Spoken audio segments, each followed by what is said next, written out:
mistake tó máa ṣe tán o tún jókòó síbi tó yẹ kó jókòó sí lọ trace step ẹ wọ́n ti ní kó lọ bẹ ọkọ ẹ lọ tó bá máa bẹ bá mọ̀ bẹ ṣe máa bẹra yín kẹ lọ bẹra yín kó dẹ̀ kó gbá wọlé kó ṣe kọ́kọ́ lọ jókòó náà dandan kọ́ ni kó kú sọ́run justice tó bá dẹ̀ ń bọ̀ ẹ̀ tó bá ń bọ̀ ẹ̀ kó gún èmi ò màlà yóò ṣì tó ń ro káàkiri tó bá if you cannot feed it don't enter kitchen mi ò ráyè pàlàpàlà tó ṣì tó ń bá kiri tó ń ṣe bí arìndìyìn tó bá bully you bully them you know you cannot bully them why your face is outside wetin you come dey do for outside why you enter the kitchen na if they bully you come dey carry book àtàná ló ti ń gbé book òṣìkò sókè pé book táàrí ìwà gbé sókè 50000 30000 kí ni pàlàpàlà kí láàrin ìdí kí ló ṣì ganan èwo nílé àìgí bàbá 50,000 àìgí káwá ní ká sọ lọ sọbọ ṣé bí ọgbọn ṣe náwó yẹn ṣó dáa ó ṣì ní gbogbo eléyìí náà kó lọ jókòó gbogbo kan tó ń sọ make sense lọ jókòó ọlọ́kan fẹ́ fi ẹlẹ́yàwó náà hàn gbogbo kan tó ṣẹlẹ̀ sí ẹ ṣe ṣẹlẹ̀ sí ẹ lọ́tọ̀ọ̀dọ̀ dárí jẹ́ ẹ̀ṣẹ̀ ò that is the only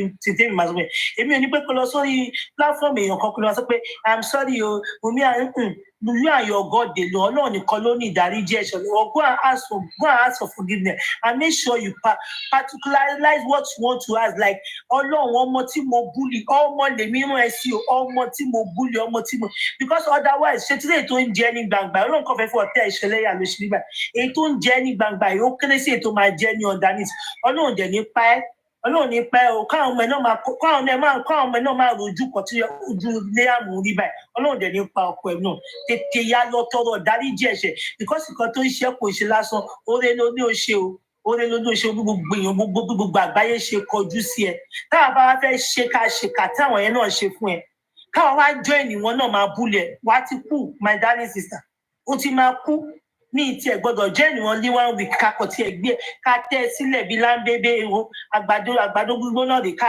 tẹ́ sílẹ̀ bí láńbébé you go don finish tipẹ́tipẹ́ you know that you have finished but àwọn ò kì í ṣe bẹ́ẹ̀ we are just who we are that is why we are here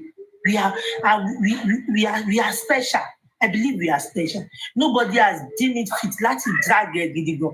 We'll just give you the word of Allah. A kàn máa sọ di àmọ́ ọmọ ẹni kúrò bẹ̀. Just imagine kó jẹ́ pé irú àwa lè ìṣẹ̀lẹ̀ sí látọ̀dọ̀ yín. Ṣé ẹ̀mú kan tẹ́ ti máa ṣe fún àtẹ́bí wa? Ẹ̀mú kan tẹ́ ti máa ṣe fún wa? Wo ẹ kú òṣì ẹ kú ranù. Nǹkan tí mo ní láti bá wọ̀ sọ ní ìwọ Yínká. Ká tún ló kàn nínú yín. Ẹ ṣe yọ̀k dáadé àbí dáadé yọ̀k.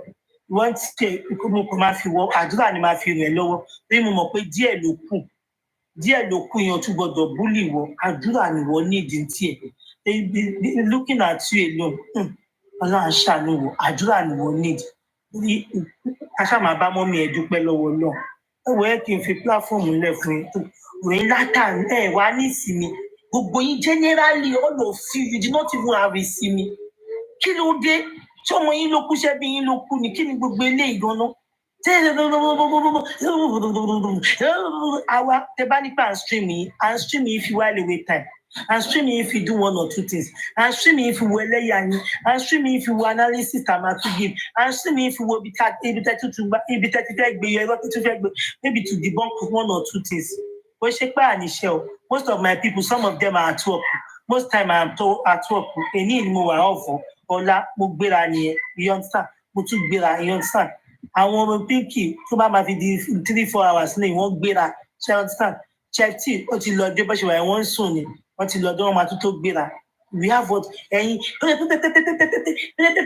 kí ló dé iṣẹ́ wo lọ gbé sí i lọ́wọ́ kí ló dé tí kàyín and I keep telling you people pé ìkàyín ló kàyín you don't know ìkàyín òun ló kàyín tí gbogbo ilé fi ṣẹlẹ̀ sí i. I don't even need to waste my advice on you. I know more disgrace to come for you people. The bashi continue láti máa ṣe potential. Do you know what? Emma will be able to that you know why I'm just advising Iamyinkaade. Mo kàn fi pé ìyá ti jẹ́ tó. Ọlọ́run bá dẹ̀ ní pé kò tí tó. Dr. Dayi díẹ̀ ṣe. Ẹ̀gbọ́n lọ́gbà ìtọ́lọ́run fi gbogbo kan tó ń ṣe yín wọ̀n àbáyé. Pé kó máa wò that is just the tip of an iceberg. Ìkan tẹ́ máa rí behind the camera behind the door. Àwọn ò ní lè sùn sí nígbà yẹn. Ọlọ́run kàn fẹ́ fi wọ̀nyí pé àníṣe mo wà lẹ́yìn ẹ̀yin tó máa ń ṣe dáadáa. Dáadáa sì pé ìkà ò pé. You understand? We are not saying that because where you support, we feel that you guys are totally bad. But the way our manners you guys are going about it, it was peace so many people. It makes you people look like an heartless people, a very, very callous people for that matter. You understand? So you understand? So, Minister Jibelo for you. Take care. Toyin, hello, Afro, you have anything to say? You say me. I want it is for you. Good luck. Pink alone ní jẹ́ ìjábọ̀, Pink ti drop. Ìgbà ló drop ní jẹ́ ń wò. Toyin ti send the request. Ìyá mi kò ní bàjẹ́ fún. MFN ṣe wà. Ó wá pa. Wọ́n ní kẹ́ wo mẹ́sẹ̀gì yẹn nìkan sọ pé ó tútù lọ sọ́dọ̀ Aries ìyẹn Yínká. Ṣé bá ṣe sọ̀rọ̀ yìí? Mo ní kẹ́ wo mẹ́sẹ̀gì wọn ló ti lọ sọ́dọ̀ Aries. Ṣé kò ṣe pàfi ṣe lélẹ̀?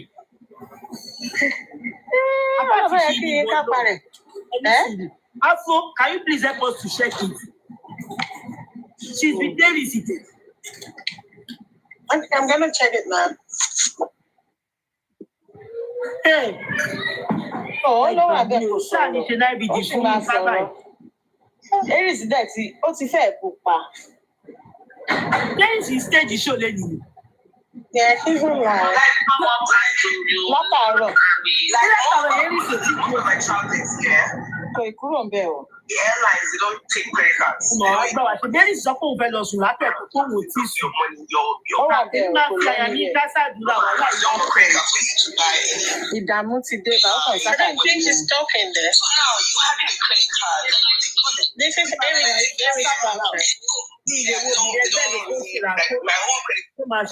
I didn't think he's talking. She's not talking. She's going to be talking later. How can your husband be involved? Eh? Now your husband was involved in the What's her name? She was supposed to go. I don't know. Check it here. Check it out. What I'm saying about Buru. Ó máa ń rò bí i pé àwa làdá. Àwọn obìnrin kan wà tó jẹ́ pé wọ́n ṣe fi ń tọrọ ìyàwó. Kọ́lọ̀ ń dáríjì mi. Ó gbé ọkọ ẹ wá sórí TikTok ní ìsìn. Ọkọ ẹ wá sọ̀rọ̀ tán. Ṣé kò tiẹ̀ yẹ kó o padà lọ sínú ilé kẹ̀kẹ́ ẹ̀jẹ̀ lọ sọ yòókù fẹ́ lọ fọwọ́ ara yín lára? Mi ò mọ bí tó tún wá. Ìyàwó kẹfà ni. Ó ń wá validity kiri ni. Ó ń wá validity kiri. Ẹ mọ nǹkan tó ṣẹlẹ̀. Àwọn pípù yìí ò fẹ́ jẹ́ kó ṣe sọ̀rọ̀ lórí justice for Mohbad mọ́. Òun náà dẹ̀ kí n gbọ́ràn torí àtẹnu ìjẹkújẹ tó rí ń bẹ̀. So she wanna stay. And to tell you, that is what I hate such. You can't tell anybody not to talk on nítorí kíni. Why would she not talk on it? Nítorí ṣé nǹkan èèyàn kan ni? That is not possible. If she wants to exonerate herself by force, that is won't be meaning. This world generally, what people don't know is that if you are trying to this is me, that I am pink, do you think I'm a pink or blue? Okay, thank God I am blue. And I love what is happening.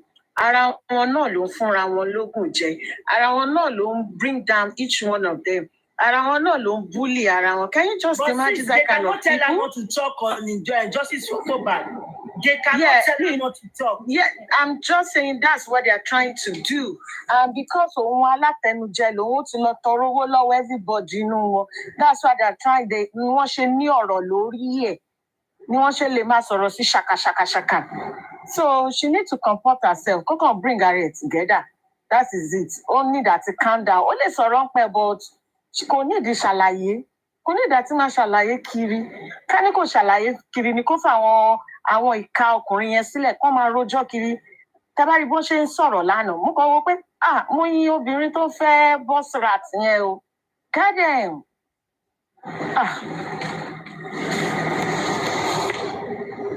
MFM.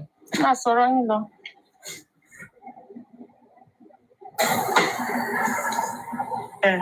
Ẹ ló mo wà pẹ̀lú yín kí lẹ̀ sọ ìyá mi.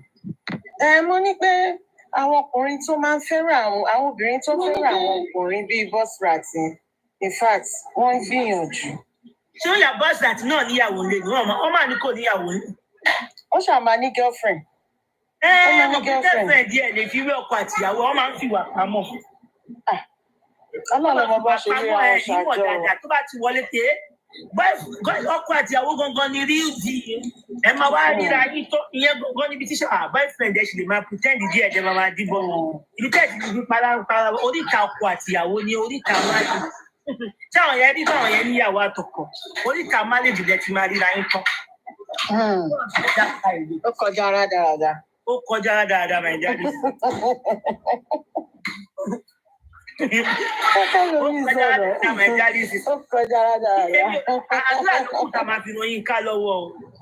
Ó ní o kó múra sọ́ra rẹ̀. Sọ̀rọ̀ lẹ́nu. Yínká ló wà pẹ̀lú ẹ̀. Tó bá tún sọ̀rọ̀ lẹ́nu sọ̀rọ̀ lẹ́nu. Ṣé Yínká tó wà lọ́dọ̀ Aries báyìí? Yínká tó ti lọ rojọ́ lọ́dọ̀. Ọ̀tọ̀ yẹ̀ mí lẹ́nu nìyẹn o. Yínká tó ti lọ rojọ́ lọ́dọ̀ Aries. Yínká ò ní ìsinmi. Wọ́n ti gbélé Yínká lọ́wọ́. Wọ́n ti gbélé lọ́wọ́ kò lè ní ìsinmi. Ẹ lérò pé ó ní ìdàdúrà báyìí. Tí lásán lè lè. Wọ́n ti ẹ̀mọ̀kan tó ṣẹlẹ̀ ráyé. Ẹ̀mọ̀kan tó ṣẹlẹ̀. Ṣẹ̀rí téèyàn bá parọ́ mọ́yàn ráyé. Tó wá jẹ́ pé ẹni tó ń parọ́ mọ́ ẹ̀yẹn ní too much fan base. Tí wọ́n wá rojọ́ táwọn èèyàn ò sì believe nǹkan tó sọ, this is what happened. She has been saying the same thing. Gbogbo nǹkan tó sọ yẹn kò sí nǹkan tó yàtọ̀ bẹ́ẹ̀. Ọ̀pọ̀lọpọ̀ pé àwọn tó kù yẹn ní more fan base. And those guys, wọ́n dùn pọ̀pọ̀ mọ́. So it's like her whole voice is not being heard. So now she's going through that pain. And I guess because her husband may not have gone to her included and things happen to her everywhere. So she's trying so hard not to exonerate her. She chairman. Drop, you know. So nǹkan tó fà tó ṣe ń rìn káàkiri yìí mi justify pé kò ṣàìdá o mi sọ pé òun náà ò ní lọ́wọ́ o because kí kíni tó ṣẹlẹ̀ òun náà máa ń rìn kiri bí ìgbóná ni ẹjọ́ ẹ̀ ti pọ̀ jù tó máa rojọ́ everywhere and there. I mean, I'm not saying she's perfect, she's 100%, but èwo ni tọkùnrin tá máa rojọ́ tádẹ̀ tó máa parọ́ mọ́ ẹ lójú kó rojú ẹ wo bí Làgàtà ṣe ń sọ̀rọ̀ pé òun ti forgive ẹ o pé so kí n ká má tó orúkọ òun kí ni Làgàtà mi. Ṣé ó wà bẹ́ẹ̀ nígbà tí Làgàtà sọ pé òun ti forgive ẹ? Ní ká ti bọ́ sílẹ̀ gbà yẹn ní ká ti kúrò lọ́dọ̀ fún mi. Torí mi ò mọ nǹkan tí Làgàtà fẹ́ forgive ẹ nínú ẹ̀ Làgàtà rò bí òun lè sílé àwọn èèyàn. Because Làgàtà ló bẹ̀rẹ̀ Your voice is low, we can't hear you. Oh, really? What about now? Your voice is very low. Àbẹ́mi nìkan ni mi létí mi. Is it better? Ṣé ẹ gbọ́ mi? Ẹ jọ̀ọ́ ṣé mi nìkan ni? Bí kí ni ìjà òkè ń lọ sókè? Oyin ò lọ wá àgbọ̀ o. Èmi ń gbọ́ náà. À ń gbọ́ kàn ṣe ṣú. Ẹ sì béèrè ọ̀rọ̀ lọ́wọ́ gbogbo ẹ̀yìn. Bóyá ó ti ṣe pants down. Ó tètè jẹ́wọ́ káṣírí èkó. Ta ló ṣe pants down fún? Bóyá Làgàtà tó ti lóun dáná. Ó tètè jẹ́wọ́ kí wọ́n tó tú àṣírí ẹ̀. Kọ́sí mi mọ̀ nǹkan tó ń bá káyìí o. Nemesis. Àbí kò rántí nǹkan tó ṣe fún ohun mi ni. Ó yẹ ṣe bẹ̀rẹ̀ ní o. Wọ́n ní ẹ máa jẹran ara yín, ẹ máa mú ẹ̀jẹ̀ ara yín ni. Ẹ tí mọ̀ nǹkan kan. Ṣé ti rí èyí tó ṣe fún mi ò dùn mí tó èyí tó ṣe fún ọmọ yẹn? Ní o lọ ṣe protest ayérayé. Ó dẹ̀ sọ pé we the Nigerians want to know the father of that child. Ṣé mo kọ ọmọ kékeré please speak me okay boy. Ọmọ kékeré ọmọ go on to that highway. Ọmọ kékeré ni wọ́n. Ṣó bẹ́tà sí kẹ́ ẹ̀gbọ́n mi? So better because of you put off my phone. Kí máa sọ̀rọ̀ Làgàtà sọ̀rọ̀? Yeah, go ahead. No, okay, so nǹkan tí fẹ́ sọ tó fẹ́ fàyọ́ bẹ̀ ni pé the fact pé ó help wọn for that one time tó front gbogbo kinní yẹn ó yẹ kó máa fi wọlé kó máa fi wọ ọmọ yẹn you know nǹkan tó bá máa sọ kó máa fi rọ fún un irọ́ lè mi ò láì kí ẹ̀dẹ̀ máa dún kòkò kí ẹ̀ máa ṣìṣe because nǹkan tí ò da ni kí èèyàn máa ṣe nǹkan ráì kó máa parọ́ mọ́ ẹ̀ kó dẹ̀ máa rojọ́ sẹ́nìkan kó má gbọ́ tiẹ̀ kó pọ̀ sí pọ̀ fún ìdíkọ̀ tó ṣe. Ok, báwo ló ṣe fẹ́ mọ àwọn tó gbọ́ tiẹ̀ àtàwọn tí ò gbọ́ tiẹ̀? Ṣé ibi tó ti lọ rojọ́ tó sọ fún wọn gbọ́ ti tiẹ̀ ni? Ṣé mo kẹ́kẹ́ náà lọ ti ń pa tán ti ń kún ọ̀dọ́ Kúdí tó lọ yẹn èmi ò accept bó ṣe lọ because èmi mo ti mọ̀ pé òun gan fúnra ẹ̀ náà máa mọ̀ pé Kúdí wà bias èèyàn Làgàtà àti bossman ní Kúdí so kò sí nǹkan tó fẹ́ sọ́nà ẹ̀ léèní tó fẹ́ gbọ́ kọ̀ọ̀kan tí mi kò fi dùn jù ni pé ọkọ ẹ̀ pè wọlé ó lè jẹ́ ká mọ̀ wípé wọ́n ti kọ́kọ́ béèrè 3 million kan pé lọ́ọ̀yà kan máa gbà ó jẹ́ ká rí i pé boss rat ò pe òun rárá èyí gẹ́ẹ̀ tó sọ pé head carry sand yẹn ṣé ọkọ tí ó gbé boss rat lẹ́gbẹ̀ẹ́ tó sọ pé àpé òótọ́ ni àwọn pè pé carry sand wà lẹ́yìn under the game behind the camera and he was just bossman and the husband bossman tún lè ó jẹ́ ká ó máa ṣe pé búlì làwọn pípì kó o máa sọ fún ìyàwó ilé tẹmọ̀ pé lọ́kọ Yinka. So you see how she died. Camera down. What you are not sure of. And Koto there is so only I want to send the mistake to maybe sorry phone. Call out one on WhatsApp. And then continue so. So this is how they come on this is no one. So what on so it died. It was that time my brother is almost sent 20,000. All that way for immediately. But anything something in a bill, because of the pet. So that's the thing. You don't pause your tongue on law. So could they come and also you are what you want that. So you know after too many because first of all, is more important than justice for mobile to her. Only have to see see, mistake. Mistake means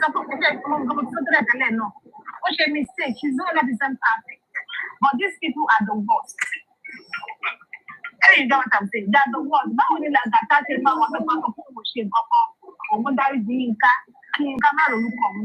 we all know. Okay, you can't pay 5 o'clock. You want to see show maybe 5, maybe 6 o'clock a.m. After a few minutes, a few hours, so buy you can't sort of information. I'm scared. I don't know what's gonna happen. Any person will close the light. About that, your dad did the same thing. Now, I started. Àwọn tó wà náà yóò fi sọ pé àwọn ò tiẹ̀ lè gbọ́ pé àkóso méjì àwọn tí wọ́n panic kò kí ní kọ̀ọ̀kan kan. He couldn't say everything, but he was able to say a little bit out of the information, right? So now our cover ship Nilale, Chairman was there. Okay, no, that was the first person on that platform. And they were just catching cruise. There was no big deal, just discussing, justice and justice, and that's all. Yinka now left. Chairman was sitting there. Want to catch cruise one law. Now, they were booking. Oh, I confront Chairman. They said, no, Sabuja. So Chairman was shocked. You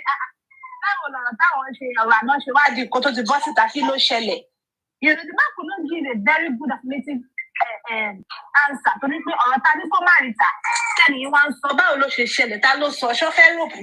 you know, he's confused at that time. So he has to just keep short and not give them that information to need.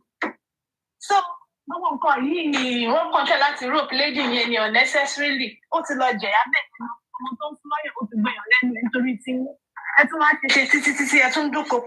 How many weeks ago now? And you're trying to make it seem like you are the perfect girl. It was just all Yinka fault. You know, that's the thing I don't like about it. Bayo was on that noble character. Not from yesterday. Bayo should be saying, oh, me, Yinka. But you know, it was so bad. It was mimicking her, intimidating her. Oh, that now. She camera. It wasn't like people sorry. He opened his camera and he was doing all these things online. So make sense. Me, kini koto shit. O wa ma kilo lo o nsinje. O gbe kini yen si live. O se gbogbo e. La gata ló bẹ̀rẹ̀ ọ̀rọ̀ situation Abuja. Òun ló gbé jáde sórí social media. Ó wá confront náà yẹn tán. Torí pé oṣù lè ti ní máa yẹn sínú tẹ́lẹ̀. Ó wá sá wọlé, ó wá sùn kankan, wá drag máa yẹn títí kò dẹ̀ sùn kankan mọ́. Yíyá ò dá náà. Yinka, I hope you find peace now. Ilé tó sọ náà ti tó fún ẹ̀kọ́ fẹjọ́ pa ẹ́. Tọ́jú mọ́ ọkọ àti àwọn ọmọ ẹ. Kó lọ mú láìpẹ́ kó lọ tún kíní ẹ̀ ṣe.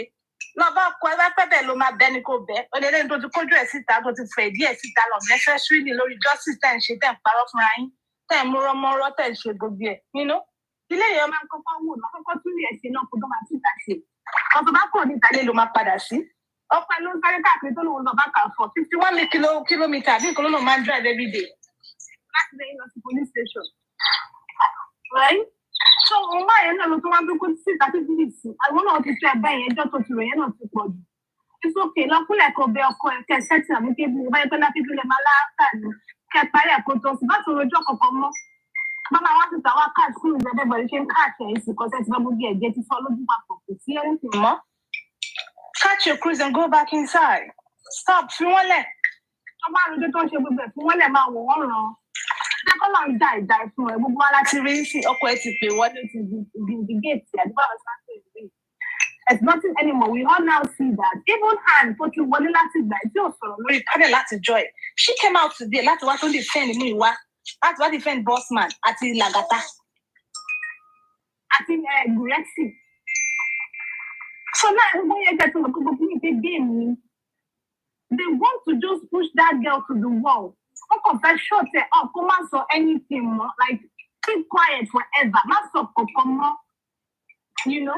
China proud of putting to lawyer go I want to go like one lawyer go there and what it to be. And you don't buy us around. Oh, I mention the women, pull it daddy was solo, put me back. You see that kind of thing? Ọkùnrin láì ṣobìnrin. Come out with determination for to first sell.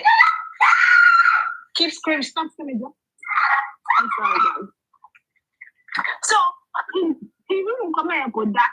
Àwọn nǹkan tó yẹ kóbìnrin máa ṣe àwọn gbọ́ rékèrèkè yìí náà ohun tó yẹ kóbìnrin máa ṣe báyọ̀ ṣe kò make sense ọkùnrin ní Yorùbá 40 báwo ló ṣe ń torí ẹ̀ nígbà tó bá mú un ní nǹkan ẹ̀ tó sọ di gbà kúnlẹ̀ tó bẹ̀rẹ̀ sí ní wọ káàkiri kò ní wọ́n lọ ẹ̀ jáde ni ẹ́ ó jáde ní sọ́sì tí bàbá yín láṣẹ ó jọ pé ìṣe tún sọ ó jọ pé ìmọ̀ origin ó jọ pé fẹ́ lo kúkú mọ́ bàbá yín nǹkan bẹ́ẹ̀ lè kápá ẹ̀ lè máa dá sílẹ̀ ẹ́ ó rọjò instance ẹ̀fẹ́ lè pa kí ló ṣẹlẹ̀ kó yẹ kó lè tó yẹn láti sọ that hard báwo ló ṣe ń tọ́jú ilé báwo ló ṣe ń ṣe pẹ̀lú ìyàwó ẹ̀ ń lé báyọ̀ nígbà tó máa ń ṣe báyìí pẹ̀lú ẹni tó wà lórí TikTok tó rí tó mọ̀ bí tó ń gbé kókó dá tó ìyẹn òye ò dá tó wọ́n á mú ìyàwó níyàwó bẹ̀rẹ̀ sí ní sódìgbà kólẹ̀ òun ojú ẹ̀ káàkiri from one platform to another ní báyọ̀ tí báyọ̀ bá ń ro ẹjọ́ ẹ̀rọ bí àwọn àti Iamyinka jọ ń gbé níbọ̀ ni wọ́n ní kó dáná ẹ bá ń ṣe nǹkan pé a máa torí ọ̀la máa torí ẹ̀ ṣe because you don't know gbogbo ara kan lórí ìbáyẹn tí àwọn that ma meet lọ́la we everything go far you don't know. Ọmọ mi tí màá ti rí ẹ lọ́la bí màá ti rí ẹ lọ́tùnla òkòlè wa máa lọ́jọ́ mi láì dáa bí nǹkan kan tó ṣe fún ènìyàn ò dá òun náà àìdá wà lọ́wọ́ ẹ̀ gbogbo wọn ló ní pọ̀ tí wọn lọ́wọ́ but òun nìkan ló dájà ìjà ẹ̀yin ẹ̀gá gọ̀pọ̀ ní ọ̀dà ni which is not nice. So lọ tún wà ṣe báyọ̀ you are not good the very very terrible kini ló ṣe kò dáa check yourself. Ìgbìwà Iamyinka ṣù ṣé wọn náà máa ṣe same thing ṣé nǹkan tó ń ṣe fún ṣe ò lè gbá ni. 6 days ló lò nínú cell ọmọ tó ń fún lọ́yàn kọ́ ọmọ yẹn ó dé kò lè fọmọ yẹn lọ́yàn mọ́ orí ọmọ yẹn gan máa bí yín léèrè náà máa bí yín léèrè kò dáa kí ẹ máa torí Ọlọ́run máa ṣe nǹkan it's not fair.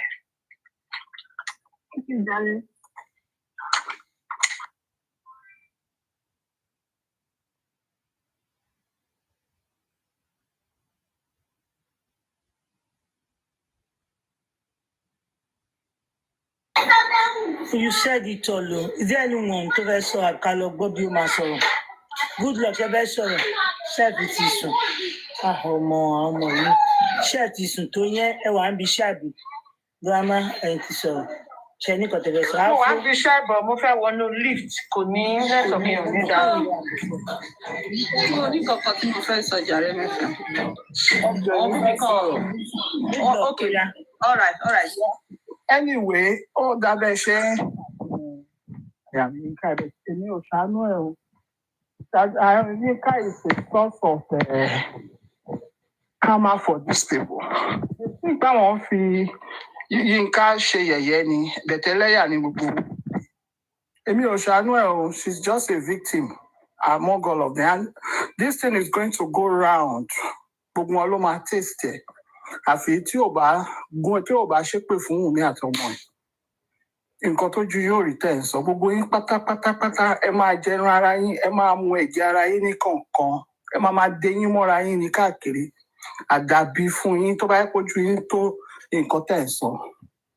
Òun lélẹ̀ mi ò ṣàánú Yínká o ìwọ ni ẹran tó ń gbé sílẹ̀ tó máa dé yín mọ́ tó bá ti ṣe tiẹ̀ tó wá tún mú ẹlòmíì ẹ ní dẹ̀yẹ máa dé yín mọ́ra yín ní kọ̀ọ̀kan ẹ máa ríran ẹ̀rùn ẹ rí wẹ́dẹ̀ máa gbókú ni àdàbí tó bá yẹ kójú tó ń tẹ̀ ń sọ pé ọmọ yẹn pọkọ ẹ̀.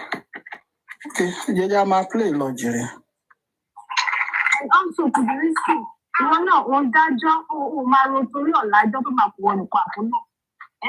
Òun bẹ́ẹ̀ yẹn tí omi kú èyí ta ó bẹ̀rẹ̀ sí gbé stylish nílé ọkọ ló wà ara ẹ̀ ò balẹ̀. Òun náà ó ti wà temperamental jù wá. And Lagata was there. Òun ní kọ̀ọ̀kan sọ pé òun ṣe láì dá. Right? Bossman ibẹ̀ ló wà ìwọ ló rojọ́ fún tó sọ fún bá ọkọ Yínká sọ̀rọ̀ ọkọ Yínká ló bọ́ síta sọ pé mú ìwà nìkan lòun bá sọ̀rọ̀ àti Gurexi. You didn't say anything about those information. You just let it go like that. It's not fair. Tí o bá ń ṣe nǹkan tó bá ń judge nǹkan, you have to listen to both sides. Then you can now draw your conclusion. But you just being biased and holding one person for the other person. That's not fair. Wọ́n sọ fún Yínká pé tó bá ti ń sọ̀rọ̀ ẹ̀ ní nǹkan tó ti ń bù kó má sọ kankan kó máa wò lọ́rùn. Bọ́ òfin rẹ̀ fáwọn yòókù yẹn náà. Ó sọ kò dáa tó bá mọ̀ pé ò lè ṣẹjọ́ yẹn kúkú fún wọn lè má wùlé dá sí ó bẹ́tà ju bó ṣe dá sí yẹn tó ní nǹkan tó jẹ́. I mean, to me, o kò wé fine. The only successful thing tó ṣe nínú ojú pọ̀ pọ̀ Yínká tó pè wọ́n oríṣu ẹ̀ lọ. That's the only thing I said you achieved in all these things. But this fight, you didn't settle anything. You did not. You did nothing. Bọ́sù àpárá Sunday yẹn sì pé òun bá ọkọ Yínká sọ̀rọ̀, òun bá rojọ́. Ọkọ Yínká pè wọlé ó ní kò sí nǹkan tó jọ. Aziz ló ń bá tó àti family wa. So how?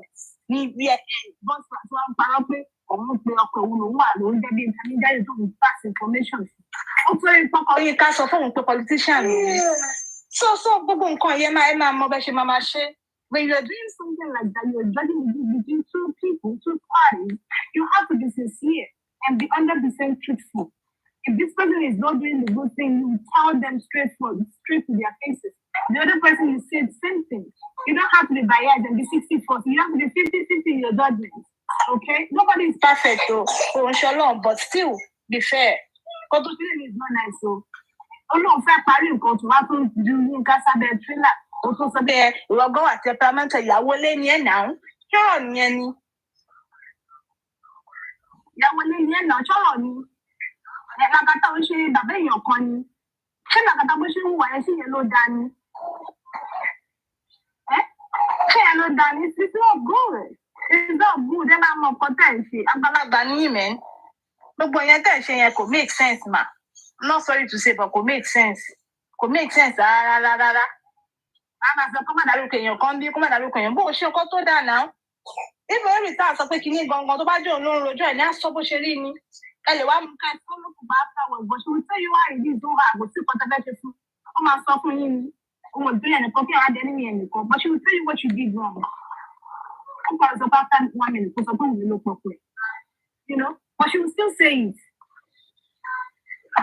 Ṣé làkàtà ṣé owó tó kó fẹ́ ló pọ̀ tó yẹn láti bọ́ọ̀sì? Owó tó ń fẹ́ ló fẹ́ ṣẹ̀wọ́. Yínká wà easy láti ṣe. Kò dá. Ọmọ tó sílẹ̀ tó gbọyàn lẹ́nu ẹ̀ láti tásìkò yóò máa di gbogbo yín lérè. It's not good. It's not good. Ó wá jẹ́ kọ́nà bíi champion bíi pé Yínká ni bad person. Bàbá táwa ní guts láti máa sọ pé òun dáríjì Yínká o. Òun dáríjì Yínká. What an effrontery. Thank you.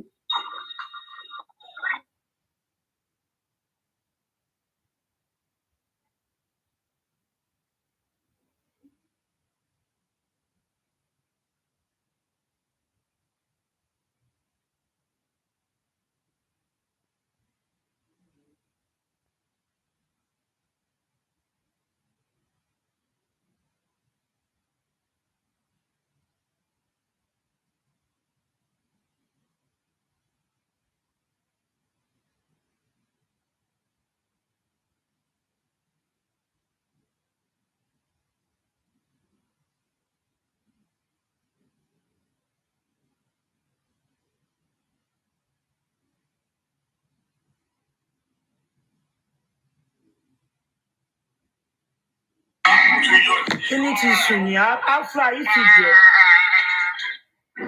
Afro tiẹ̀ ti fẹ́. Ó fẹ́ lọ òbí á. Àwọn ilé kan pariwo.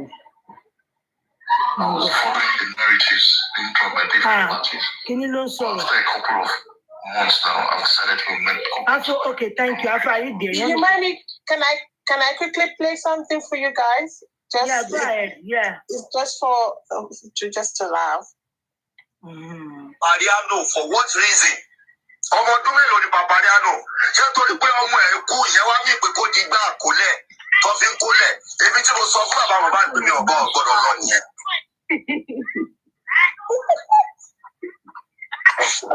Who is Mariano tí bàbá Mohbad? Tó bá jẹ́ pé ìwọ jẹ́ ọ̀rẹ́ gidi fẹ́mi ni ó mọ bẹ́ẹ̀ mi àti bàbá Mohbad ṣe close. Why can't you call me? Bíbẹ́ láti báwo la fẹ́ ṣe ọ̀rọ̀ bàbá ó wá jẹ́ àwọn aráàta lọ́hùn ó mọ ẹni tẹ́mi náà lé bàbá Mohbad lórí ni. Bàbá Mohbad is my artist and I have any right. He is my artist for now. I have any any right to protect him. I have any right to tell him what to do. Any right. That is manager Peleo. So, ẹ má wulẹ̀ kọ́ bàbá Mohbad má gbélébù. Nǹkan tẹ́ ìgbọ́rílẹ̀ ń gbọ́ for the first time yẹn. Because ó máa wà so low, ó wà ridiculous fún bàbá Mohbad lórí platform Papariano. Ṣé èèyàn tó ń bú bàbá Mohbad lónìí tó máa yìn lọ́la? Èèyàn tó máa bú lónìí? Èèyàn tó máa sọ tó máa mú tó jẹ́ pé bẹ́ẹ̀ nìyẹn. Èmi tí mo sọ pé wọn ò gbọdọ̀ sóòlò. Báwo ni bàbá Mohbad ṣe máa wà sóòlò lọ máa rojọ́ lórí pílàfọ̀mù Papariano for what reason? Ọmọ ọdún mélòó ni Papariano? Ṣé torí pé ọmọ ẹ̀ kú ìyẹn wá mí pé kó di gbá àkólẹ̀? That is manager is son. I was just going on Facebook and I saw that. I said, okay, sounds funny. On the Arisa issue, she said she's gonna go off because she doesn't want pay to be coming down. So she's gonna get a page to try her possible best to keep her page because she just wants to be aware when they're gonna arrest Kofi. So and she will need a page to be able to, to broadcast it when they arrest Comfy. So she said maybe they're going to go to Papa Riano's page to continue. Who said this? Is it Ellis? Yes, ma'am. That she's going to do what? She said that she's going to end the live because I think they have an argument on that. And she said she doesn't want that page to be like that. Because she's trying all her possible best to keep her page. By the time they arrest Comfy, is it Comfy? Yeah. So she'll be able to use her page to be broadcasted. So she's trying all possible best for her page not to be, maybe flat down or something. Okay. So they move to Papariano page. Right now?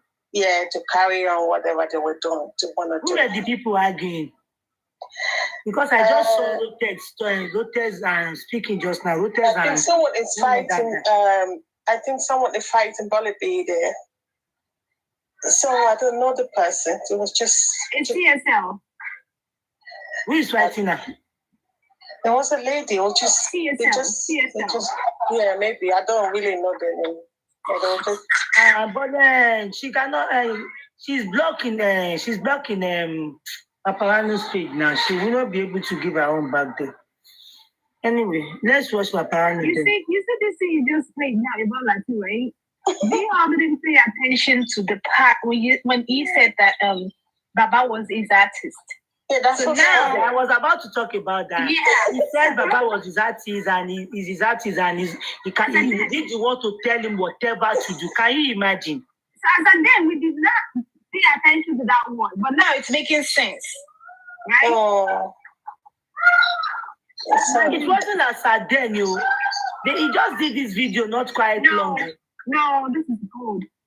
Oh, really? Check the dates. He just did the video not quite long. I just saw it on the Facebook. No, okay. What will make you that he just did the video? It was after Baba went to Paparano's page and Baba was dropped. Yes, now I have seen this video for some time. Like it wasn't that long. I'm just saying, like it's not this during this 70-30. It is not. The video is not more than the video is not more than a month. Check the data. The video is there. It's not more than a month. Yeah, I think the video is last month. Yeah. I think the video was July. During that time, Nika wanted to bring Baba to. Somebody sent the video. I do get some video. I just decided not to play. Yeah. Somebody sent the video to me. I'm just trying to say that it's not during this 30-70 period. Maybe it is only you that did not pay attention. I know that Baba was his artist because Buki Jesse has already said this long time ago. We were watching Buki Jesse here then. Buki Jesse said, Buki Jesse talk about Baba went back. Am I signing something, huh? Mama, come on. So Bukky just talk about Bukky just drag Baba about going to Latisne. On this platform, we are also not talking about. We're you not the one that asked Baba to go. I think I marked the video together, or I wanted to mark it together. Where Bukky just said, Baba ma told the artist missing, Baba ma calling, and another time when he was dragging Baba, can you guys be quiet, please? Oh. I'm gonna leave them. Baba just released a single today now. You can see it. He just released a single. Baba just released a single today. I think it's been outside like 2 days ago. Someone sent it to me. Today. Yeah, someone sent it to me. I talked about it this morning now. I talked about it. God sent it to me. I don't know. One of my sender sent it to me. So is it Latin again? Or is someone else? Come on, this man is bad. It's Latin now. That's why Baba was so paid. That's why he's so paid. I don't know. Somebody was calling him Joe Bad. I don't know who called him Joe Bad on my platform. I said, no, please. And then after me,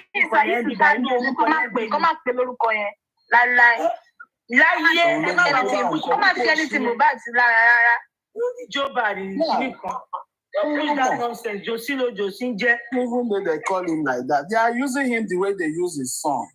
So let him continue.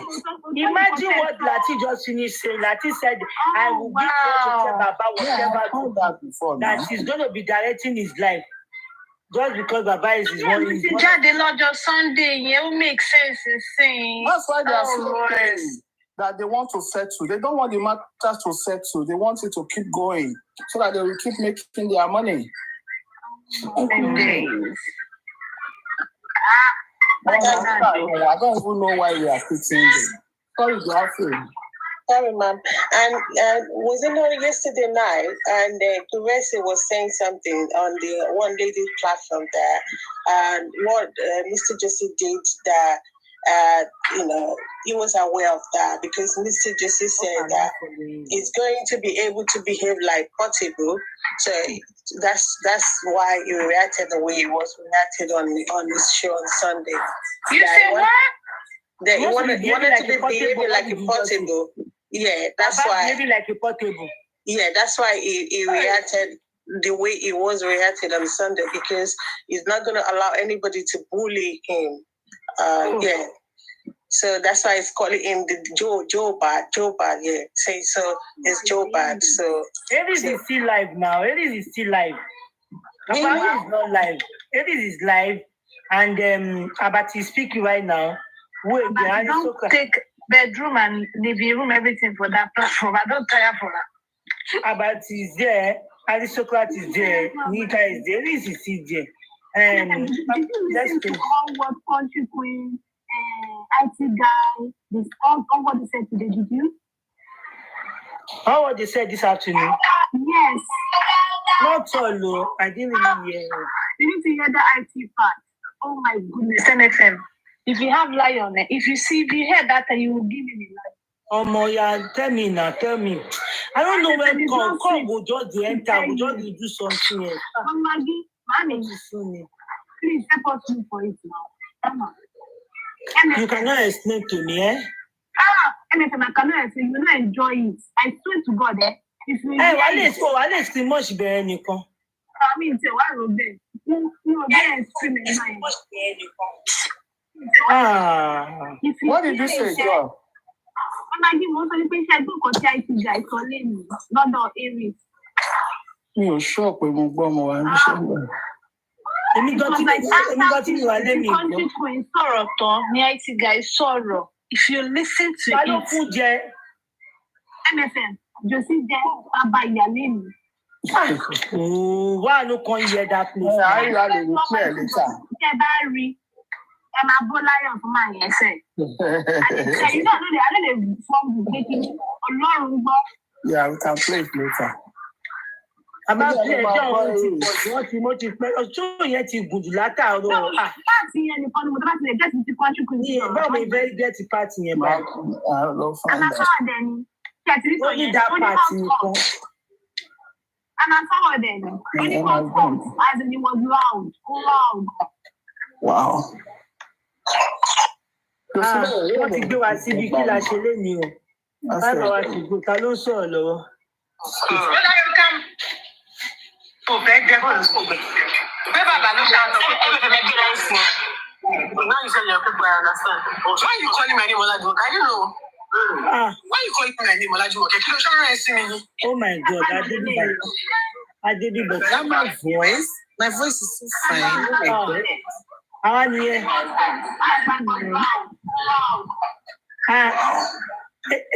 Ele go on record la lọ́wọ́.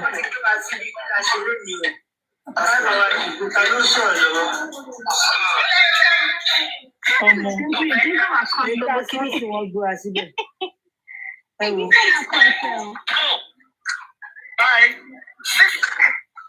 Kí ni mo fẹ́ wá lọ yẹn?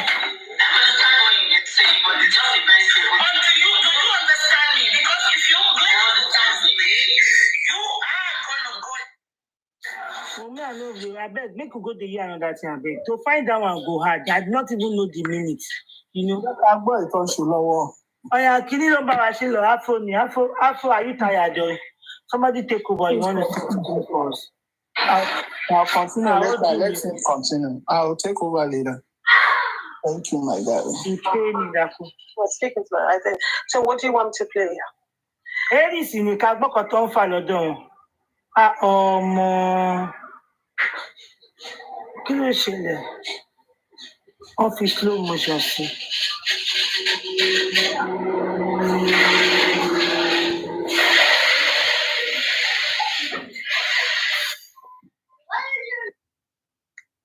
I'm not going to meet this parents' hospital because, one thing they've also kind of, and I ain't going to. Okay, so this is what I want to interject. I think we are still falling into the same pit everyone fell into from the beginning of this matter. What are the critical questions?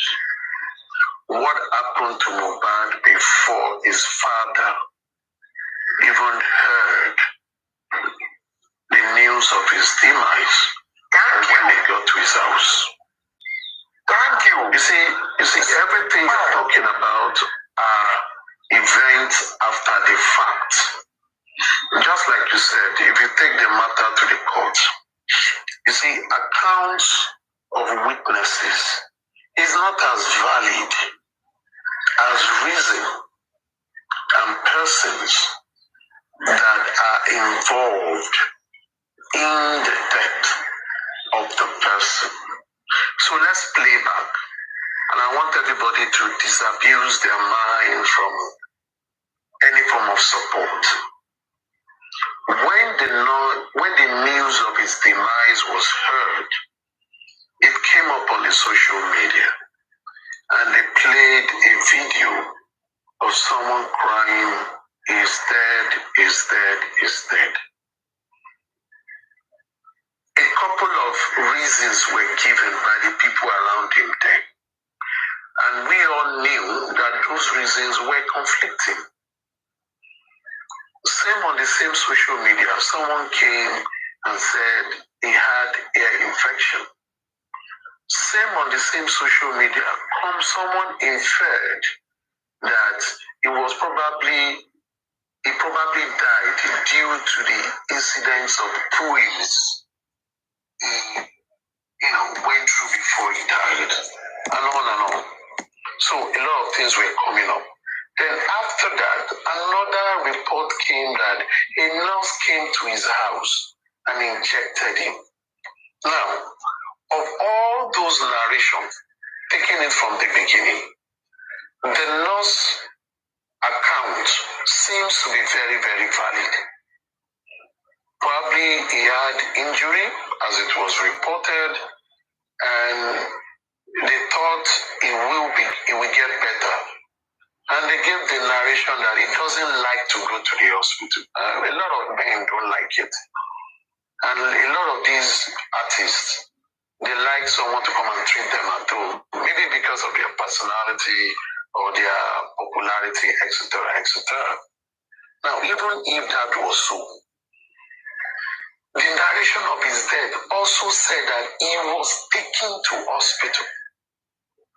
where someone came out and said, I saw him when he came. He was licking okay and all that. That person never existed. So let's cancel that out. But something significant happened. The report that a nurse actually administered some drug to him, which might have led to what happened to him reacting.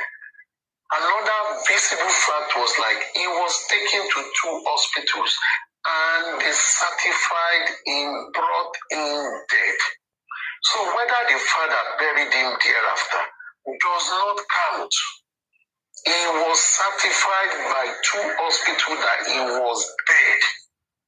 So if the father buried him the following day, 6 hours after he was certified dead, that is an event after his death. What the police will find out is the circumstances that surrounded his death. Was it natural? Was it culpable? This should be what we should look at. Now, the father was not there. How many hours did he come? Whether he changes stories and all that, those are for me immaterial now. We will always get it. But let us discuss activities around when a nurse came to treat him. He was taken to the hospital, and the report those hospitals said, when they confirmed him dead, brought him dead, they said rigor mortis have set in. Let us analyze all these things before we begin to blame any other person. The Baba has his photo, and I've spoken about it several times. Before we talk about they took it to police or not, then let us look at those. That is when I will say we have been critical in looking to things that can bring answers to what killed, how, when did Mohbad died. Activities of what they did to his body does not really hold water. What happened before he was pronounced dead, how he was taken, because once medical people pronounce him dead, that have given finality that he was dead. And the people around him did something very, very astounding. They did not only get out that it was confirmation that he was dead, they did not get it from one medical hospital. They took him to 2 medical hospitals. That is astonishing. So let us talk about that before we begin to, bring something, because when you begin to talk about narration of persons, how he was moved after he died, 1,000 people were in his compound, he was embalmed, they saw blood to the other. Those are secondary matters. It does not hold water in court, actually. What really holds matter in court is, let us find out key players and let us analyze these persons and see, in our own discussion with the fact we have in the public, how culpable will these people be? The people around him, his family that went with him to the concert and came back with him and he was with them, how did they take care of him? We did not say they killed him, but were they really able to take care of him? Maybe he would have still been alive if they have given him the best of care.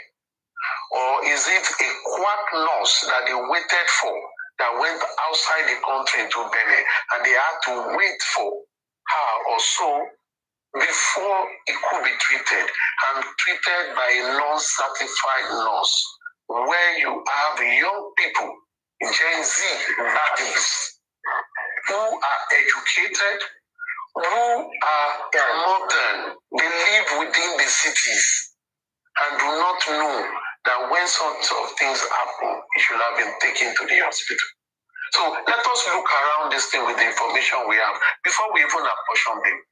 You understand what I mean? So, you can take it from there. Just guide us through. Let's discuss intellectually so that all of us, we are not supporting anybody. We want to know what happens. And I think that's our police. Can I just comment? Yes, sir. Thank you, Supreme, for bringing me up. I literally want to do some healing right now, and please don't take it lightly. The point is, I'm disappointed at where we are right now. I'm disappointed at some things I'm hearing. The point is, I want to ask one question first.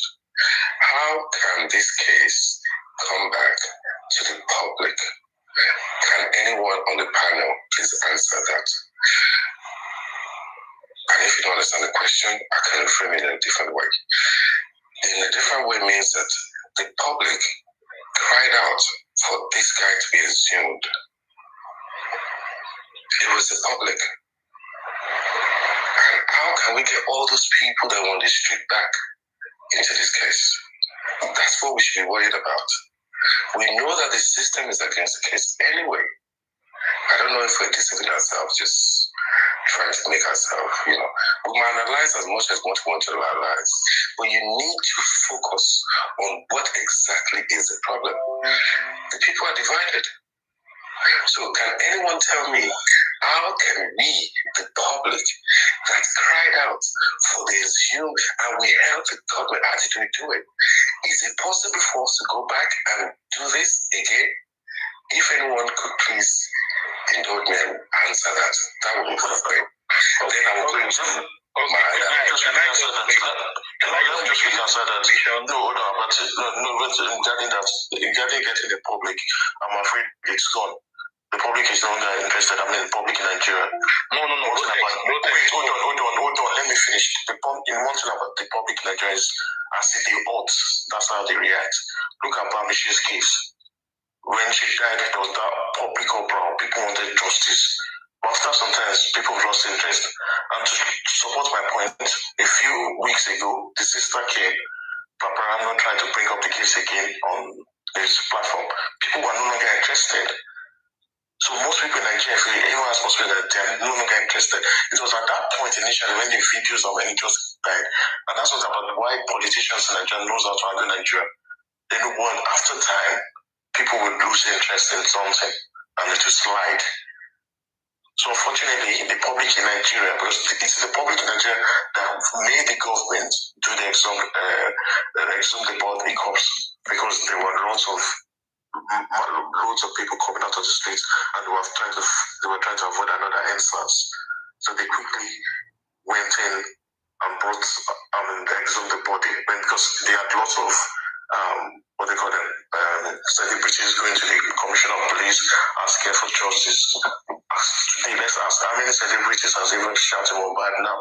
Those celebrities that were going around there shouting justice for Mohbad, how many of them are saying justice for Mohbad? Justice for Mohbad is just on the social media, and even on the social media, it's on TikTok. There's no more justice on Mohbad on Facebook. There is not much on Instagram. It's just on TikTok because some people have decided to fight this on. Because of the fracas that's it's like a fracas that's happened between two bills. Now, most people, it's not a competition. Everybody wants either Wunmi must be guilty or Wunmi must not be guilty. That is what's even still keeping this fire on TikTok. To be honest, if you ask anybody, it's the competition. It's not that people are really interested in this case. Let's all be honest with ourselves. Thank you so much, sir. The point is, I actually want our people in the panel to give me different views, so at least we can get where these things. And I like the views that you post. It's fantastic. You're right. A lot of things, attached to what you said. But I think maybe we should hear from other people as well, so at least we can get the overview of what people think actually, where we're going, how we got here. So please, everyone else. Okay. My own submission, sorry, so from my own submission, when this whole thing started, it went to the public, and the public got a lawyer. The family chambers, they represented the family and the public. That was the basis of the intention. That was the whole thing that was established when this case started. Because I remember vividly when they were at the court, the wife of the father chambers came out and talked and said, we are the counsel to the family and to the public. But on the long run, people went around, took one of the family members and changed the whole thing. These were the same people going around. Sorry. When you say people, please, let's just be factual here. People you can't assume we're talking about. Look, like people we know that wanted to help the father, that wanted to help the wife, that wanted to help the. What are they nameless? I just want to know it. I won't say, okay, his name, blah, blah, blah, blah, blah, like that. So how do you want to move forward with this case? See, when this case started, they already have a lawyer representing the family and the public. Okay. And the name of the lawyer is? Which of the family? The Aloba family, which was the Falana Chambers. I said I remember vividly in the first interview when Falana Chambers' wife came out, she said, we are the counsel to the wife, coming to the family and to the public. They were representing the family and the public. Okay. So on the long run, people now came around, taking one member of the family to fight the other family, to fight the other family members. Wait. Don't tell me wait. See, it is what we have. Wait.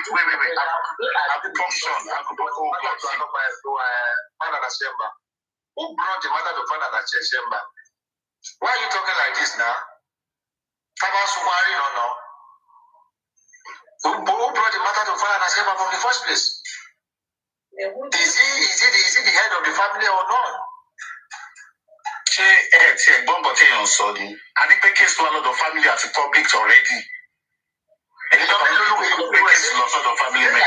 Wunmi actually ran to the Falana's chamber because she thought she was being abused. Was the father not involved in the It was later, It was later they brought him in. He went first. So I don't think Can I come back? Can I answer your question, the Duke? Because yes, though we've had fracas and we're not trusting people anymore, but if the public can come together and get a public lawyer, that will be the way forward in this justice for Mohbad. Because if we get to go through Wunmi, there are so many things that we believe that she's not saying, because according to her, they are not letting her speak. So if they are not letting her speak, when is she gonna ever speak? Baba, we found out that some phone calls was made to him, and later it was confirmed on one of the platforms that yes, somebody actually told him that his son died. So why was he holding that information? So you see, now this is the reason why the public is actually now divided. But if we can all come together and support a public son or lawyer, that will be the only way forward, because people are still very active for justice for Mohbad. All right, thank you for going there. And where you've gone is where I was going to come to, because obviously I saw. You know why you have changed the direction of our discussion? I think talking about the public should be an aftermath of what we were discussing. That is something that I've learned, and I've listened to you talk before once, and that is not something I've been saying since November when I joined this whole case. The public do not seem to understand the reason why they should be the lead on this matter. And until the public stop to analyze the case and understand the importance why it should be the public that should be the lead in this matter, they will always fall into that pit of supporting A or B, which you raised. Why did I say that? The public left those things I mentioned before you interjected and were interested in the rhetorics of the account that happened, thereby making them to pick sides. So first, if you want some people to go to war on the matter, You must make them understand what the matter really is. And you must make them to understand the reason why they are the one that should fight. Because it is their battle and not that of the family or an individual. When they are able to ascertain that, we'll find out that mobilizing them to do the right thing will be a bit easier. Then they will see that whatever they are doing in the land is not really productive but counterproductive. So the line you are going, that has been my epistle from the beginning. But what TSL said is not really the matter. The matter is simply this. Let the public understand their position in a matter like this. And I gave a classical example, the case of George Floyd in America. Police killed a young man needlessly. The people rose up because they knew that they've been brutalized and people have been killed before them. That was not the first time they would kill someone, either black or white. But they see that it has been a regular thing, killing more blacks. They stood up in the state of Minnesota, and they were able to galvanize people, mobilize people, when people knew that if we don't fight it now, it will continue. That is the first position. Thereafter, the public began to mobilize their resources to now say we will defend it. And the family is with them, and they always take the back seat while the public go ahead. Now, let us come back to Nigeria. In the case of Adegoke, the father of the family did not come as the head of the family. It was his wife and his brother that cried out, and people supported them.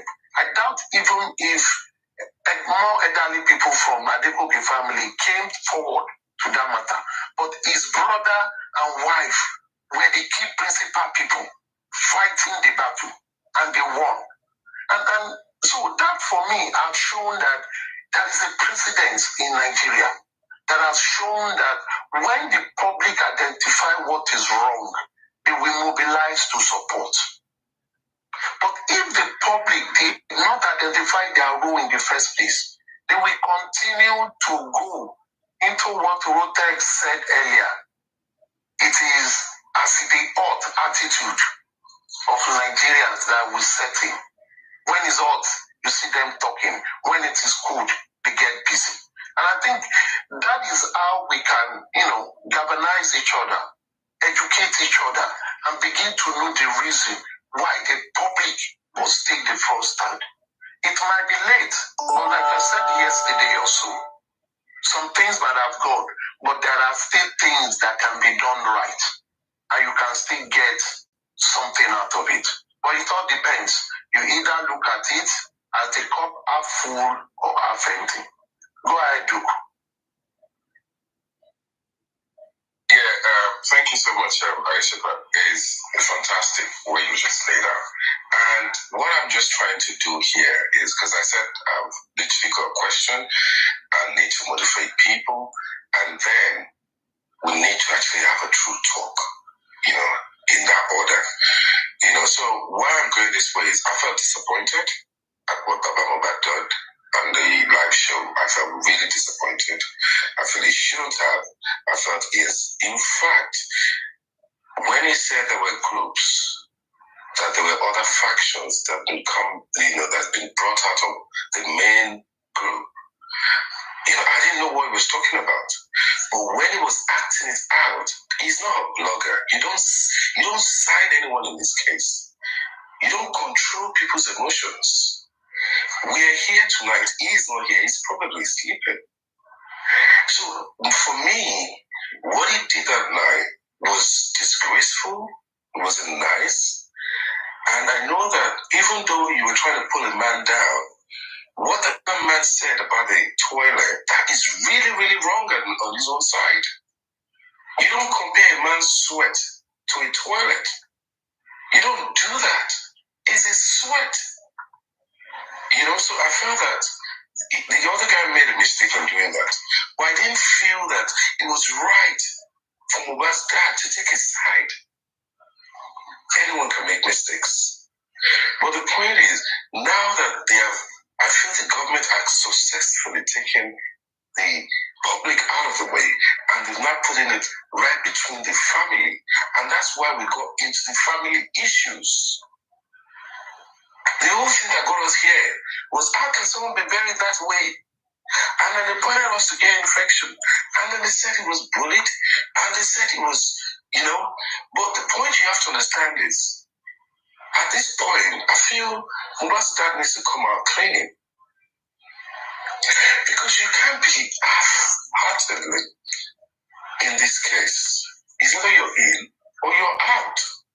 You can't be half in. There's a curse. And I know people always just take curse as likely and then they wonder why their generation is failed. But one day maybe I might be glad to tell you my story. But I don't think I can. Because people don't want other people to open up that are going through the same thing. Right now in front of their ears, and they're basically questioning people as if they are the owner of course. They can just miraculously, and it's the churches that have told us that way, curse your enemy. It's the churches that brought us to this point where everybody just start laying curse like if they've got the magic wand. But my problem is I'm raising a family. What are you raising? And the way I want to come to is, this same case just happened. If you go to VDM's page, there's a 23-year-old that just fired our own husband as well. Is this not a norm? So I don't think people really know why you're in this case. It's the awareness of the society you're living in right now. Yes, we want justice for Mohbad. Justice for Mohbad is justice for all. Yes, we all know that. But this 23-year-old did not just buy her husband. She actually burnt him and they went to start packing load. That's how the neighbor used to where's your husband? We don't see your husband. Where are you packing load to? But it feels like it's a norm now. What are you raising? We might come here and split all that we can speak all the English we want to speak. You know what experience I actually experienced recently? And that's why I said I'm here to motivate people. I'm not here to accuse you. It's your life. It's my life. The biggest thing in me right now is to stay alive. That is what is important. To stay alive. People don't even understand what life is anymore. And don't worry, before I even digress, Baba Mohbad taking sides created a group that day. I'm not going to tell you a story, but I didn't want to digress too much so that I don't confuse you guys. He created a group that he mentioned had been created. I came in not knowing what was going on. They're telling me there's some group and there's another group, and I'm looking at what is going on? And I think he needs to backtrack. Because even if a devil man that just kidnapped person yesterday is supporting Baba Mohbad, who knows? Are you sure that someone that is in prison is not watching our stream, supporting Baba Mohbad? Who knows? We all have our evils in us. We all have our evils in us. And that will now lead me to the story which I want to tell you. I'm a family man, I've got kids. And the problem is, I'm trying to be a man in my house. But obviously, when your kids get to a certain age, there's a confrontation, which is not normal in the Nigerian society. No. There's an expectation I expect as a man. But because of the environment which I am in, I have to mold myself to be another man in another way, in another world, to please my family, to please my wife, to please my children.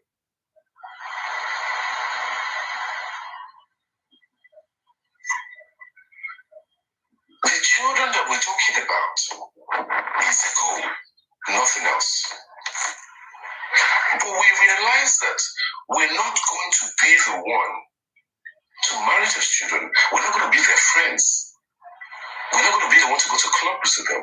We're not going to be the one to drink with them. So it might be funny, but some people take it as a joke. Because I don't know what is funny. It's a soul that died. A human being that we cannot control. We cannot create. That died. And when we now start thinking, people are so much against each other. You could be business partner tomorrow. You could actually meet on a neutral. People have been friends on this. People have been enemies. And let me tell you something. With all this case, the way it's going on, I will tell you, I feel that the family issues have to be taken out of it. And the public irritating is like one of the people on this group or something, they're anyway by. And me that you don't know, come out and stand up for you. What is wrong in that? What is wrong in that? There are people that don't have a mother or a father. There are people that they will look at the group behind them, nobody to support them. No one. But when we now come back to the reality of life, why are we all lying to each other? Something great that has happened. This man needs to come out and tell us the account. I know some people supporting so blindly not to ask questions. But if you don't ask questions, how do you want to know your direction when you're going? So at this point, it's not a point for him to be taking sides. Yes, he's got music career.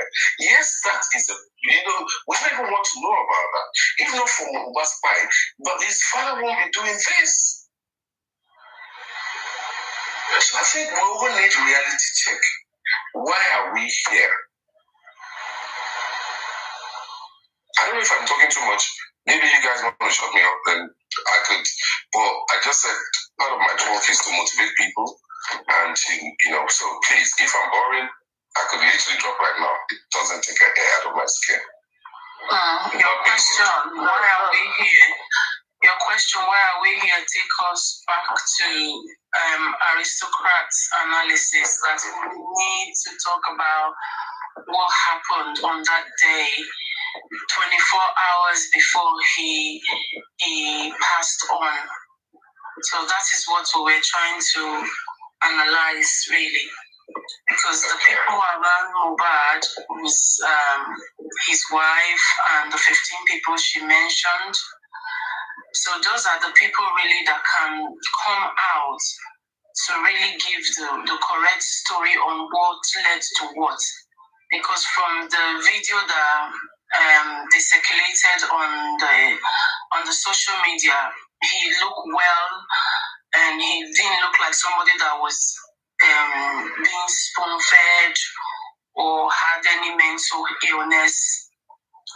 So really it was what happened in that house. According to Wumi, he died in the house. So it is what happened in the house that they need to actually go to their police station and then try to narrate so that we can get this justice.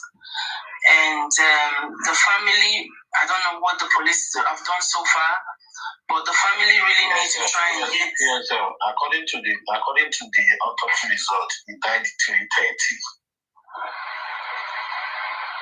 Well, according to the autopsy result. What is the autopsy result? What autopsy result? Okay, guys. Obviously, see, you have to. That's what. According to the toxicology result, he died 3:30. You have that? Yeah, don't check it. Stop pushing that. No, according to what Wumi said on the CTC, he died around 3 something, not the autopsy result. According to the forensic he died 3:30 p.m. Please, can we not argue about that? Because yes, you're saying I'm talking about autopsy result. One of the major reasons why I've been trying to employ people that try as much as possible, do not keep pushing narratives. No, we're not. That's not narrative. Normal sense. Wait, sorry. I'm not meant to be rude, but in the normal sense, how would we know someone that has died? How? Excuse me. Please, let's go back to what you cannot say narratives or narratives. Are you going to take Adura's word for it? He said anyone that saw his brother afternoon. So there's so many things out there. You can't just say toxicology is at 3:30. Someone already has said that before noon. So which is, I don't know what else you want.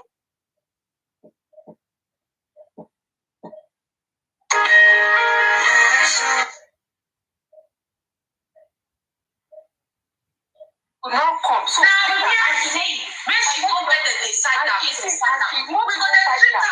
After Yekudi told her everything that, you know what, I understand it. She still, when she left Yekudi, she's now in Aries platform now. She will not go and sleep. That woman. I don't put her for just screenshot her. She was there. You don't know to go pop up like this platform. Now she's in Aries platform now. She's in Aries platform now. If somebody was to record it, they will see her in the screen record. She came here like that. And when she left the Yekudi, that was almost 12 o'clock Nigerian time. She left that place. She went to Aries. That just leave her alone. Whoever wants to deal with that woman, she doesn't have any sense as you see that girl. So there's no iota of sense in her head. Did I warn her or I did not warn her? People were saying in Yekudi's platform in the comment section that even when that same thing you're saying, Nobu Zara told her, she blocked Nobu Zara, that you told her the truth. They were even telling her in Yekudi's platform that she will block you tomorrow because did I not? She will not that she will continue. One of the Ofofolicious, is the diamond. That's why you will come here, you will come there, you get among those people where they carry information. You know what settlements. That's all. And that's how they cast to them. Is the diamond. That's why they come every day. You will go hide, you will go the window. As you come, I don't cash. We are going to expose you now. Lizzie Diamond, the day where they correct her, you say, she is not here. Why did I say that? Lizzie Diamond, she don't come here. Soon as she left you yesterday, she went to Paparo's platform. She started talking. She's been saying this thing for over 3 weeks. That girl, I think she has postpartum depression. That's a problem. I'm just telling you. Not the postpartum, how you call her, I don't know, I don't understand. The problem is, not be permission. When I tell now, when they finish using now, tomorrow finish, when I write today down, they'll come through here for younger carpets. She never do like this. She go full race around. Those people wanna calm down. When I talk that I don't they happen, when they finish using now, person go do better thing. They go come use the hands, spoil the thing. Me, I never see you. I go accommodate person for house. Make it come my house, come sit down, shop. Everything done in my house. He come they do something. Maybe something don't happen. I go say, you have to leave this house today. You have to leave. God go first for me. God go first for me. No matter what it is, I go do because I want to get that reward from God, not man. The same way she's walking around on this. I say, Boba, 15 people. That's what you do like this. That's what you do like this. That's what you do like this. You also do like this. You say you do like this. As I sit down here, you see this thing. They see. If I talk from my mind, this is the fact. You understand? When I read that one. When I have this, make I round up this thing. See the truth for me, eh? Forget all those things they come, they are not paying me. I mean, come on, I normal something that they pay people they talk when they invest. But you see the pain when they pay people here, they say, Mommy, she not think they stay, they accuse people when not get evidence. Even for today, in case I forget, could you mention, say she come report, say, Guresi, York, Lagata, I don't know where they say they won't kill her. You know when they talk those kind of strong things for months, when you not get evidence. You understand? And that is my main thing with her. If you reach the year, I not send you, I not get your time, you not reach. But the thing when concern, say, you know when they talk strong to me, they say, because the pain for me, they say, I did there. When those people, when this, at least buy your, when we did all that, other people did there, they invest their time. You don't even know the other money they give for me, for their company, you don't know. So help to see, say, they feel pay you as, how you go come outside? I don't see the reason. Madam, they told her not to stand her. I don't want to build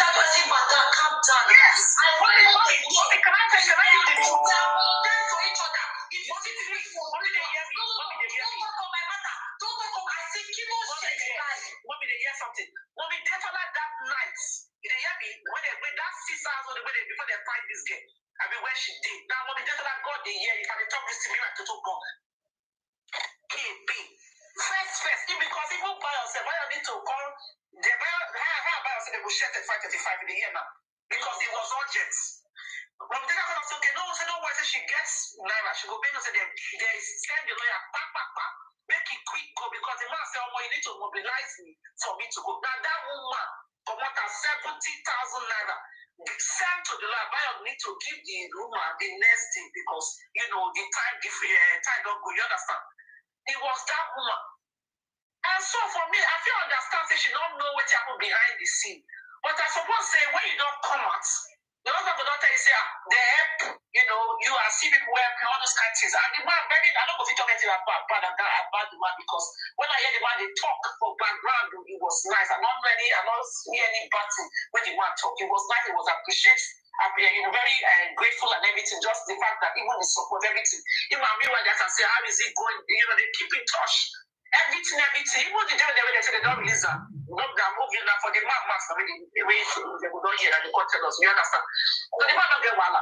But me, I say I should come outside. At least first things first. You don't go talk, so you don't know, say legal thing, trial, you know, legal thing, I mean, people, human beings, anyway you want to call them. Justice for Mohbad or Mohbad justice, anyone you want to call them. And if we help to say they want to help to see how they want to find you pay, you can't come out. You dey call people snitch. You don't reach to, you say that their plan set up. Come on. Miss Anne, you do remember she said something like my husband said he's going to sue justice for Mohbad. Yeah, she got up that one laugh. Say, I said, I just did laugh. I said, maybe you don't even talk like that one. Okay, you don't do. Make up that content. Don't do. Thank you very much.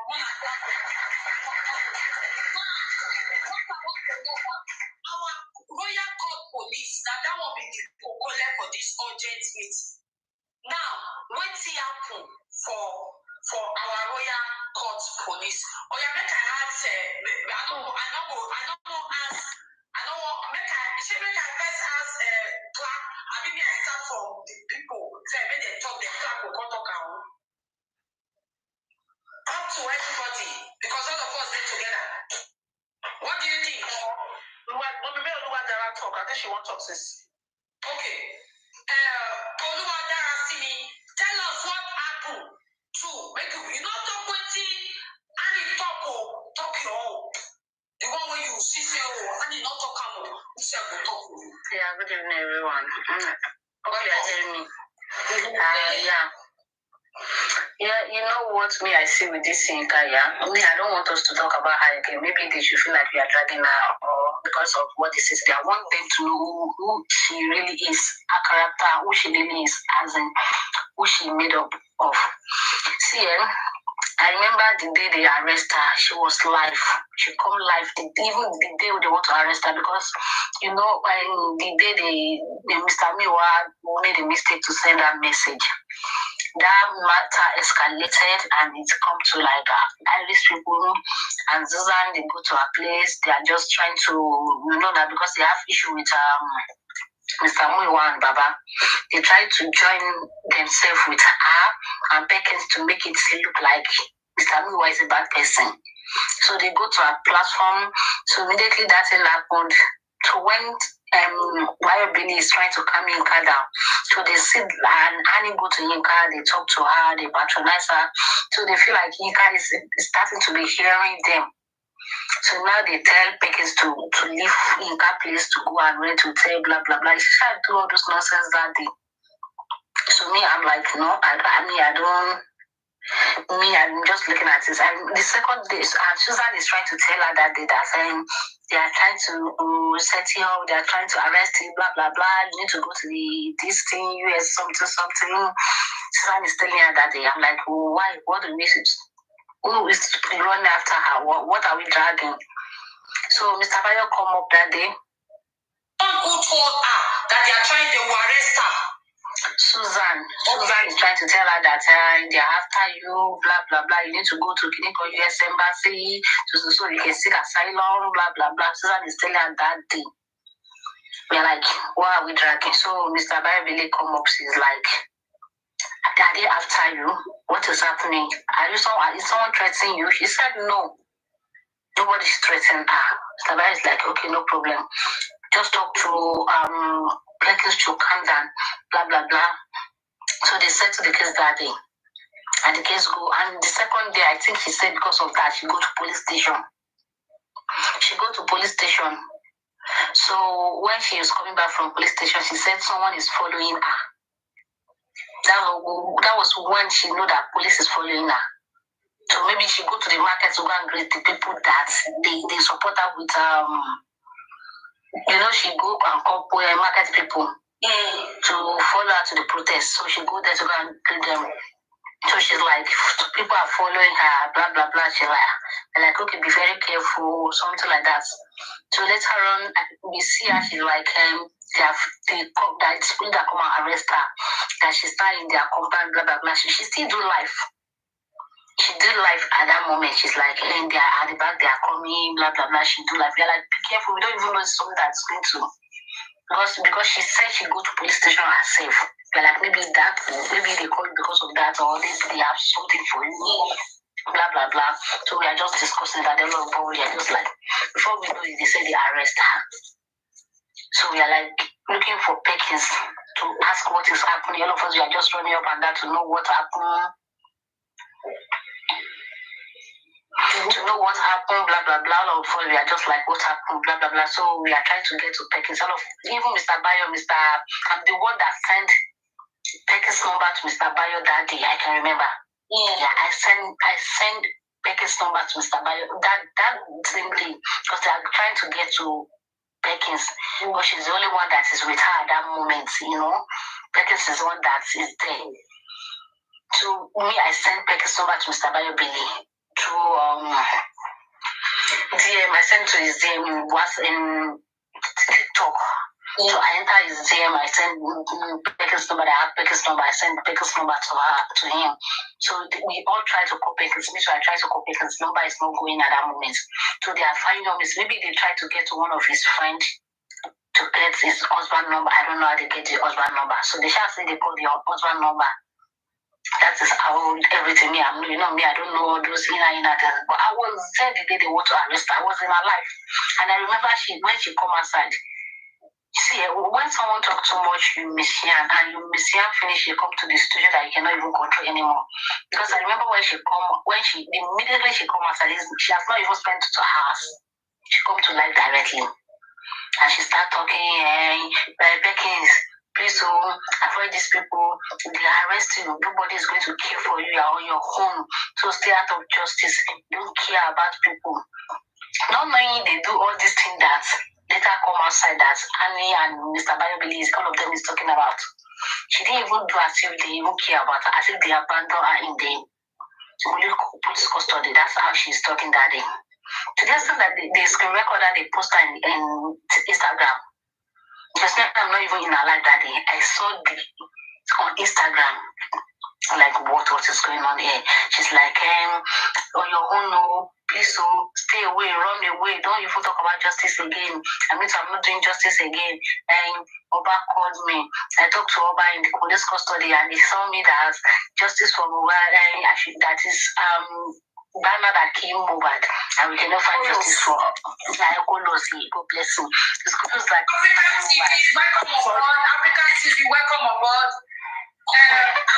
Please, I need your telephone number. I need to reach out to you, please. I need your telephone number, please. Welcome aboard. Let's go on. As African TV now, so I need to greet them. As at the end, Africa, they greet them. They don't say, oh yeah, they see where. Okay, oh yeah, go on, people. Okay, she's like, the Obasa Kolos is the one that find mobile, and we cannot find justice for mobile. She said it herself. I watch everything on Instagram, not even on the live. That they say we cannot find justice for Mohbad, that is Kulu that find him, blah blah blah. She shall talk plenty. And this girl, there's one girl on Instagram that she normally posts all this thing, something. She posted, I think you know her, I normally see you on Instagram too. So that girl, she posted a lot of all those things. I'm like, I feel my head, why would she say this? Okay, fine, you said we are not going to find justice. You know, we don't know what you saw. You know what you saw. You know what they tell you. You are the one that is there, not us. Even during that time, she came out. She sent a message to me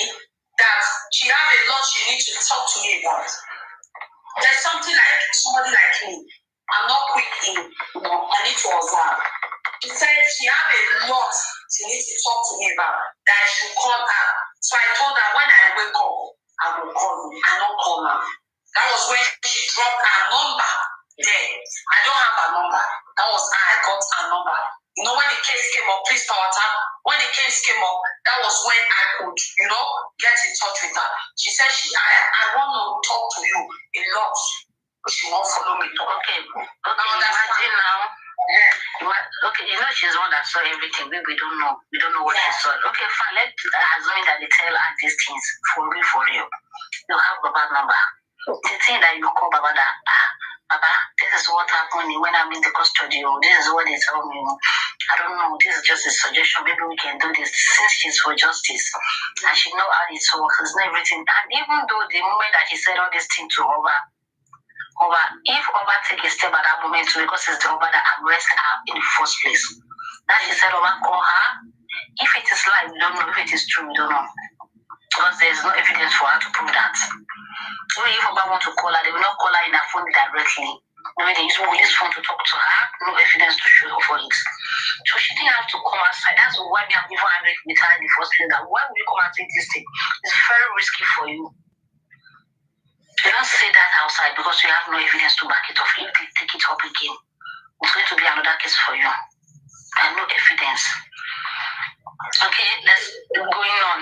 So later on, Sister PJ says, see the same post in that girl's platform, Temilola, that girl in Instagram. Shola show something. So Sister PJ post this on her own life too, from that girl's platform. She posted, she now threw it up by why would PJ post something like that? Blah blah blah. PJ says like that what to make this angry. That she didn't even see this thing. She see it too outside and she posted it like a normal to claim that why would in the intention of that why would Oba say something like this? Now okay, then for Oba to say this now, that we just normally can't tell Oba very well. Now why would Oba to say this? Then he know what crime Oba truly. That is aim of Boogie just by posting that, but. Because Yinka, if she did not calm down, she think he just want to use this against her. You know that you don't want them to use something against you. We know how to control your tongue on life. Now she and Oba talk now. You did it. Were you there? Now she and Pika talk. You were not there. So now she and Pika. Ever since she don't talk to Pika now, it's not the same. Her system has changed, yeah, She not be the same again. I don't understand. Now the real. Next person, you don't finish. Yeah, for now. For now, okay. Yeah, I'm sorry. Let me just say this. Please, this matter, I need to talk about today. I don't want to be dragging so much. Do it. In this place, do we look like who is dragging, as they said? No, we are not dragging now. No, we are not dragging now. Okay. Queen Treasure, Queen Treasure, before you go, let's hear what our court clerk is going to say, because Annie was talking, she said she want to excuse herself. Let's give her that honor to say something. Royal Courtroom, over to you. Royal Courtroom, don't they snow? Royal Court clerk. She don't they snow there. Royal Court clerk. Maybe she don't sleep. Royal Court clerk. Hold on, guys.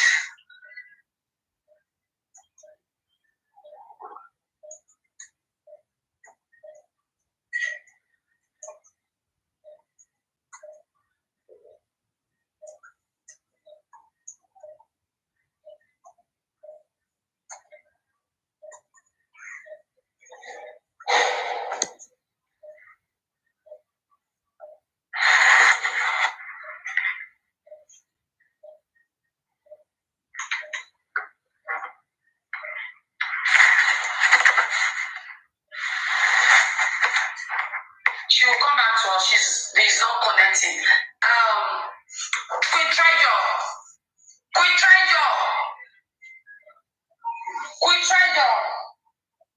It's madam.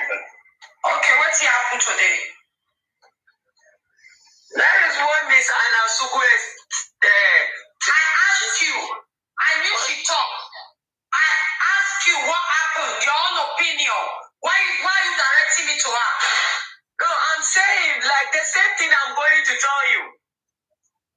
Okay, It's the same thing I'm going to tell you.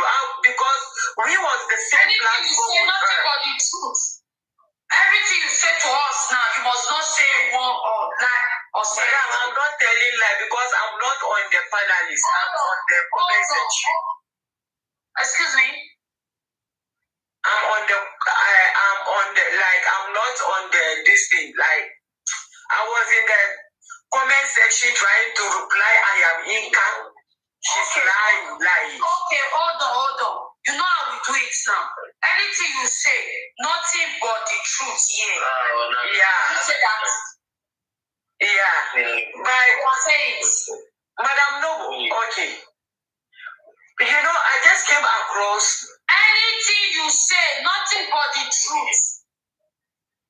Yes. I said you should say after me. Anything I said, nothing by the truth. Yeah. If you lie, make your purpose go on.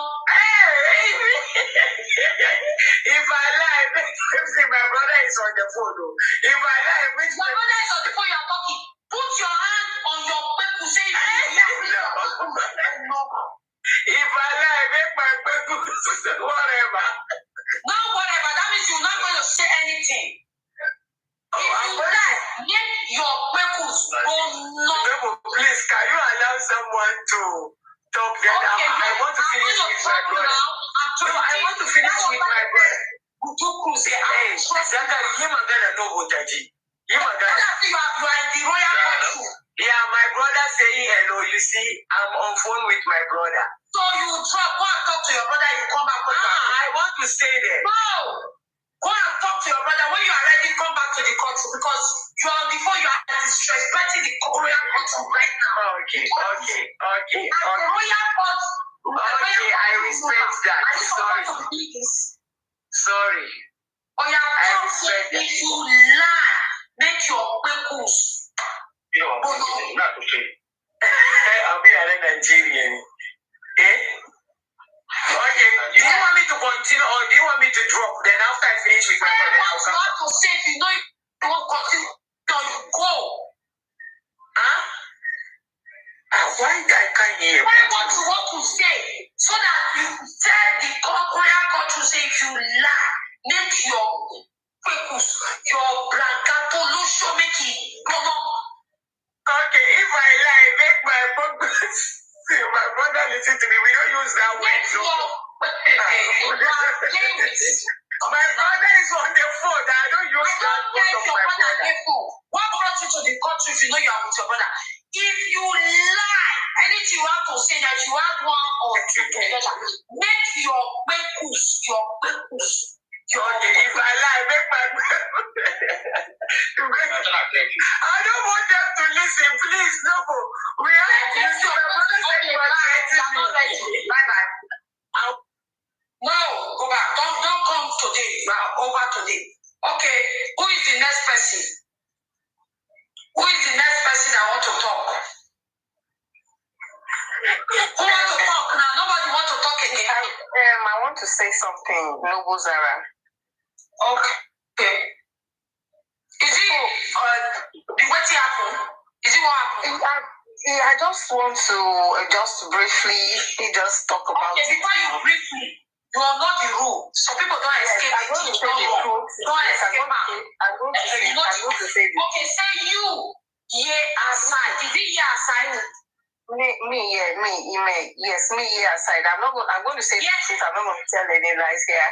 And if I lie, my people should go on. Oh, yeah, put your hand for your people. Don't they rush? You are rushing.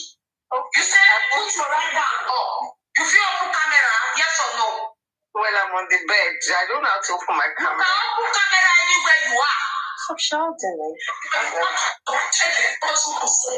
I'm just saying. You understand? Did I tried to I'll put you in the screen. You must open today and today. Oh, yeah, come screen. I opened it. Is it open? It's not open. Press again. Where do I press there? You see where they like say that the video like this. It do like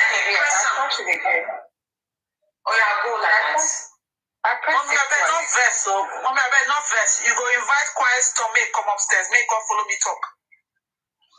Okay, Quiet Storm. If they follow you, they do wahala.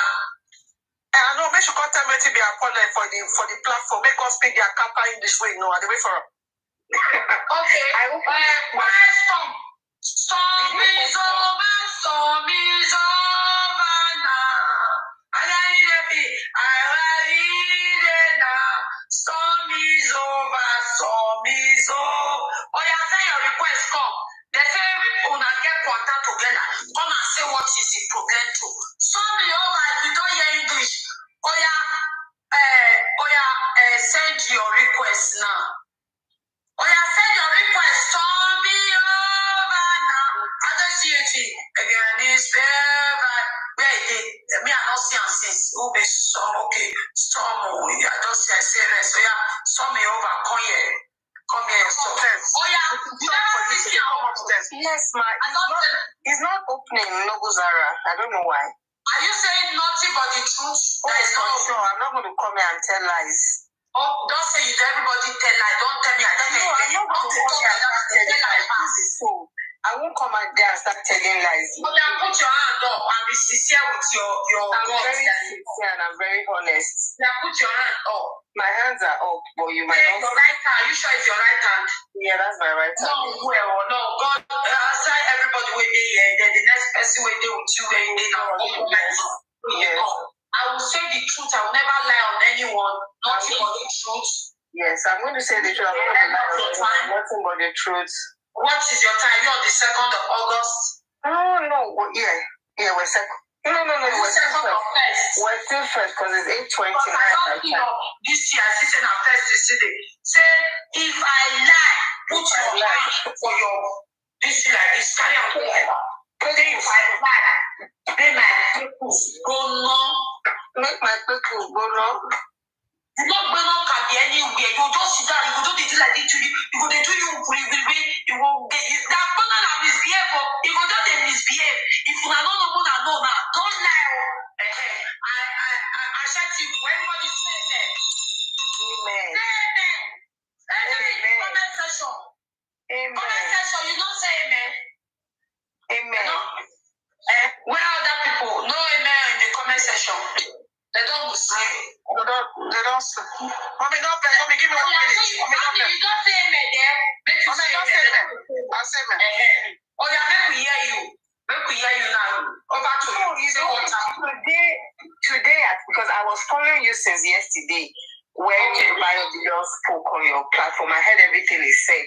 But at the point that, you called Yinka, I'd left. But by the time I came back, I hear you saying that now, this lady just lied on me. That I heard that. So anyway, the program ended yesterday. Soon as she left you, she flew because it's just 8:30 my time here now. So I can still be up to like maybe 11. Soon as she left you, she ran to Papariano's platform. She started talking again. This same thing.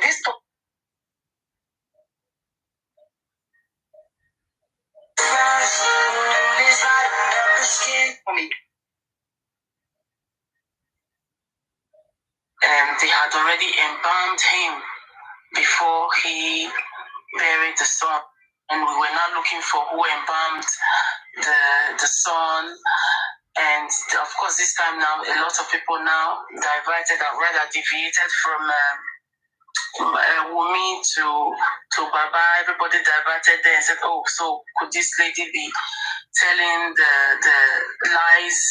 So we were just being knocked around with their narrative. So it got to a point that I didn't even know who to choose anymore. So I just had to stay in the middle and say, you know what?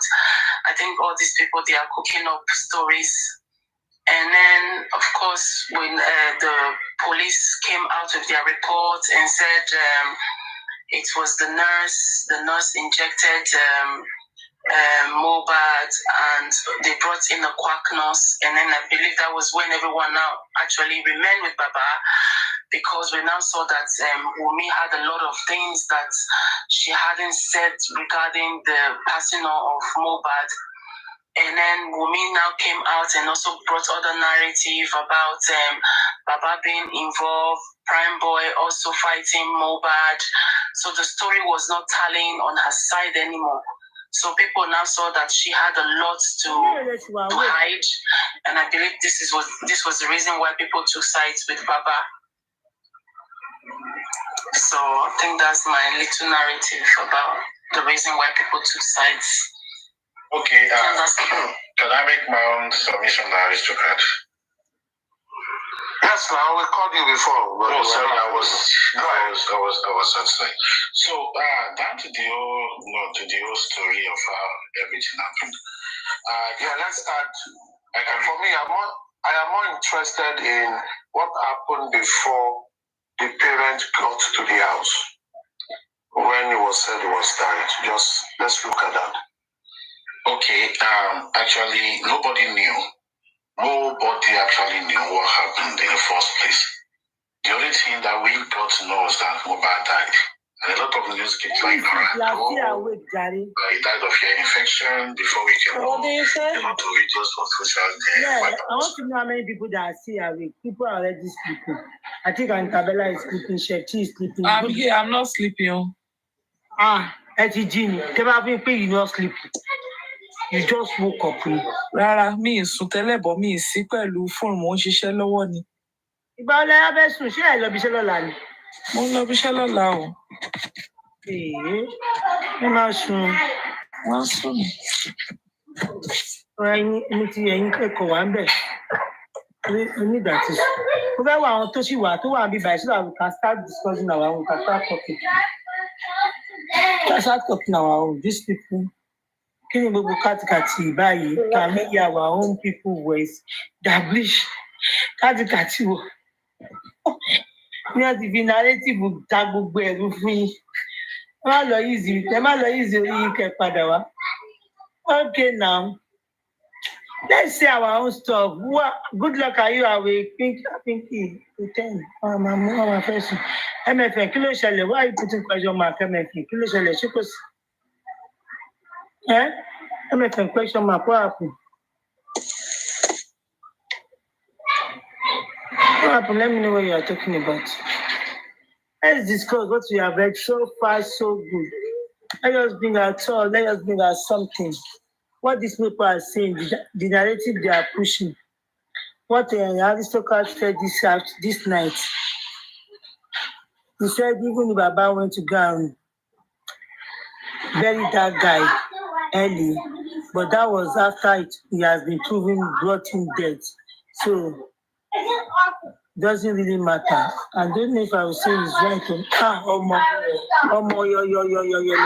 yo.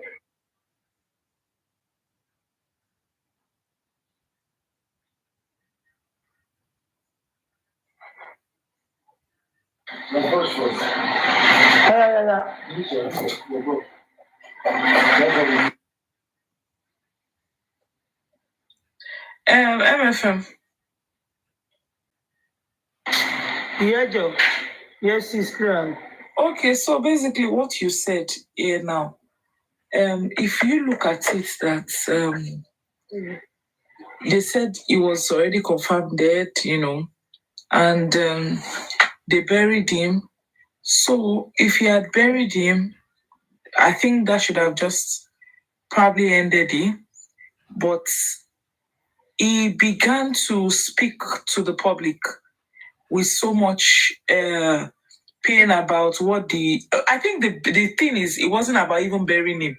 It was about the way they buried him. It was about the location where they buried him. It was about the kind of casket. It was about when they bent his neck. That was what triggered people. If he was buried that day, but he was buried in a proper way, in a good location, it wouldn't have gotten so many people angry. And also, when he now started saying, you understand? Like, so you did you know all these things before you went to bury him? So I think that him burying him was not what really got people angry. It was the manner at which he buried him. It was the location, you understand? The location and all the things they were saying, the bitterness around it, everything. And the people felt like if he was not that in a hurry, they could have done autopsy and they could have buried him better.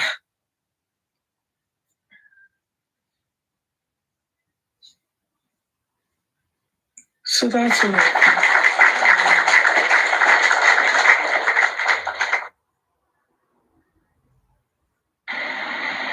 You are right. You are very right. But my question is, somebody said he's not right on that because it can be picked up for premeditation. Like premeditation, what do you mean by premeditation? Confirming his death because of his death before it was announced. Ṣé kú owó ló pa? Is that what you mean? Listen me that. Is that what you mean by that one that you said the kú owó ló pa? But I don't think police are looking at that side. I don't think they are taking. Like I'm thinking we should say this afternoon. I don't think they are taking the social media whatever serious. I think it is only what is brought on their table that they were taking serious. Except maybe the lawyer will now go a bit deeper than the police, because if everything that has been said on TikTok, on live TikTok, and we don't expect them to be taking every word from them. If not that, I think you need to be questioned for that. You need to be questioned for saying Ikowoloku. And Ikowoloku, but any question for Ikowoloku, they're going to say, okay, what about Mama to say, Josie, mommy, pabi, Josie, me, Mama, so. So they're going to be making use of everything that they have said on social media. If I'm not mistaken, because they might get out. They might just say that she be Mama not so bad, she be me not so bad. I think that it's busy that if you comment, let him on that look. Take it. Take your vitamin before you brush it. No, continue brush. Give me 1 minute, Joe. 1 minute.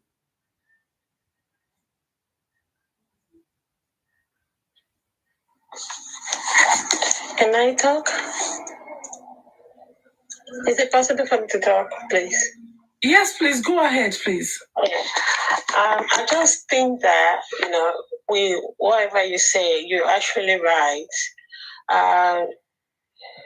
Initially, the police or the government might not actually take what's going on the social media serious. Yeah, I'm not sure they are taking it serious. I'm not sure. Yeah, but with the attitude Mr. Jesse, is, bringing up now, I think there's a lot of things that they might pick up from that. And if this case eventually gets to criminal court, it will definitely need to be questioned. And because when Mob died, the way they bury him, it raised a lot of questions. Initially I was like, oh, maybe he's a Muslim, maybe that's why they're burying him.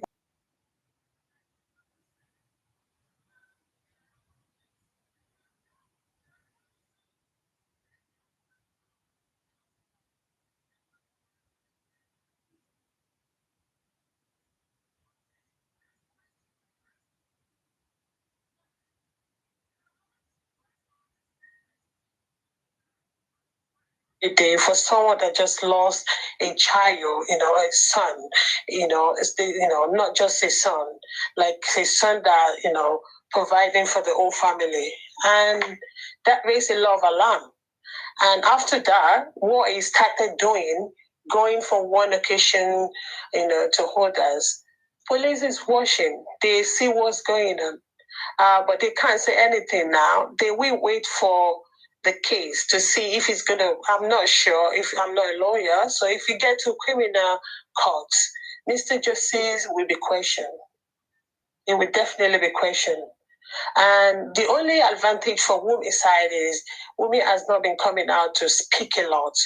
which I believe that can give her more advantage, and whatever she want to say, she might be able to have more chance to express herself and say it in a legal way when it gets to court. Because assuming she has been coming out, saying one or two things, these people, they might change it and give different narrative, and police also will be picking, for whatever everybody is saying, whatever we're doing on social media. They might not show interest, but they're picking one or two things. So that's what I just want to say.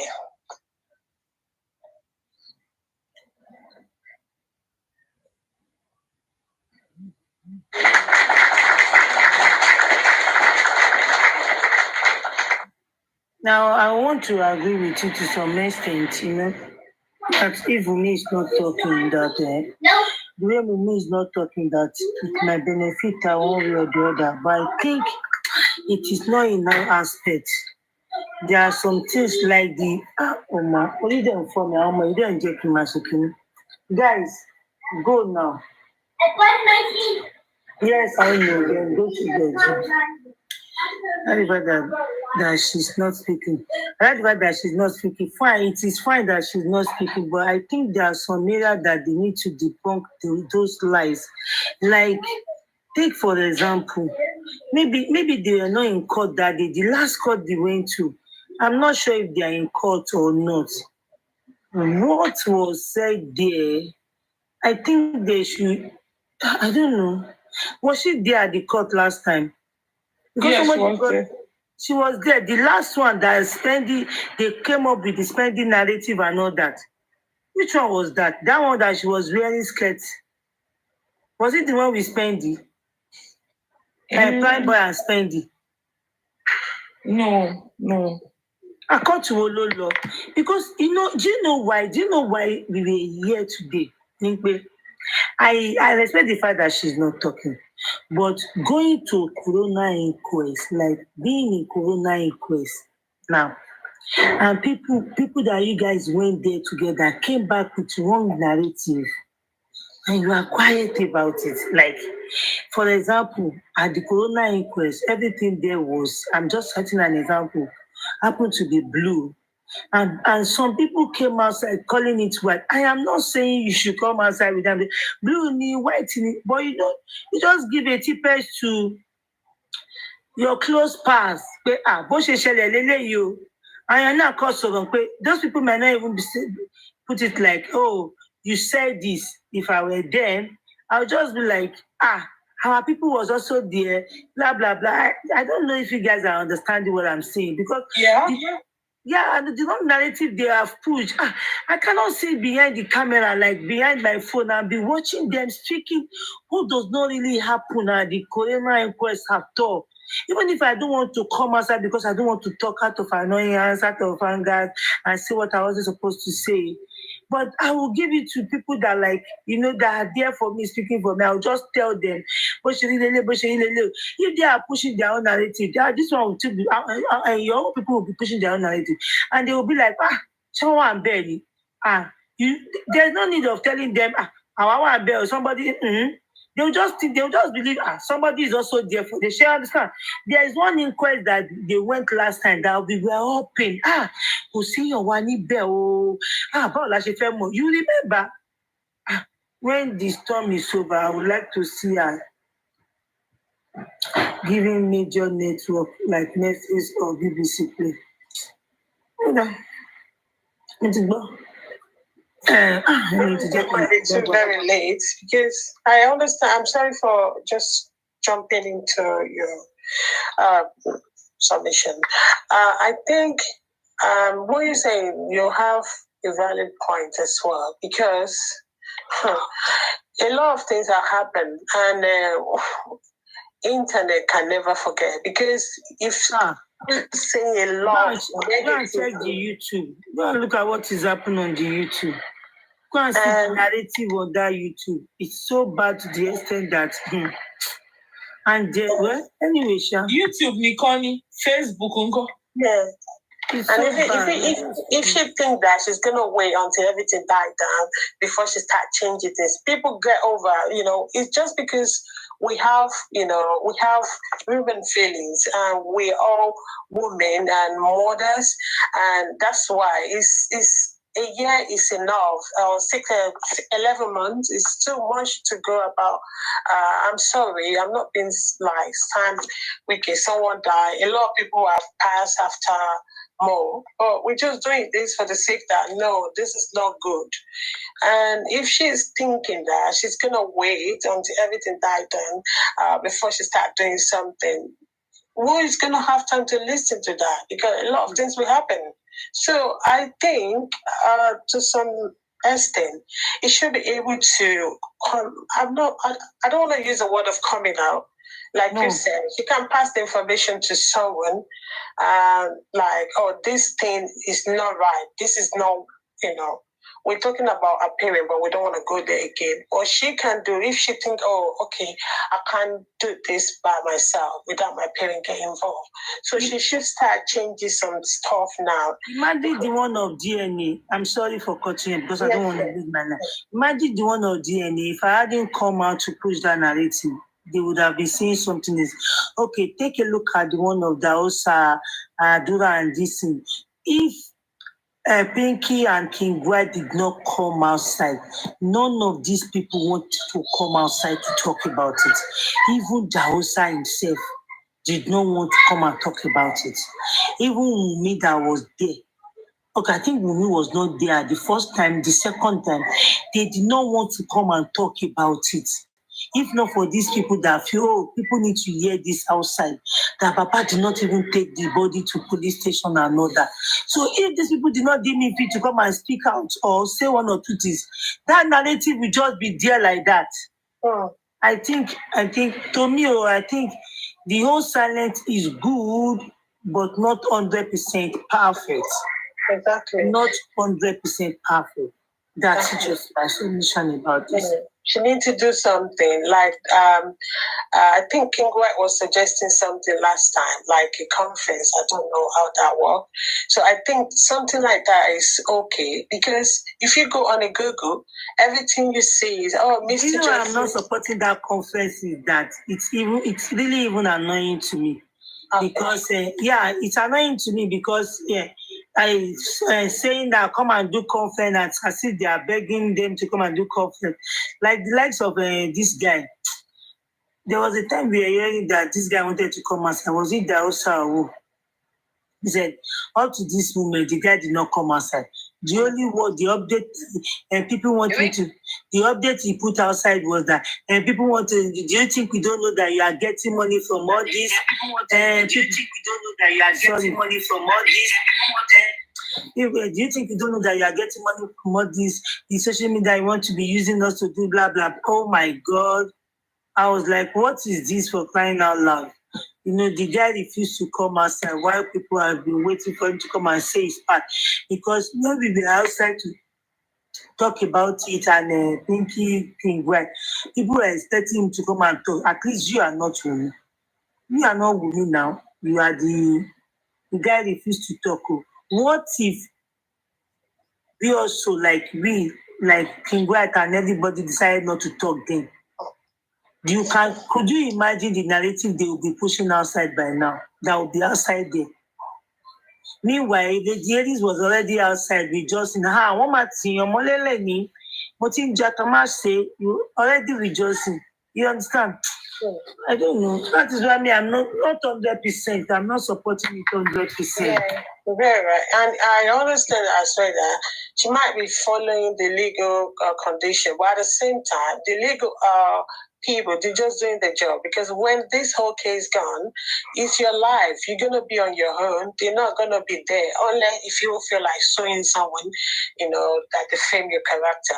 But at the same time, that cannot even change. This whole justice for more is not only for Nigeria, the whole worldwide. And wherever you go and say, this is the more, wife of, people have that narrative in their head that you actually deleted your husband, and she's supposed to. No, it's not. She's not going to come out to fight. Yeah, that's what I'm saying. If she doesn't want to do that, she can go to, there's a lot of good places to go in Nigeria, like BBC, not the Nigerian one, I don't know. Imagine if everybody were quiet the same way she's quiet and her family were quiet. Ha. Just imagine it. If everybody were quiet. It won't be funny, It will never be funny. I just think there are some aspects she should have come out to talk, and then who else again? Like the Daosa that plans to talk the other time, and up to now, the only word we get from Daosa was update. I do not even know who that update was meant for. Somehow so that Darosa, I don't. To be honest, I'm not a fan of Darosa because I don't really believe that guy. In the initial stage, I think the guy want to go along. The last one they put outside there, the last one, the other one, the first one that the man did not go to the station. No, I believe that, because it happened right in the station. But did you see the last one that they said it was Baba? Baba was there. It was Baba that asked them to put salt on his chest. That one is what I find difficult to believe. What I mean is that I believe everything is saying. What I mean, but I don't believe is that I think he and Mr. Jesse were initially working together, or maybe they have some sort of agreement.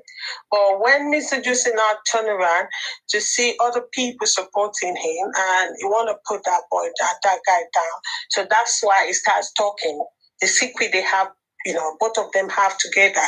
So, but if not because Mr. Joseph misbehaving, I'm sure Darusha will still be, covering a lot of things. He won't speak out. Exactly. If not that, Mr.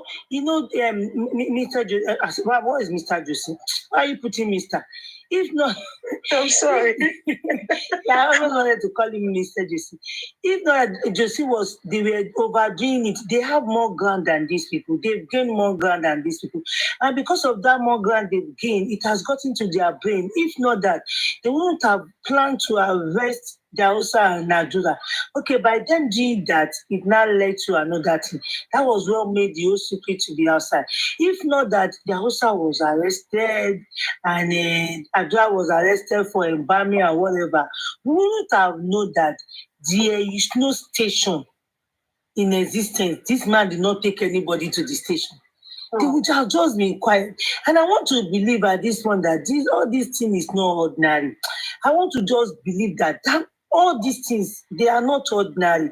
But most people don't believe in fetish and power and all that. But I want to believe that how can you be seeing people lying against you, pushing wrong narrative, and everybody were quiet about it? Everybody. Not until you now go to your own top before you now the station, no. Before you now and okay, now look at the issue of the salt now, the salt case now. You are not saying Baba was there, Baba gave the instruction. I was like, where were you quiet? And they were trying. Somebody said they were trying to cover up for the Baba. They don't want their shame to be outside. Are you kidding me? No, that doesn't make sense, because if you claim you love more, you won't do that. You all were quiet. You have your truth. You were quiet. You are coming up for Baba. You don't want your shame to be outside. You are already outside there. The family is nothing to write. Let me not just say that. You're already outside there. Then you are covering up for Baba. Tell me who is going to believe you.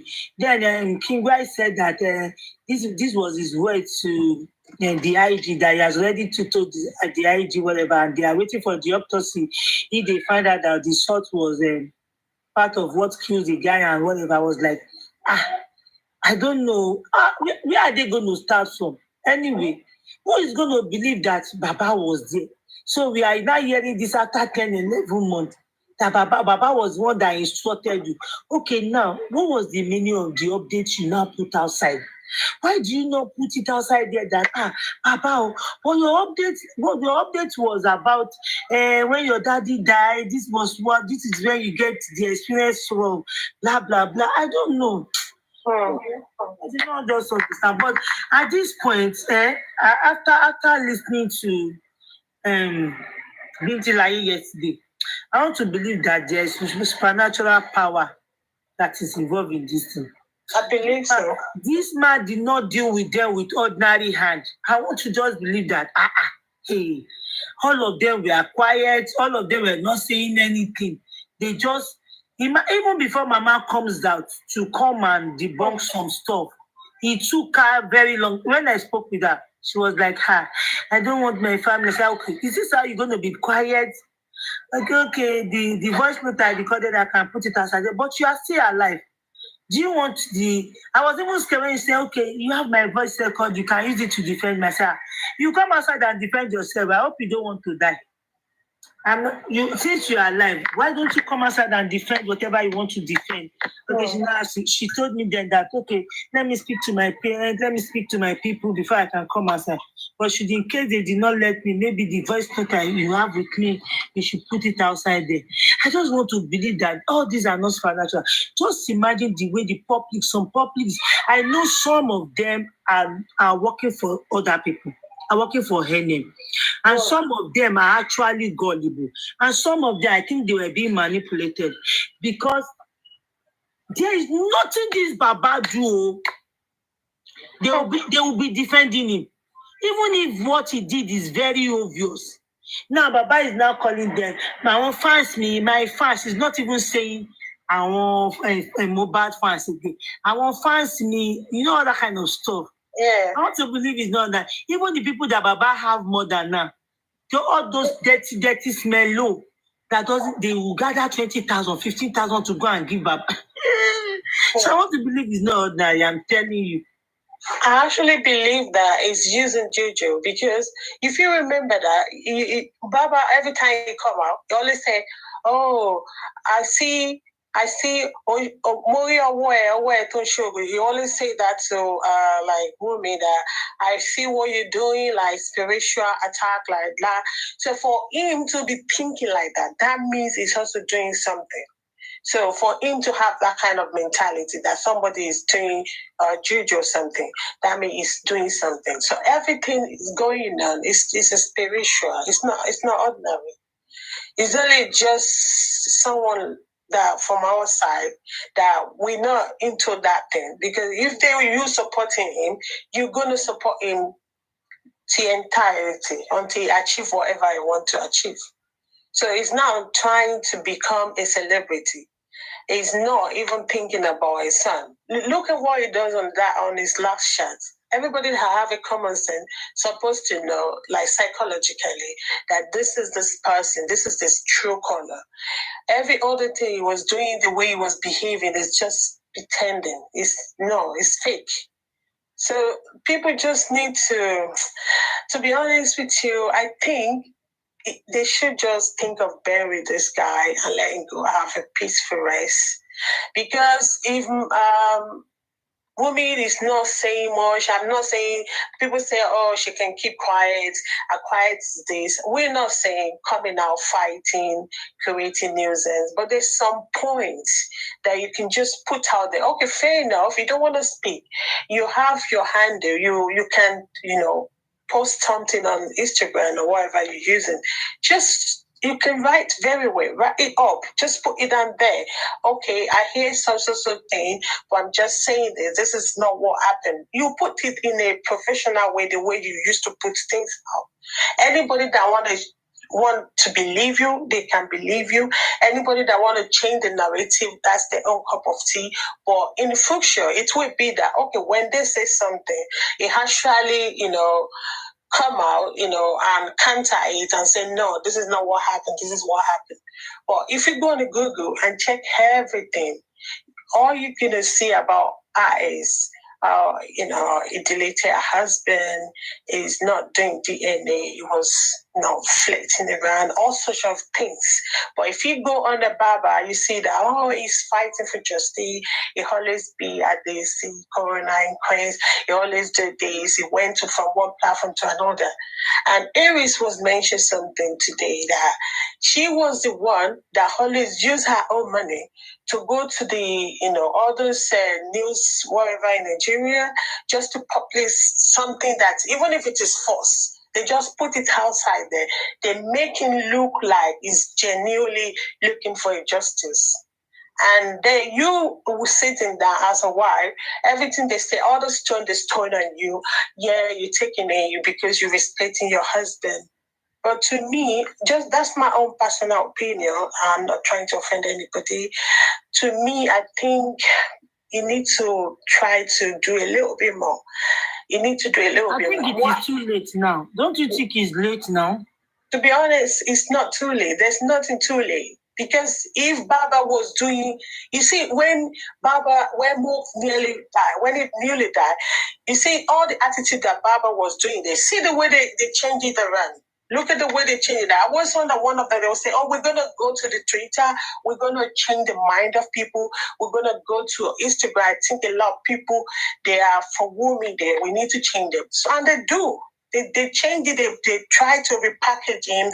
It coming now, like they go to the barricade like before. They don't allow him to talk. Every Sunday when he come out, he doesn't speak by himself. It's like two people speaking on his behalf. He's still alive. So they're just doing all those things. They don't want him to say something that he will say, and people it will be on internet forever, and they might not be able to change it, So that's what they're doing. They're repackaging. Even though they're doing it for money or for whatever benefit they're doing it for. So those are the things that I expect from women. We come in now, we talk, all this talk that we do, we can only try our best. If she can also try, she can go to, I know there will be women rights in Nigeria, others organization that supports widow. She can just go find two people, security, just go there. I'm so person. I just come here to, I need help. I need your husband to be buried, and all that. They will put it up. Everybody will see. It's even get a lot of people hope and say, wow, she's 26 years old now, but she's doing a lot. Yeah, keep it quiet, fair enough, but at the same time, she needs to think about the future and also the future of the Liam as well. Because internet will never forget. Whatever they put in there, it will be there forever. So that's just my own opinion. And this is not juju. Let me see the comment section. If you build an identity for Josie, everything you are asking for in question in plain sight. I don't understand what you're trying to say there. I don't understand you. Anyway, this is not juju. Anyway, I just feel that quietness is not looking natural to me. I don't understand. But anyway. Mommy.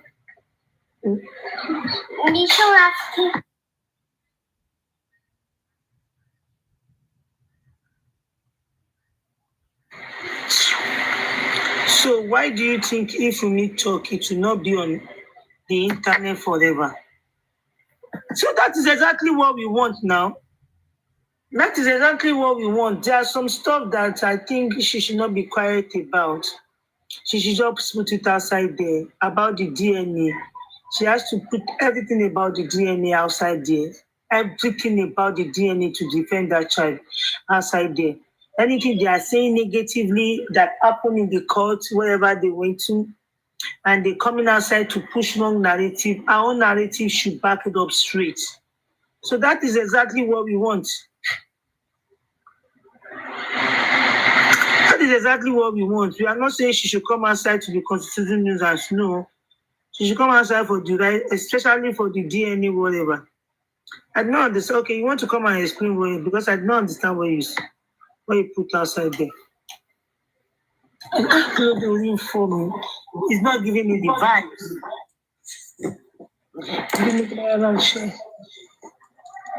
Hello, good morning. B+, how are you? Good morning. I'm fine. Thank you for accepting me. You're always welcome. I wouldn't want to dwell so much. I just want to drop some things into your consciousness here. So what I meant by saying if you build an identity for Josie, every question you're asking for, it's right in your plain sight. I've actually been following you quite a little bit, and it's just that, sometimes when we put so much effort and emotion into something, we got overwhelmed sometimes. And in the process, we build some sort of identity towards where we lean on. And at that point, once you've chosen your path, every information that flows to you, your intelligence will always want to protect that course of identity. So sometimes you miss some information that is very crucial in the process because you are not openly analyzing information based on third party. You're analyzing it based on identity, which is the path you've chosen. It's a conscious effort and unconscious effort. So it's not something that is wrong, but it's something that sometimes you always want to retract yourself, which is very good. But when you're not conscious of looking at information based on the identity of who you are, you will not see the interpretation of that information clearly. So you always try to be conscious to say, okay, I'm not defending women, I'm not defending anybody. I just want to see this information like a neutral person. The interpretation might be slightly different. So what I said about Josie's identity is, it's not an alien. It's part of who we are as a human being. It's part of our neighborhood. It's our fathers. You could literally pick Josie as a person and put him in a category of someone that literally fit his class before Mohbad's death. So you could easily see his way of life, which is there, his incomes, his attribute to life, the woman he fucks, whatever he does, his ideology, his beliefs. Now you could say, okay, this is Josie. Now, everything that unfolded during a relationship with his son towards the end of his death, then you could clearly see his state of mind. Obviously, he's being sidelined by the rest of the family. He has so many bridges before he could reach his son. When you're looking at the state of mind, you could clearly see that he felt hot. I was watching one of his videos where he said they went to a spiritualist and they told him that the only way path for him to have full access in terms of what he literally wanted from his son is by opening a door that is locked. Probably is a parable. People will interpret it differently. But to me, I'm thinking he's referring to his wife. So, and he said after he opened the door first time, he got what he's been asking for a very long time, so easily. So when you look at the way he thinks, everything he cares about that moment is just his own personal income. The emotions of his responsibility as dad does not exist at that period. For him, it's just all about what he's getting. And in the chaotic situation of what unfolded before his death and towards his death, when you look at the way he concluded, because it's a conclusion when you agree to bury your son, regardless of whatever it that comes after, you literally want to conclude it. Something will push you before you can make that conclusion to say, what am I getting? Definitely, that will be your state of mind. So for him to conclude, he's only thinking of whatever it is available to share. Because if you also look at what is available on the internet, there is an issue of lawyer to say, I want to take hold of whatever it is available for his son. So his state of mind is still clear to show who he is. So when you literally build an identity for him, with no bias, because you have to treat his case differently because he was not on scene when the son was died. So when you put out this case saying it does not involve the process of how he's dead, you could clearly analyze each individual that played a role. But when you are mixing his activities towards to the cause of his death, and again involvement of other party, you could clearly mix information that could be useful. I might be chatting shit, but I just want to drop some things into your consciousness. I really appreciate what you're doing. I want to think that young lady deserves so much protection. Seriously. And if some group of people are putting their mouth together to say, whatever happens, let's see what unfolded. But in the meantime, this young lady and this son deserve a protection. I'm willing to support that cause, because in every situation in the world, no matter how chaotic it is, there is a one voice: protect the vulnerable ones, which is the children and our mothers and the women. Thank you for having me.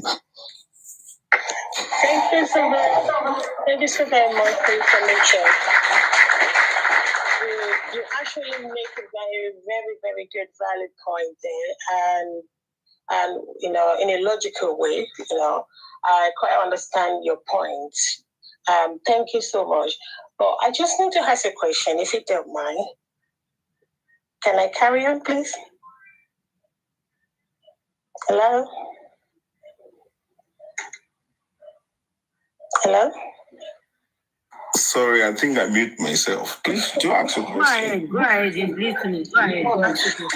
Yeah, please ask a question. For what you just said now, I can't see a lot of wisdom in what you said. As we were talking before, maybe you mixed our conversation, and you mentioned something that the young lady need more protection. In what way do you think we can protect her?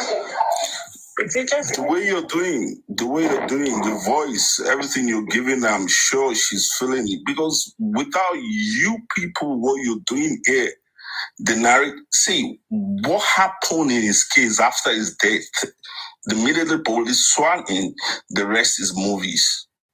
Trust me. Have you seen Acrimony before? Do you know a movie called Acrimony? Yeah. Thank you very much. There are some movies that deliberately the producers will leave a void for the people that watch it to interpret it in their own way. And that is why you see information so vastly free everywhere these days. Because they know that when you pick a piece of information, the only way you can translate it is with your identity. You will always find a line, and I'll tell you what, put different category of identity of people inside that place. They will give you different interpretation to that place. That's why you can see information everywhere, but people don't literally know how to interpret it. Why I use acrimony is when you want to interpret the end of the movie, you have to choose a side, and you have to construct your own ending. So this case has shown a void that literally a lot of people does not know what happened. And in the interpretation of the void literally shows you people have been watching so much movies lately on Nollywood, on Netflix. They will start interpreting it in their own ways. And the fact that people have lost a bit of, you will say, credibility in the way Lagos State have run its judiciary for the last 8 or 5 years. They kind of start sensing that something is not right. And when you put the public in doubt and there's a piece of information, they will start picking the rest from themselves and they will start selling what brings money. So that's why I call it movies. But the fact that there is a soul which is young, and there's a woman looking at that soul, they are vulnerable, they are considered vulnerable. Go anywhere in the world, they need protection, regardless of whatever it is happening. Come rain, come shine, let the world blows up, they will still protect the vulnerable in the West at all given costs. And why we should not adopt that? Thank you. Thank you so very much, sir. God bless you. Thank you so much. I think your point here that you are trying to make is that come rain, come shine, we should still protect Wumi, right? Is that what you're trying to say? Yes, Yes, until the court says otherwise. Because she's vulnerable. Yes, she is vulnerable. She lost her husband. She's looking after a baby. And in this situation, there's so much things that is happening that is certainly not clear. So who do we protect first? The vulnerable person. And it's so unshame, it's so unbearable to see that majority people, and listen, interpretation of information, it's still one of the most sellable items right now. Even use AI, for instance, you could just tell AI with a script of words on your typewriter and it produce a realistic video for people to believe, and it will believe. So when you're saying there is an information that is not clear, and you put and you put people's brain that is being so sharpened with the level of information that is pouring on their phones, they will construct movies for you now. And that is what we are looking at. So why I say she kept quiet is a virtue. I literally respect her quietness, because when you're quiet and patient, listen, it's a long marathon thing, not a short thing. By the end of the storm, then that is why you will know that, I'm glad she actually kept quiet. Because the people that are constructing the movies, they are still looking for information to amend those areas that is missing. Please, I just don't want to bomb your space this morning. So let me just be a listener. You are making sense. I think you are making sense. But what about the areas of the DNA? The narrative they are pushing about the DNA. Don't you think she would see, DNA is still inclined with Baba Mohbad identity. That's why I said when I said dissection, it has a lot to do with information. So let's, for instance, now you're in the kitchen space and you want to cook a goosey or bake a cake, and you're with a friend that wants to assist you in doing this. So someone that doesn't understand anything about the process of what you're about to cook, when you start talking the process, the person doesn't have a clue. So the information you are exchanging is a tool of dissection. So when you want to dissect someone, you have to use what is required. You cannot use a different terminology or a different tools to dissect. So I see that you put a lamb chops on the table and you want to cut it into pieces. And I see you bring a hammer, bam. I see you bring a needle, bam. You won't get anything out of that lamb chops. But when you take a saw or a sharp knife, you can easily get the best out of that lamb chops that you want to cook. So when you look at Baba Mohbad, just dissect him for who he is. Don't mix him up. When you want to look at Wunmi, dissect Wunmi. You could not go wrong when you use information clearly. Because I know your brain is capable. You're just, sometimes that's what identity does to you sometimes. And you are fighting a just cause. That's why I would not wrong you, but it's a conscious thing. When you're looking at information, make sure you're not looking at it with identity. Because why? When you choose a path, your identity protect that path at all costs. And when I mean protect, means that everything and anything that has to do with that, when you say no, it will always protect it. So information that is literally useful will not be accessed, will be deleted with your intelligence. And because it's been a long race, you literally been there at the front of the wall. So I see some information mixing out of the way you're supposed to see it. But when you take black for black, let it be black. Yellow for yellow. Don't let the outside world help you to mix yellow and black together. No. Treat yellow for yellow. On occasionally, when yellow wants to drop into black, you will know it's dropping for a reason, because we do not do things without a motive and reasons. And when you see Baba Mohbad clearly, I see him here. The way I analyze, I put his whole story is, I saw a cash machine in a book is that when the way the normal program roulette in bookies is, when a machine is busy for a particular hours collecting people's money, at a point, a piece of £1 coin could trigger millions of money out of that machine. So I see Baba Mohbad sitting down at the corner, and the machine has been loaded. Nobody's winning that lotto. As soon as you just throw 1 cent that is not used inside that look, and a lot of money is just pouring, and he's just loving it. So the way the scenarios and the scandal and the story of his son being uploaded is milk in one way or the other out of it. For him, it's win-win situation you get, because he has already chosen closure. He has already. And the only reason he's chosen closure is to offload whatever is available to share. That if you literally build his identity, you will know where he stands. And why is he fighting with me, for crying outside? You and I know. Listen, at the end of this conversation, when you have time to look at that man, there's one conclusion you will have.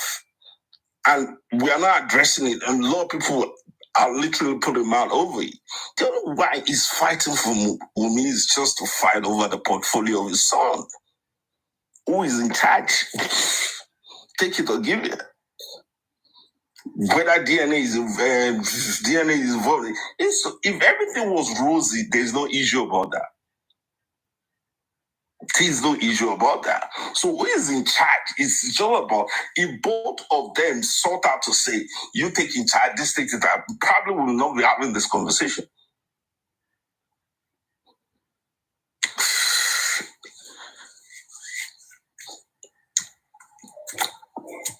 Thank you so much, Nora. God bless you. You actually give us a lot of very good valid points. And thanks so much. And yeah, we stick to that.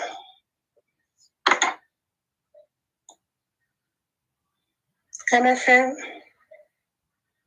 Yes, I'm here. Thank you so much for your submission. Sincerely, I was thinking, how far their own narrative have gone. So if Wunmi decided to say our own part today, we the people still be there to accept or to listen to her, because they have really gone far. They have really gone far with their own narrative. And it's sickening, If you check the YouTube, you check the Facebook, check everywhere, their own wrong narrative is outside there. There's nothing outside there that from Wunmi that can okay, when they were saying this, what did you say? Especially about the DNA, because so many people hated Wunmi for that DNA. Like, why don't you want to do DNA? Why are you saying this? Why are you doing this? Why are you doing that? There is no much explanation about that outside. And whereas Wunmi actually won the DNA, it was the Baba Mohbad that is now doing a keep and keep stuck with them. But he's not coming outside to tell any of his followers. They don't know about it. It will just come outside. It's Muiwa and every one of them. They would have planned it to come and put wrong narrative outside there. The people will believe it. But at this point, they are the one that is delaying the DNA. They are the one that do not want the DNA. But nobody, if I wasn't the one that said it the last time, that made people to understand what was happening. Wunmi was actually quiet about it. Some people was actually quiet about it. And they were like, what's stopping from doing the DNA? The court, they've sat for the court for more than 2-3 times now. You are still not showing up. Meanwhile, Wunmi showed up. It was Baba that did not show up. The last one, Wunmi also showed up. But they later made a mistake by letting us know that Wunmi showed up. But they were outside saying that Wunmi did not show up, right? If not for what I said, they now admitted that Wunmi showed up. So all those stuff, I think, by the time Wunmi will now decide to say one or two things, how many people will still be around to listen to that part, So many people are already getting tired of all this stuff. But I will still take your own, I will still take some of I will listen to your own advice that silence is virtue. Maybe she should be silent. Let's see the end, we justify the means. Let's see how it goes. Let's see how it goes. If you may say Joseph take charge of property and give him whatever, DNA will be thrown out. No, they do not even want to. They are saying that. Did you hear what they say? That women should walk away. That is what Bukky Jesse said. Bukky Jesse said, if you are not doing DNA, then you should walk away. But there are conditions for DNA. You guys are not ready to comply with the conditions. And Bukky Jesse said, okay, now keep your DNA and do not look back. You don't even want that child anymore. But keep your DNA and forget about everything that the guy has. Then when you do not look back and walk away, we are going to leave you and stop bullying you. Definitely, this lady called Bukky knew what she was doing. They are purposely attacking this girl because they wanted her to walk away, to be so tired of the whole thing and let go of the stuff. You understand? But this thing is already with the son, it's already with the whole case is already with Falan, is already with the son. Even if she decided to walk away today, the man will not walk away. The man will see to the end of everything. So no matter how you people are trying so hard to bully, to drag, to do everything, the case is already where she took it to. They're gonna see to stop it now. This is 10 o'clock. I'll be 10:30. You guys are making me have a day.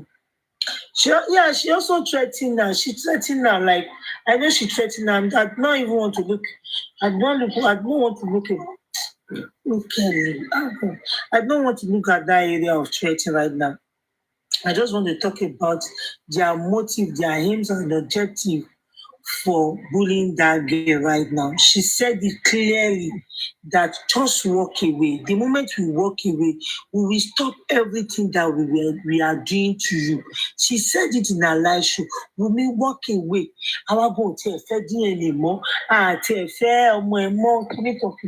Shall walk away. To walk away, why the power no must stop.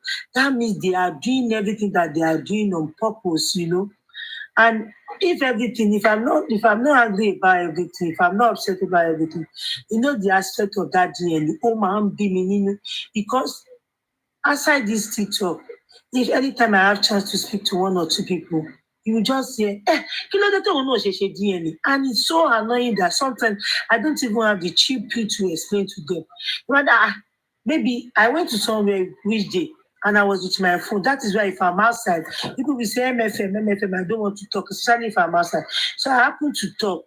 I happen to omit myself and say something. I saw, what I want justice for Mohbad, money. But I be pay platform me, they were just making me to understand that we are supporting me. Money here now.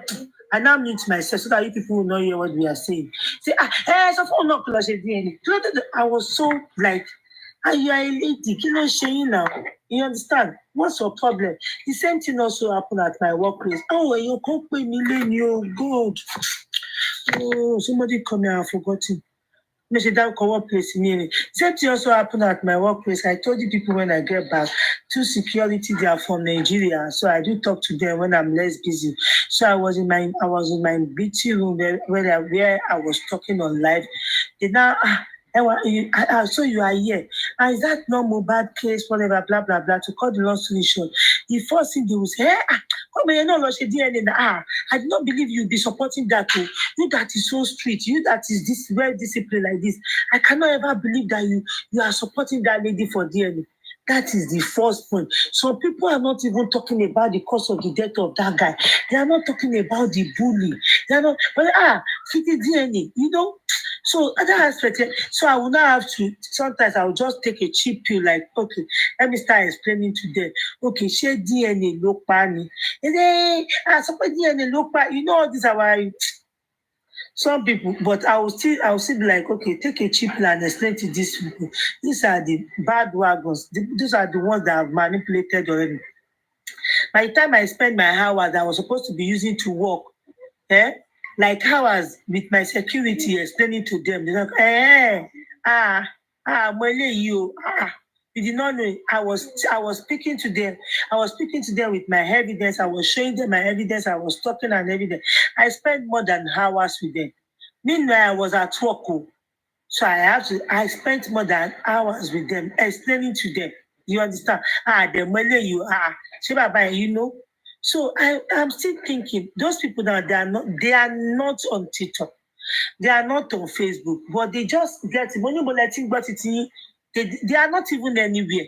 They just got to hear from what people are saying, maybe 2 people standing, 3 people standing, and they push such narrative, they just believe it. When you are joining us on TikTok now, or join us so that you can hear more, this one you not even know more about this stuff, and you are talking about this DNA and all that, they did not know. And so likewise, so many people will not also know. The narrative they are pushing has gone so far. So when this lady will be ready to say her own part of the truth, how many people will be there to believe her? How many people? That is the major reason why I support the condition being put in on DNA that these people are denying right now.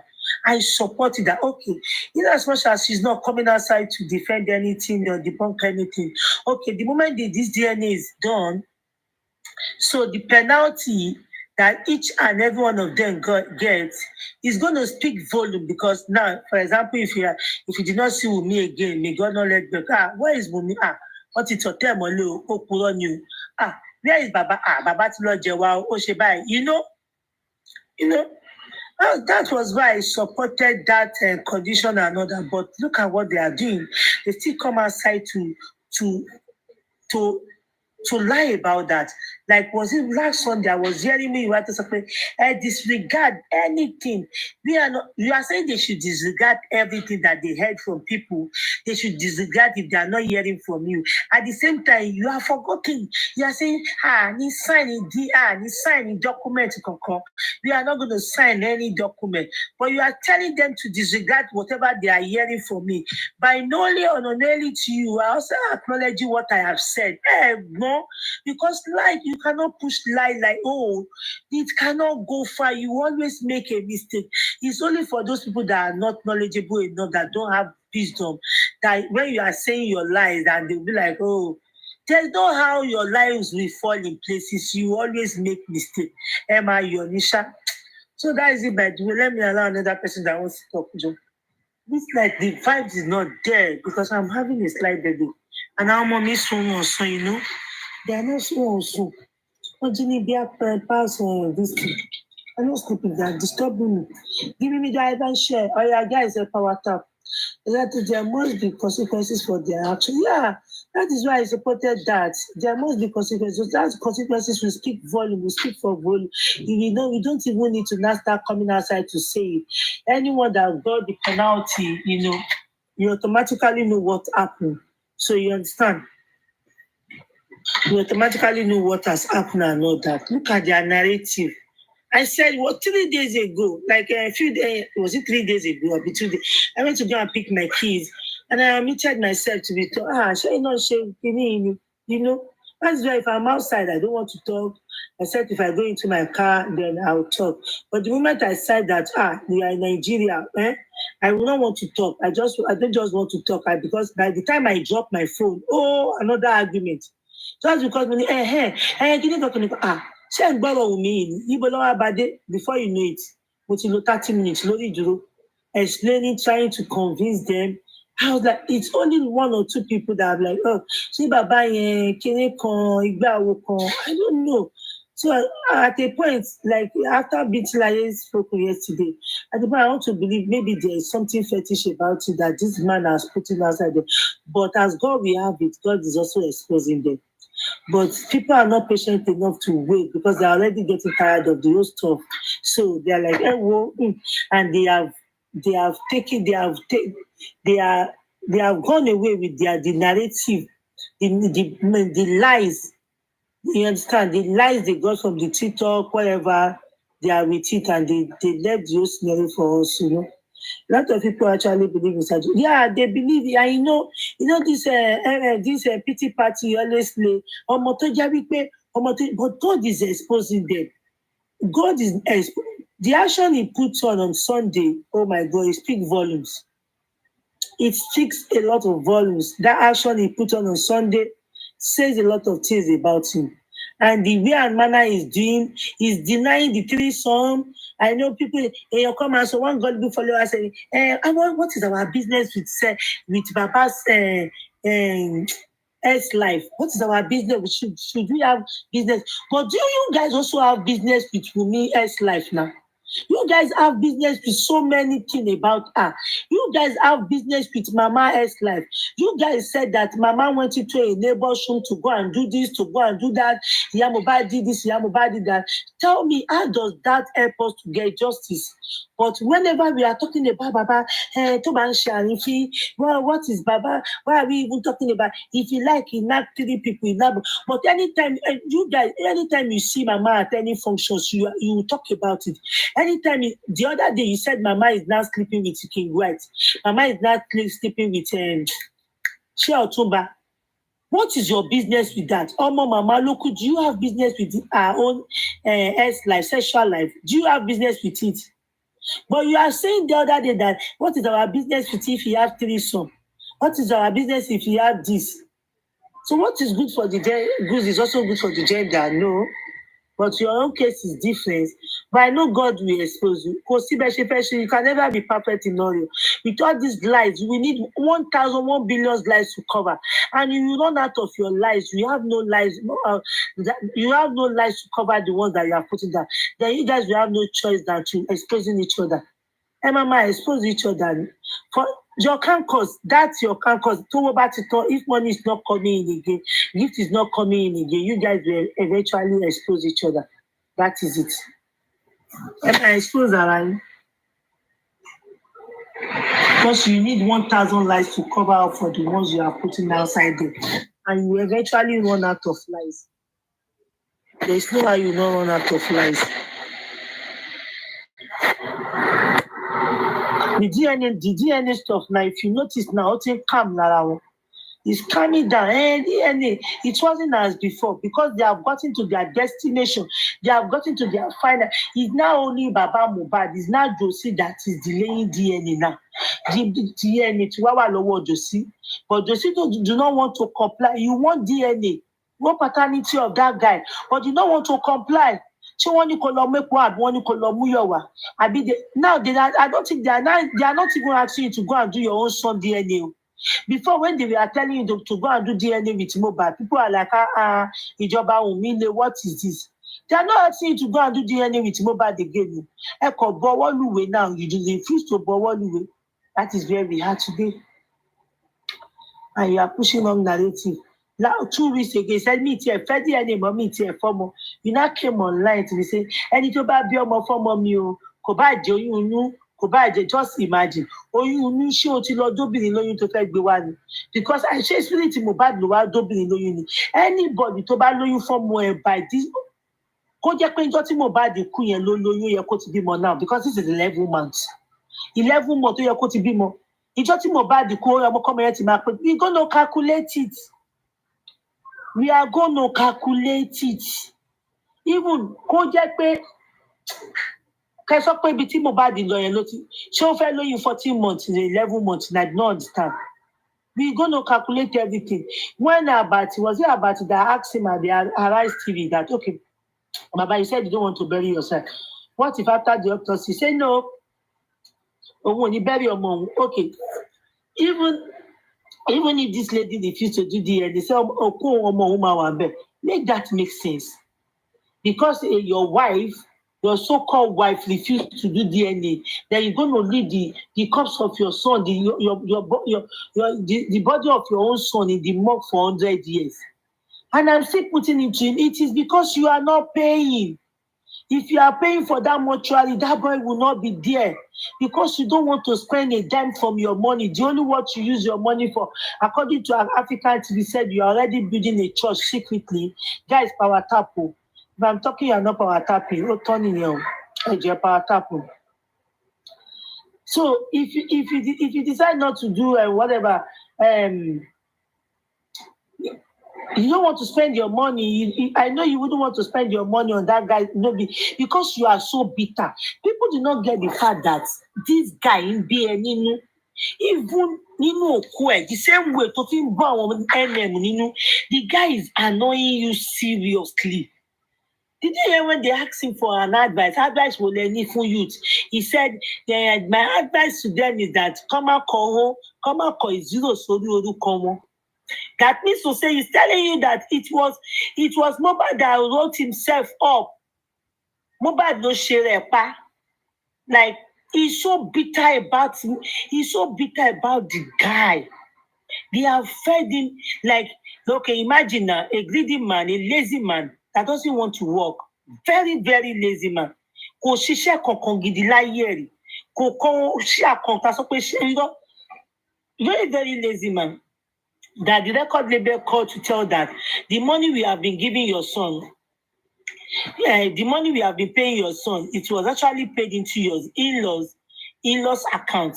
The moment he heard that, man, Ori Baba yen fall down. Ori Baba yen fall down. The moment he heard that, that was how they got him. They claimed that he's not a good father. No, I'm not just, he's not a good father. But they claimed that bitterness in him against his own son. He was so bitter about that guy that he was lọ fún ọba ìyàwó ẹni kìíní. Imagine, he also said it now. He said, hey, àwọn tó yẹ pé bàtà lọ ṣe wedding nílé wọn, when we went to their place to go and do wedding, look at where they are living. Ìgbà tó fẹ́ Mohbad tán láyé wọn dá, ìyá lọ sí ìlú òyìnbó, èmi ò lọ sí ìlú òyìnbó. Tẹ bá rí ibi tó ti ṣe wedding, tẹ bá rí ilé náà, mo rò pé ṣé lélele. Bàbá yẹn tún ní ìgbéraga, bàbá yẹn tún jọ rẹ̀ lójú. Àánú oníṣẹ́ gidi lápá.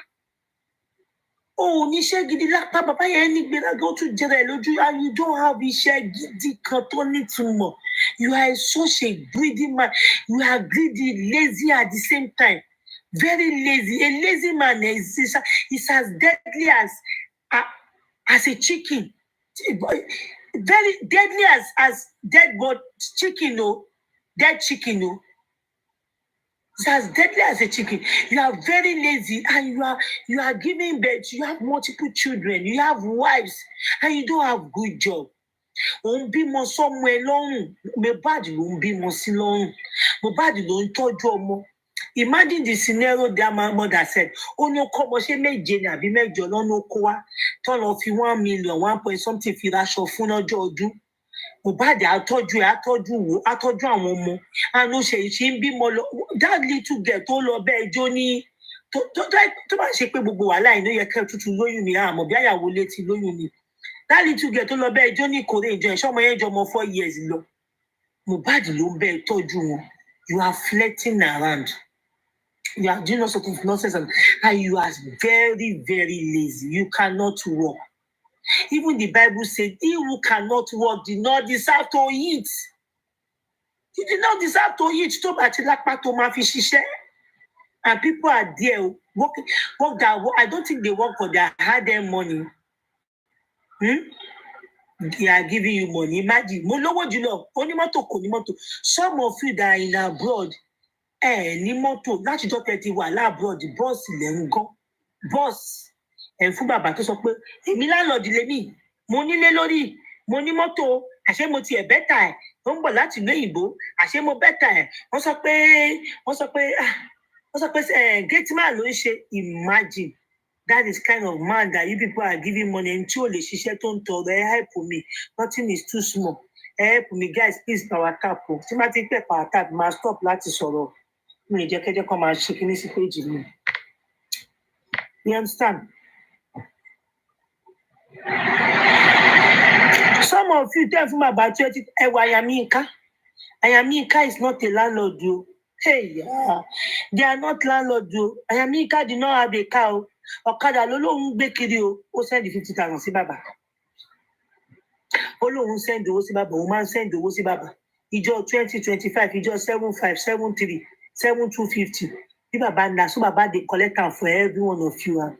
But he made it clear last week that he has a car and is a landlord that is better than most of you, especially those dirty girls that will be shouting like a dog, barking like a dog. Baba said it's better than you all. You guys did not have car. Ní mọ́tò. My brother dey ṣe pé àti ní mọ́tò ló easy jù. You understand? Tí credit ẹ bá dá o lè lọ gbé mọ́tò bó bá ṣe wù ẹ́. Zero plan wọ́n máa gbé fún ẹ. Tí credit ẹ bá dá. Ó ní ẹ̀ ní mọ́tò ẹ̀ nílé lórí. Ẹlòmíì ò ní láǹdì lórí lóòótọ́. Àṣé ó kúrò ni kò kúrò, ó ti fowó múgùn jà lọ́sọ̀. Kò kúrò náà, ó ti fowó múgùn jà lọ́sọ̀. Ẹlòmíì ò mọye tí wọ́n ta ilẹ̀. Land kó tiẹ̀ lọ rà sí gbẹ̀rígbẹ̀ $200, 200 naira, 200,000. Ní, they are giving somebody. He made you people understand. Ṣé mo tiẹ̀ better jù wọ́n lọ? He is better than so many of you.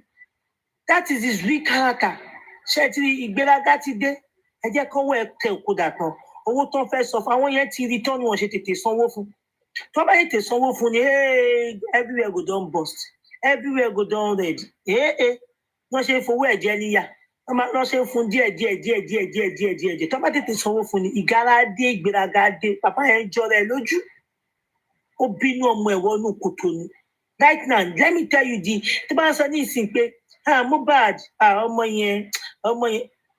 Ọpọlọ African TV ni o. African TV ló kọ pé, let me tell you, if you want to get the society empathy, if you want them to pity you, you need to start doing as if you and that boy were a good friend. That was why he changed the whole narrative. When they started before, it wasn't like that. It make it clear to everybody that no, and you can show me say,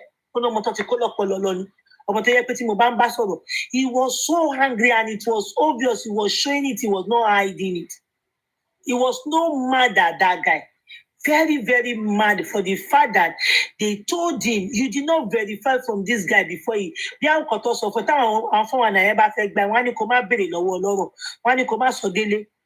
did not verify from your son because you were just told that, when our family, ìyàwó ẹ fi ń jógẹ̀.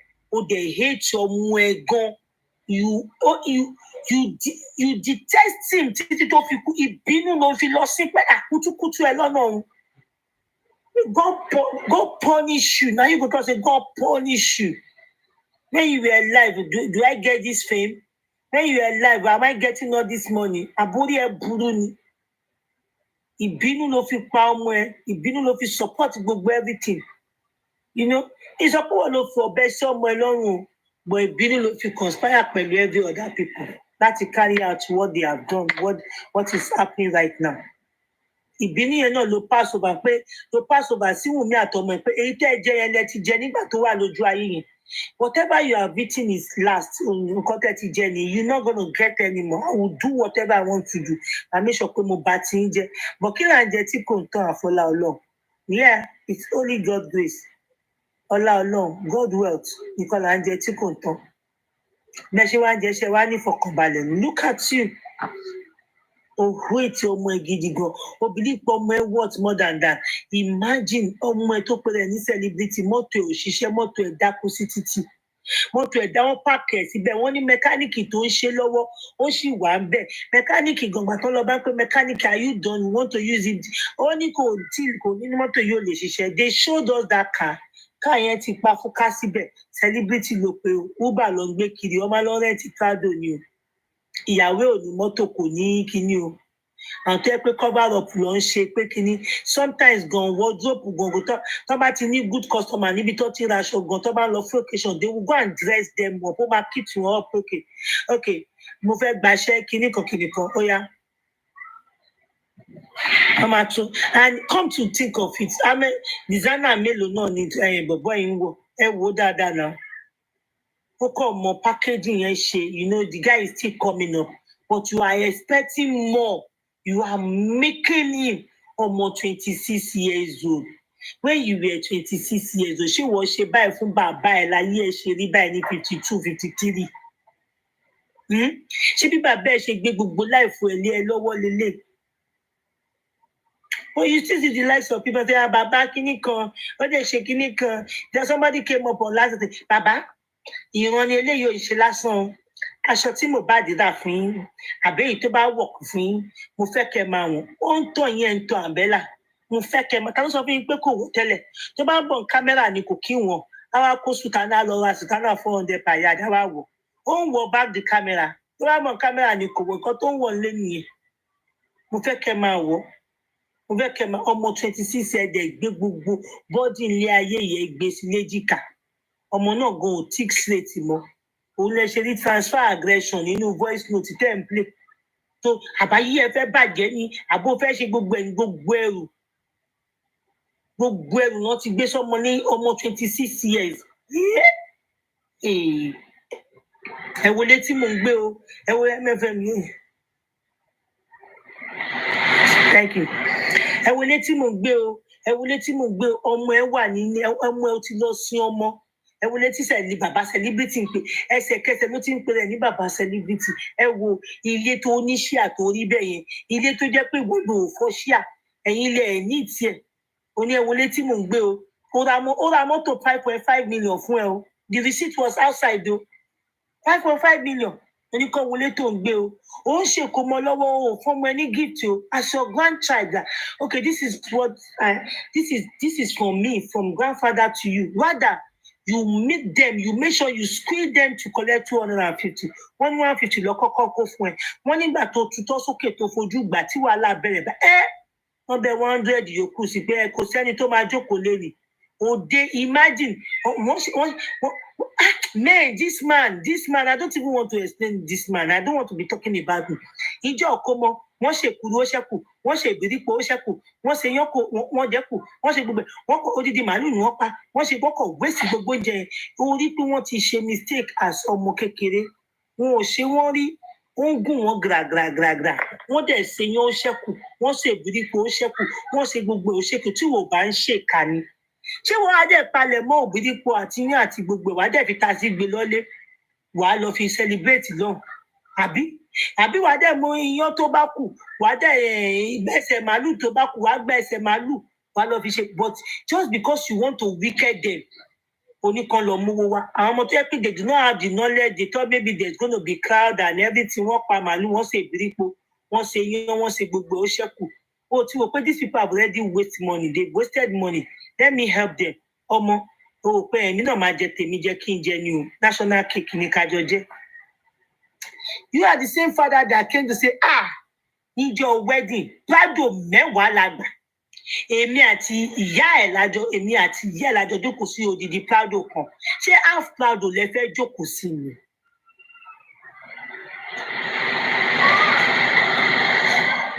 ṣé half prado lẹ fẹ́ jókòó sí ni kò yé mi ọ̀rọ̀ wo lélẹ̀ èmi àti ìyá ẹ̀ odidi prado kan la jókòó sí. Odidi 20 èlò ló ní wọ́n gbà náà ṣé 20,000 àbí 200,000 ní ti gbàgbé tó ní wọ́n ti ẹ̀ gbà ṣé 20,000 àbí 200,000 prado mẹ́jọ la gbé dání lọ mẹ́wàá èmi àti ìyá ẹ̀ odidi ẹyọ kan ṣé ààbọ̀ lẹ fẹ́ jókòó sí ni àbí kọ́rún gbogbo èèyàn 150,000 èèyàn tún respect bàbá kẹ́ máa ń wọ àwọn bàbá ìkàyọ náà má jẹ́ ká bá bàbá ìkà ó tún respect ní pé dáàdì mi ẹ̀yin nìkan ni ó ní èmi àti ìyá àti bodyguard kí ló ń fi bodyguard tẹ̀lé wa fún kí ni bodyguard fẹ́ lọ ṣe so bó ṣe kó yín sí prado yẹn ó yẹ kó tún rún gbogbo àdúgbò kó rún mọ́ yín ó kò fi respect yín pé kẹ́tì ẹ lọ sílé àná ṣé káwọn àwọn àná rí pé celebrity wa fẹ́yàwó you understand please keep that please celebrity wa fẹ́yàwó bàbá yìí ní odidi prado kan ló gbé mi àti ìyá ẹ̀ sí ẹ máa wo bọ́mọ náà ṣe ń waste owó torí pé a fẹ́ lọ fẹ́yàwó àti bodyguard ẹ bèrè lọ́wọ́ mi kí ni bodyguard ń ṣọ́ tó fi tẹ̀lé wa. These are more what is making this man angry. He wanted them to order money for prado should be putting into his pocket.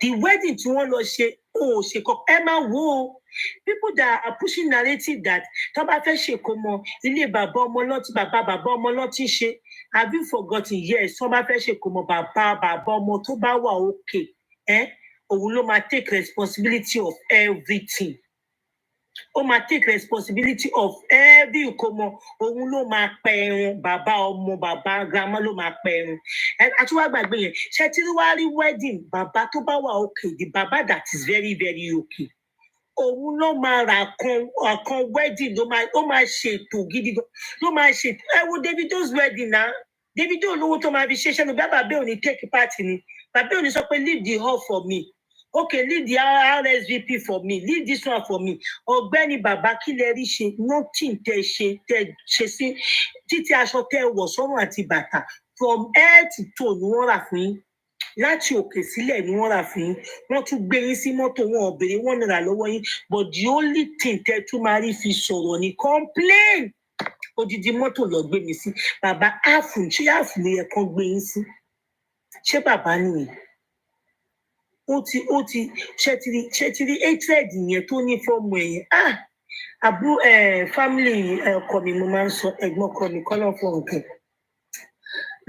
ó ní ọmọ kan tó máa ń ní wọn lára burú ìyá tó máa ń ní wọn àwọn ọlọ́sùn pé ó ní ọ̀tá máa ń gba inú èèyàn jáde èèyàn dẹ̀ máa ń gba ọ̀tá jáde when she finished talking to me that day mo mọ̀ kan tí wọ́n sọ wàá bí ọmọ kalẹ̀ báyìí á dẹ̀ máa gbógun tí à sọ̀tà wàá jáde láti ara ìyá mi báyìí á dẹ̀ máa bẹ́ ẹ fà pé sẹ́ á rí ẹbí ọ̀tá the same thing like this father complain if not for people especially African TV tó sọ fún pé ibi tẹ́ ẹ̀ ń wá lọ yẹn wọ́n máa sọ yín lẹ́nu o you better start saying ọmọ mi ọmọ alágídí kan so that you can get the empathy of people.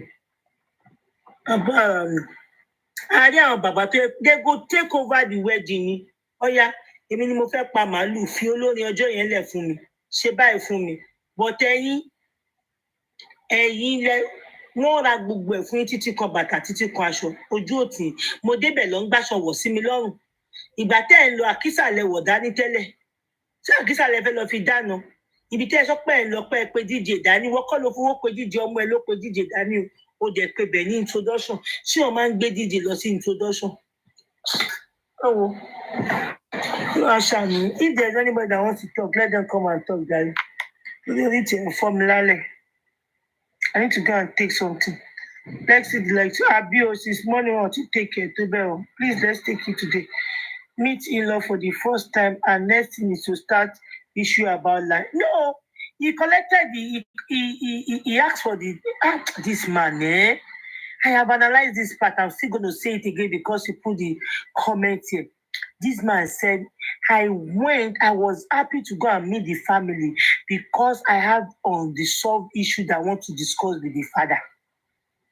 Now, you did not discuss with the father the personality of that girl, the way she has been sleeping outside, or maybe the way she has been putting something in your son's food. You did not say all that. But what you went there, the reason why you went there was to get his father-in-law's contact to discuss about land, because that is more important to you. Imagine as a father, your wife-in-law is putting something, sedating your son's food. You did not see that as an important issue to discuss with your in-law. Your wife-in-law is going outside to go and sleep. You did not see that as an important issue to discuss, but rather you prefer to discuss about land. Èwo ló yára pariwo jù. Ṣebí Yorùbá ló máa ń sọ pé obìnrin tó bá ń dọ́kọ tó bá parẹ́ tó bá pọkọ á parẹ́ ni.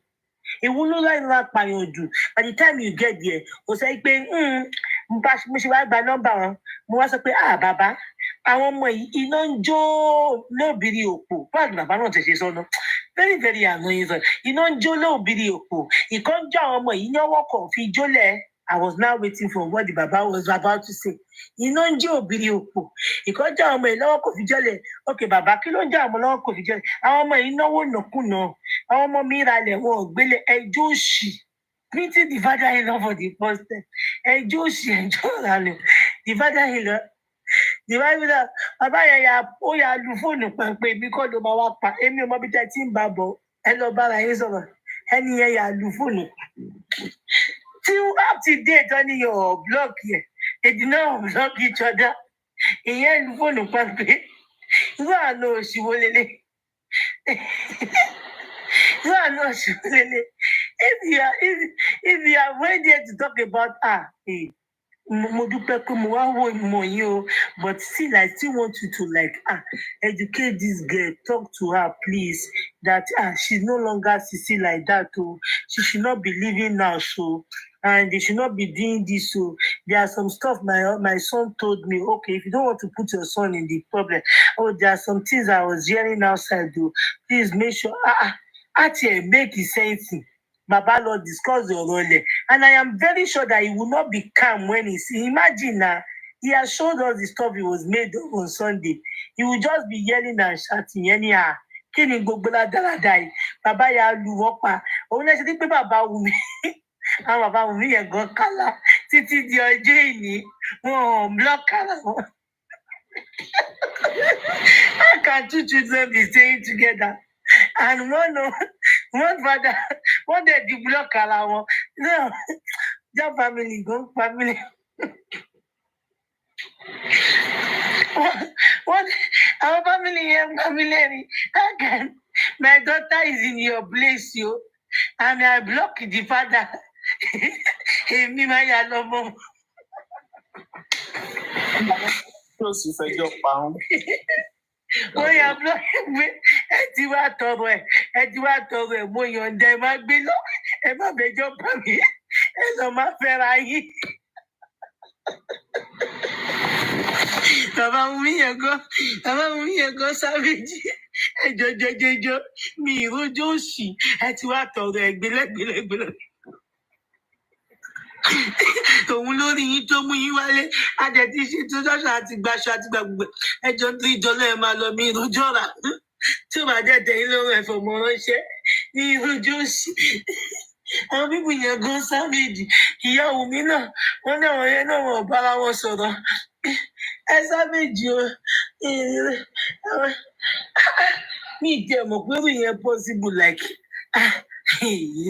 oríṣiríṣi Wùmí dàdí òbẹ́jọ́ òsì ni ẹjọ́ nítorí tó lọ àtọ́lẹ̀ wá dá mi sọ pé kí n bá kó mi sẹ́jọ́ òsì ẹjọ́ tí ó bá dẹ́yìn lọ́rùn ẹ̀dá padà.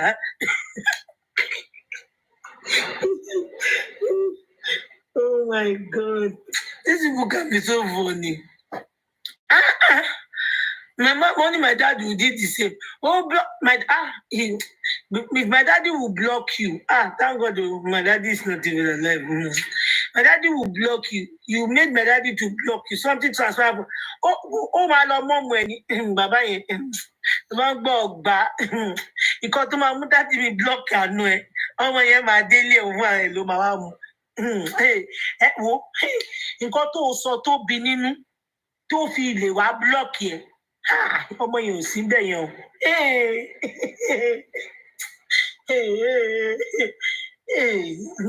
Báwo ló tiẹ̀ ṣe lójú olóró sì tó fẹ́ fi pe bàbá mi? Person wey be say he hardly laugh. If you laugh sef, you go be like say people go dey thank God say they sing. Báwo ló ṣe lójú olóró sì tó máa fi pe dáàdì mi like how?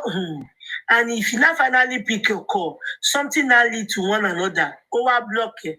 As he's blocking you, Ọlọ́run nìkan ló mọ̀ kan tó máa ṣẹlẹ̀. Gbogbo family ló máa dá sọ̀rọ̀ yẹn tó fi lè bínú tó block ẹ̀. Àkọ́kọ́ pe ọmọ ẹ̀ tó lọ́kọ. Àkọ́kọ́ pe ọmọ ẹ̀ obìnrin náà. Á ní níbo ló wà. Tóun ṣe ń wọ ìpàdé òun nílé náà. Àfi tó bá jẹ́ pé bí abroad lè wà. Wọ́n á ní ìpàdé òun nílé. Ló bá wà ìpàdé nílé. Ó máa tilẹ̀kùn mọ́ ẹ̀ ò lọ ni. My own daddy. Thank God people go. I don't know. They're going to my station. So they are block. All you block it, man. No block. All block it, man. No. They don't do allow me. Imagine those my address, man. Just imagine what she ma ṣe. Ṣé mo pé níjọ́ ìkómọ ṣé mo kọ́ sọ pé wọ́n jà. Ṣé mo kọ́ sọ pé ìyá Wùmí àti bàbá Mohbad jà. Tí ìyá Wùmí wá sọ pé àwọn wá lọ bá Mohbad pé ìyá Mohbad náà wá lọ bá Mohbad pé kí ló dé tí ìyá ọkọ ẹ ṣe ń sọ̀rọ̀ báyìí sí dádì ẹ̀. wọ́n ní ìyá Mohbad wá sọ pé ẹ̀yà dákẹ́ ṣé ẹ fẹ́ dá ti yín sí kí láti mọ̀ pé ẹ lè gbójú kúrò ẹ máa lọ́lé o ẹ máa dá ti yín sí ìyá yẹn bá ní pé òun ya gbé báàgì pé òun lè dúró sí ìgbà òun lọ́lé ẹ fúrú àwọn just imagine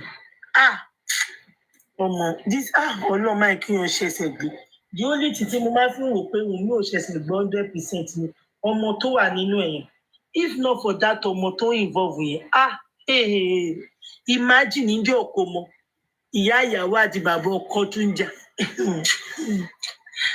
màmá Mohbad nígbà tó ju àwọn ògbà làwọn bá lọ ní àwọn horrible family wo nìyẹn nítorí tọ́lọ́ very horrible in-law. Very, very horrible. All these are outside there. None of these people are talking about it. They will pretend as if not to hear.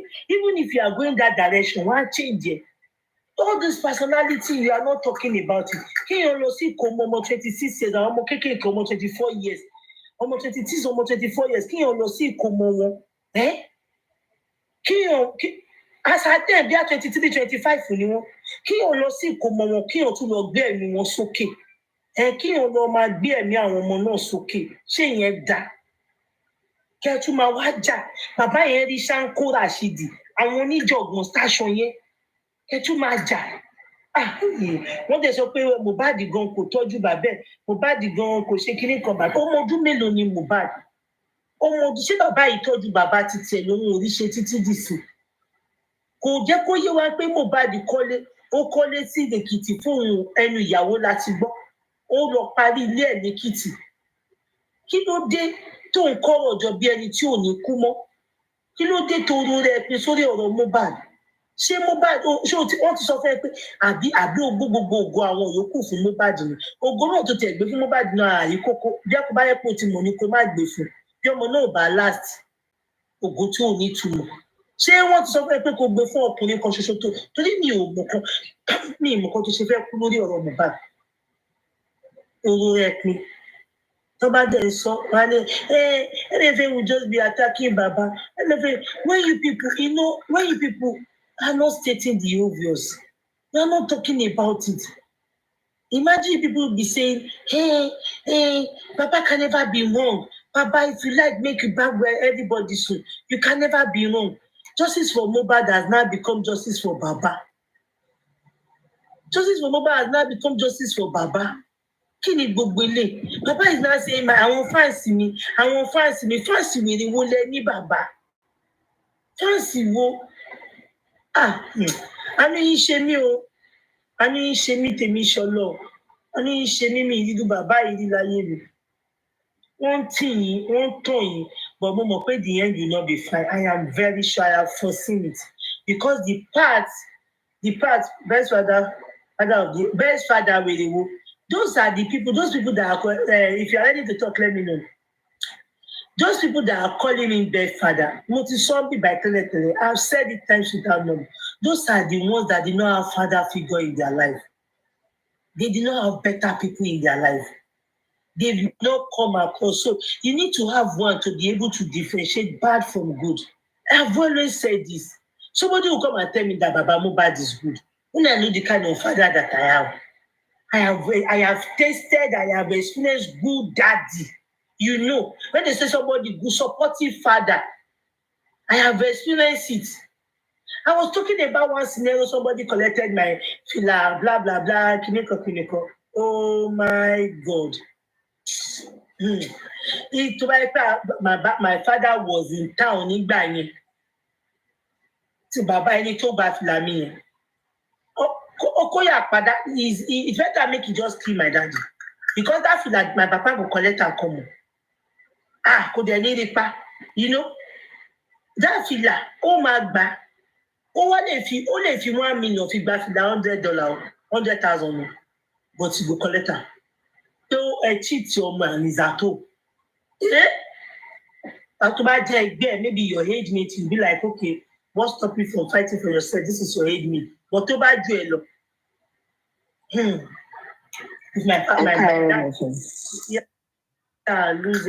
Good morning, everyone. Good morning. And so pé ó gbogbo ẹ̀fọ́ mọ́ ogó wo ló gbé fún ògo ló gbé fún ẹ rí pé kò love anybody nínú àwọn ọmọ ẹ kò love èèyàn kankan nínú wọn because kò nífẹ̀ẹ́ ìyá wọn kò nífẹ̀ẹ́ ìyá wọn ọmọ tó bí tó dẹ̀ mọ̀ pé ó ní ọmọ tó wá lọ jùlù síbi kan tó ní tẹ́ni pé ibi tí ìyàwó ẹ̀ bá dé okay tí ìyàwó ẹ̀ bá tó bá tẹ̀ jẹ́ pé lẹ́sẹ̀ ìyàwó ẹ̀ kò dáa rárá okay ìyàwó ẹ̀ ò dáa okay torí ìyàwó ẹ̀ ò dáa yẹn lẹ́sẹ̀ ọrí tẹ lọ sí tẹ́ ẹ̀ fẹ́ jẹ́ kéèyàn kankan tẹ́ ẹ̀ fẹ́ jẹ́ kán ṣe befitting burial fún nítorí pé ìyàwó ẹ̀ ò dáa ṣé ìyẹn ní mínì kò ní mínì because mo tiẹ̀ wá lọ flashback mo lọ wo nǹkan tí ìyálọ́ládé yẹn sọ jẹ́ ẹ̀ táwọn èèyàn sọ pé ẹ má sí celebrity sí bíbá yìí ibi tí ẹ fẹ́ sí celebrity yìí sí ò dáa ìyálọ́ládé ní pé àwọn máa sí síbẹ̀ àwọn fẹ́ lọ ralẹ̀ tẹ́lẹ̀ ní bọ̀ torí ibi tí ìyàwó ẹ̀ bá dé àwọn ò ní lọ ralẹ̀ yẹn mọ́ ẹ jọ̀ọ́ kí ni ìtumọ̀ yẹn ṣé ibi tí ìyàwó ẹ̀ bá dé ni àbí hatred tẹ ní towards ọmọ yẹn pé ìwọ àkútúkù ẹ̀ lọ́nà ọ̀hún because mo rò ní pé ọmọ yìí bó ṣe claim bí bàbá yìí ṣe ń claim pé ó love òun náà dẹ̀ love ẹ̀ ọmọ téèyàn bá tiẹ̀ love tó wá kú bẹ́ẹ̀ yẹn because mo mfm mi mọ bóyá èmi nìkan ni ò torí kíní nǹkan mo kàn ń wò ni pé okay o ọmọ yìí o mo love ẹ o but torí ìyàwó ẹ jẹ́ ìyàwó tí mi like lẹ́nu ìyàwó ẹ ò ṣe dáadáa sí mi okay ẹ jẹ́ kó lọ kú ẹ jẹ́ kó lọ sùn àkútúkùn ẹ lọ́nà ọ̀run ẹ lọ sí síbi tó wù ú.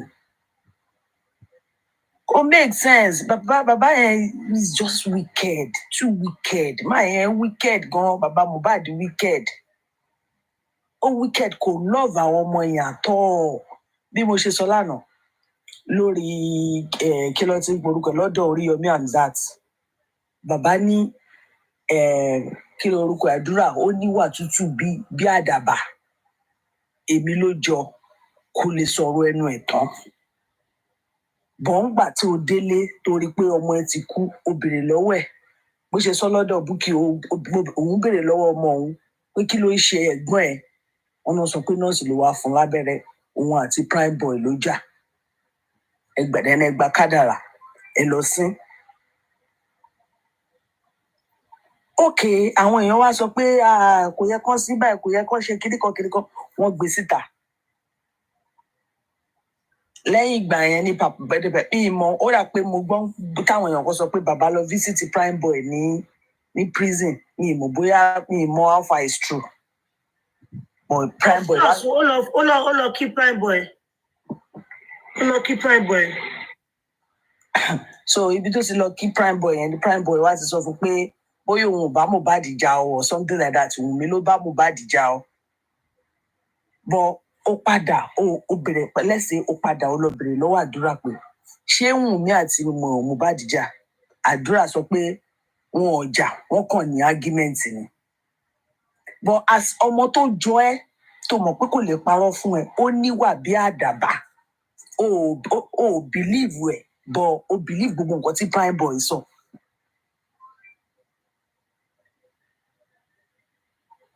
àdúrà oníwà tútù bí àdàbà ni prime boy yahoo boy ni òun ló bẹ́ẹ̀ kọ́ Mohbad bó ṣe ń sogún dogójì bó ṣe ń mú kan mọ́kan tó ń wà bí olè òun ló kọ èwo nínú jẹ́ ká gbé prime boy àti àdúrà tó ní ìwà tútù bí àdàbà jẹ́ ká gbé àwọn méjèèjì sílẹ̀ èwo ló yẹ kó believe ọ̀rọ̀ tó sọ nínú àwọn méjèèjì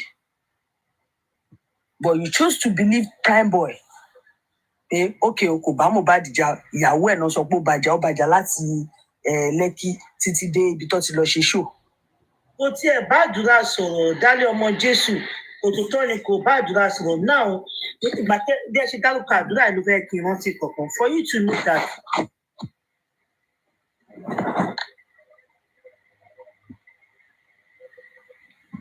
gbọ́ yín mọ́ o.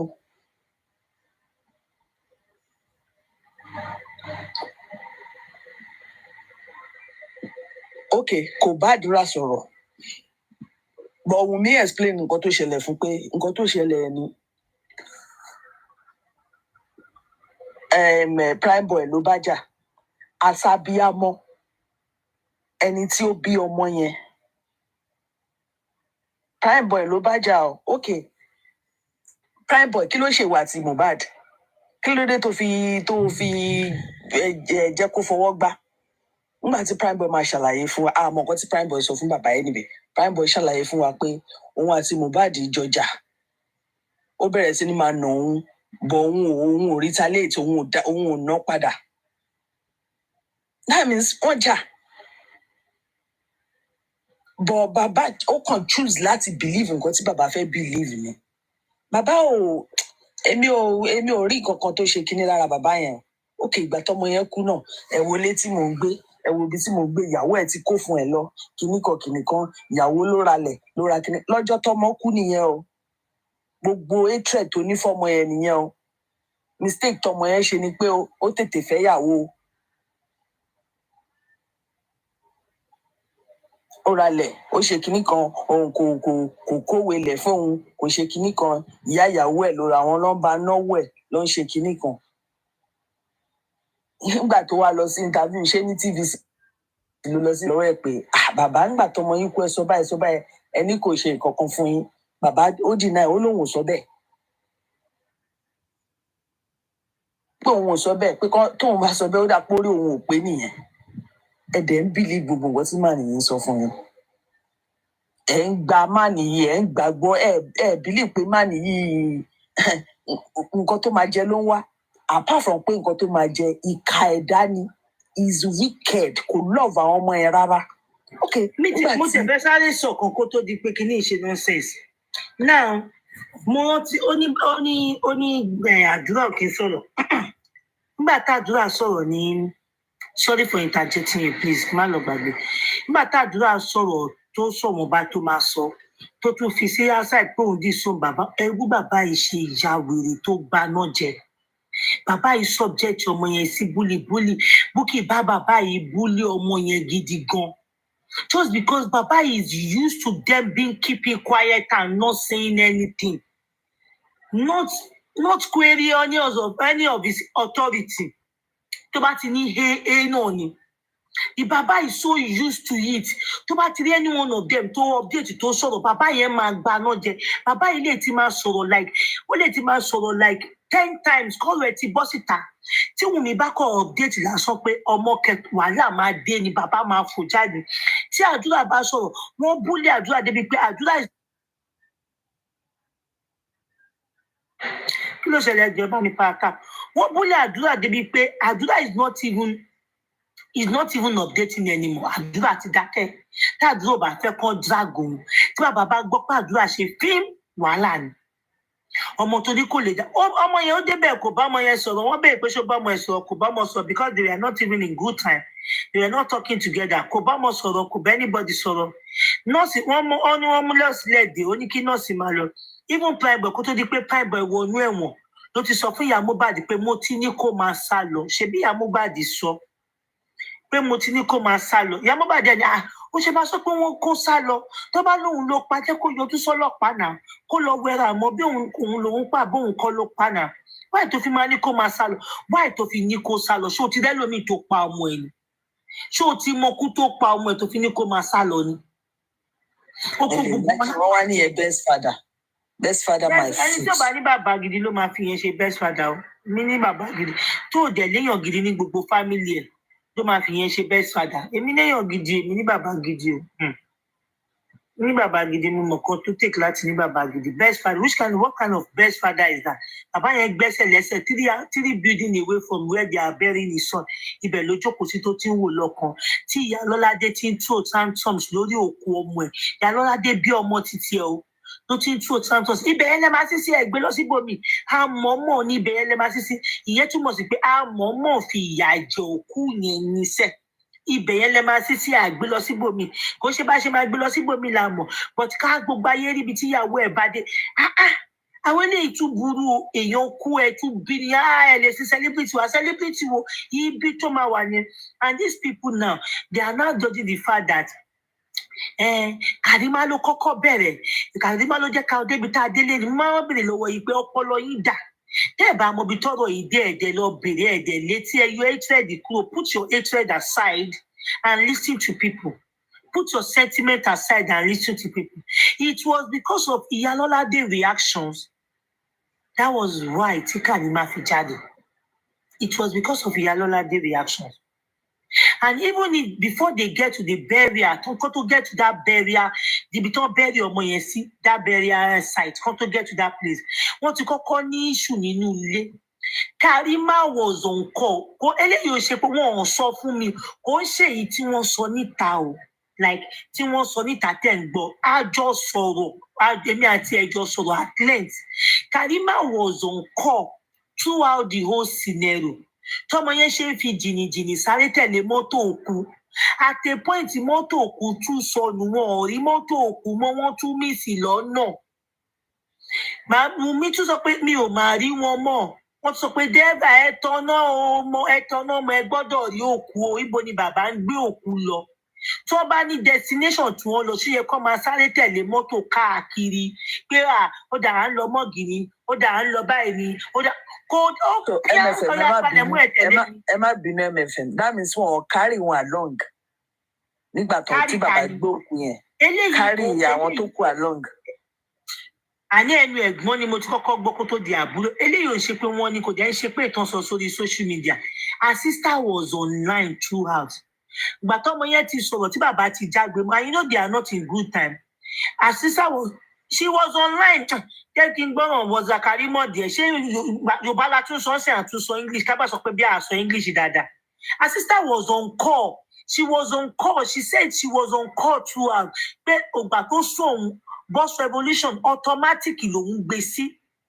Automatic lòun gbé sí. Tó bá ti ń wọ $1, á tún recharge fúnra rẹ̀. Meanwhile, their mother was with Karima there. And nobody was with them. Nobody was with Wumi except for ṣàbúrò màmá àbẹ̀gbọ́n màmá. Mi ò mọ̀ yẹn dáadáa. Mi ì fẹ́ sọ ọ̀kan tí mo mọ̀. Wọ́n ṣáà ní ìyàtọ̀ tí èèyàn kan tó tẹ̀lé mo ti gbàgbé. Bí àìgbọ́n ló jẹ́ sún àbí whatever, I do not know. Mi ìfẹ́ mi ìmọ̀ àárín yẹn. But nobody was really with them. And because their mother was not around, she took the position of the mother and placed Wumi on call. They were on call throughout. Sọ fún bàbá kó ṣe báyìí, bàbá ò dáhùn. Sọ bàbá, wọ́n ní bàbá ń ṣe bíi jáwé jura ni. Bàbá béèrè YouTube, bàbá ń béèrè gbogbo ẹ̀. Bàbá ní kí ló máa tà, owó wo ló wà nílẹ̀. Wọ́n gbọ́dọ̀ sin ọmọ yìí. So everybody were like, kò sówó lẹ̀, kò sówó là, so that they can use that as a delay tactics. Kọ́ máa tiẹ̀ fi lọ tètè sí. Bàbá ṣàṣe kí òkú mọ́lẹ̀. Bàtà àdúrà máa gbà bí 2 million ṣe wọlé nìyẹn ní sí nìyẹn. Straight up. Ìgbà tí bàbá ti ń béèrè pé owó dà, ṣéènì tó máa ń wọ̀ yẹn ń kọ́, kí wọ́n lọ ta ṣéènì, kí wọ́n lọ ṣe báyìí. Ìgbà tí wàhálà pọ̀ ní bí àyàn wa communicate pé wọ́n máa ń wówó tó máa fi ṣe òkú, ó máa yà kọ́ sí òkú bàbá mi ò mọ bó ṣe sọ ọ́. Tí 2 million ṣe wọlé gbà kára nìyẹn. Bàbá ṣe pọ̀ kú mọ́lẹ̀ nìyẹn. Pianko tí ẹ ní discussion. Báwo ni ìwọ ni kọ́kọ́ ló bímọ o? Ìyá wà ń bẹ, ìyàwó wà ń bẹ, àwọn family ó dẹ̀ kí ọmọ mọ́lẹ̀ píárá ó dẹ̀ ń lọ. Ní Wùmí ní Karima ní òun sọ pé ọ̀yá tẹ̀lé mọ́bi tó ń gbọ́kọ lọ. Pẹ̀lú ọmọ oṣù 5 tí ọ̀yàwó ẹ̀ sì mú ọyàn. Ó gbé ọmọ mo ti sọ bí by how many times mo ti fẹ́ explain it. I don't need to be saying this. Oh, he ran after them. At a point, yẹn ló ti ẹjọ́ mi lójú. Ó ní mọ́tò sọnù. Ẹ mọ̀ pé èèyàn àtèèyàn lẹ́jọ́ lọ lẹ́yìn o, ìyàwó wà lẹ́yìn o, mọ́tò sọnù. Mọ́tò gbọ́dọ̀ sọ ni ẹ lé wọn mú. Lọ́ba tí àwọn tútù rí wọn mú, lọ́sà tún rí wọn mú. Kọ́ tó débẹ̀, they were so tired when they get to the destination. Wumi could not even move close because bàbá yẹn look so terror. Ó look so terror. Yìí ṣe ló ń jágbe mọ́ everybody. Ọmọ mi ní ìwọ so. Wumi could not even near him. Kò ṣàrà ń wò wọ́n lọ́kùn. Ṣebí nítorí pé wọ́n rí pé family ò sí lára. Kò ní family lára àti pé ó tún jí ọmọdé. Lẹ ṣe bẹ́ẹ̀ fún. Tó bá dákú sọ́nà nǹkan. Tó bá bíbi tó ti sáré tẹ̀lé yín tí ọmọ àtìyàwó bá lásídẹ̀ǹtì ọmọ àtìyàwó bá lásídẹ̀ǹtì kan. Ẹ bẹ̀rù Ọlọ́run ọmọ adarí. Pèrè ní í ṣe rí mi lọ́dọ̀ yìí. Ó dà wọ́n bẹ́ẹ̀ bí bàbá ilé ẹ̀ ń pè ní best father. Irú òbí wo gan ló máa gbé ọmọ ẹ̀? Ọlọ́run má jẹ́ kí ọmọ kú mọ́ wa lójú. Irú òbí wo ló máa gbé ọmọ ẹ̀ láti ilé ẹ̀? Kò ń ṣe pé kò nílé o. Tí ẹ lè gbé dàrú ọ̀la tí bàbá ẹ̀ dẹ̀ kí ọmọ ẹ̀ mọ́lẹ̀. Imagine when they were chasing the whatever they are chasing tí wọ́n ń sá lọ, tọ́mọ yẹn wà lórí ikọ̀ tí wọ́n bá lásídẹ̀ǹtì nǹkan. Kí ni gbogbo rádaràda yìí?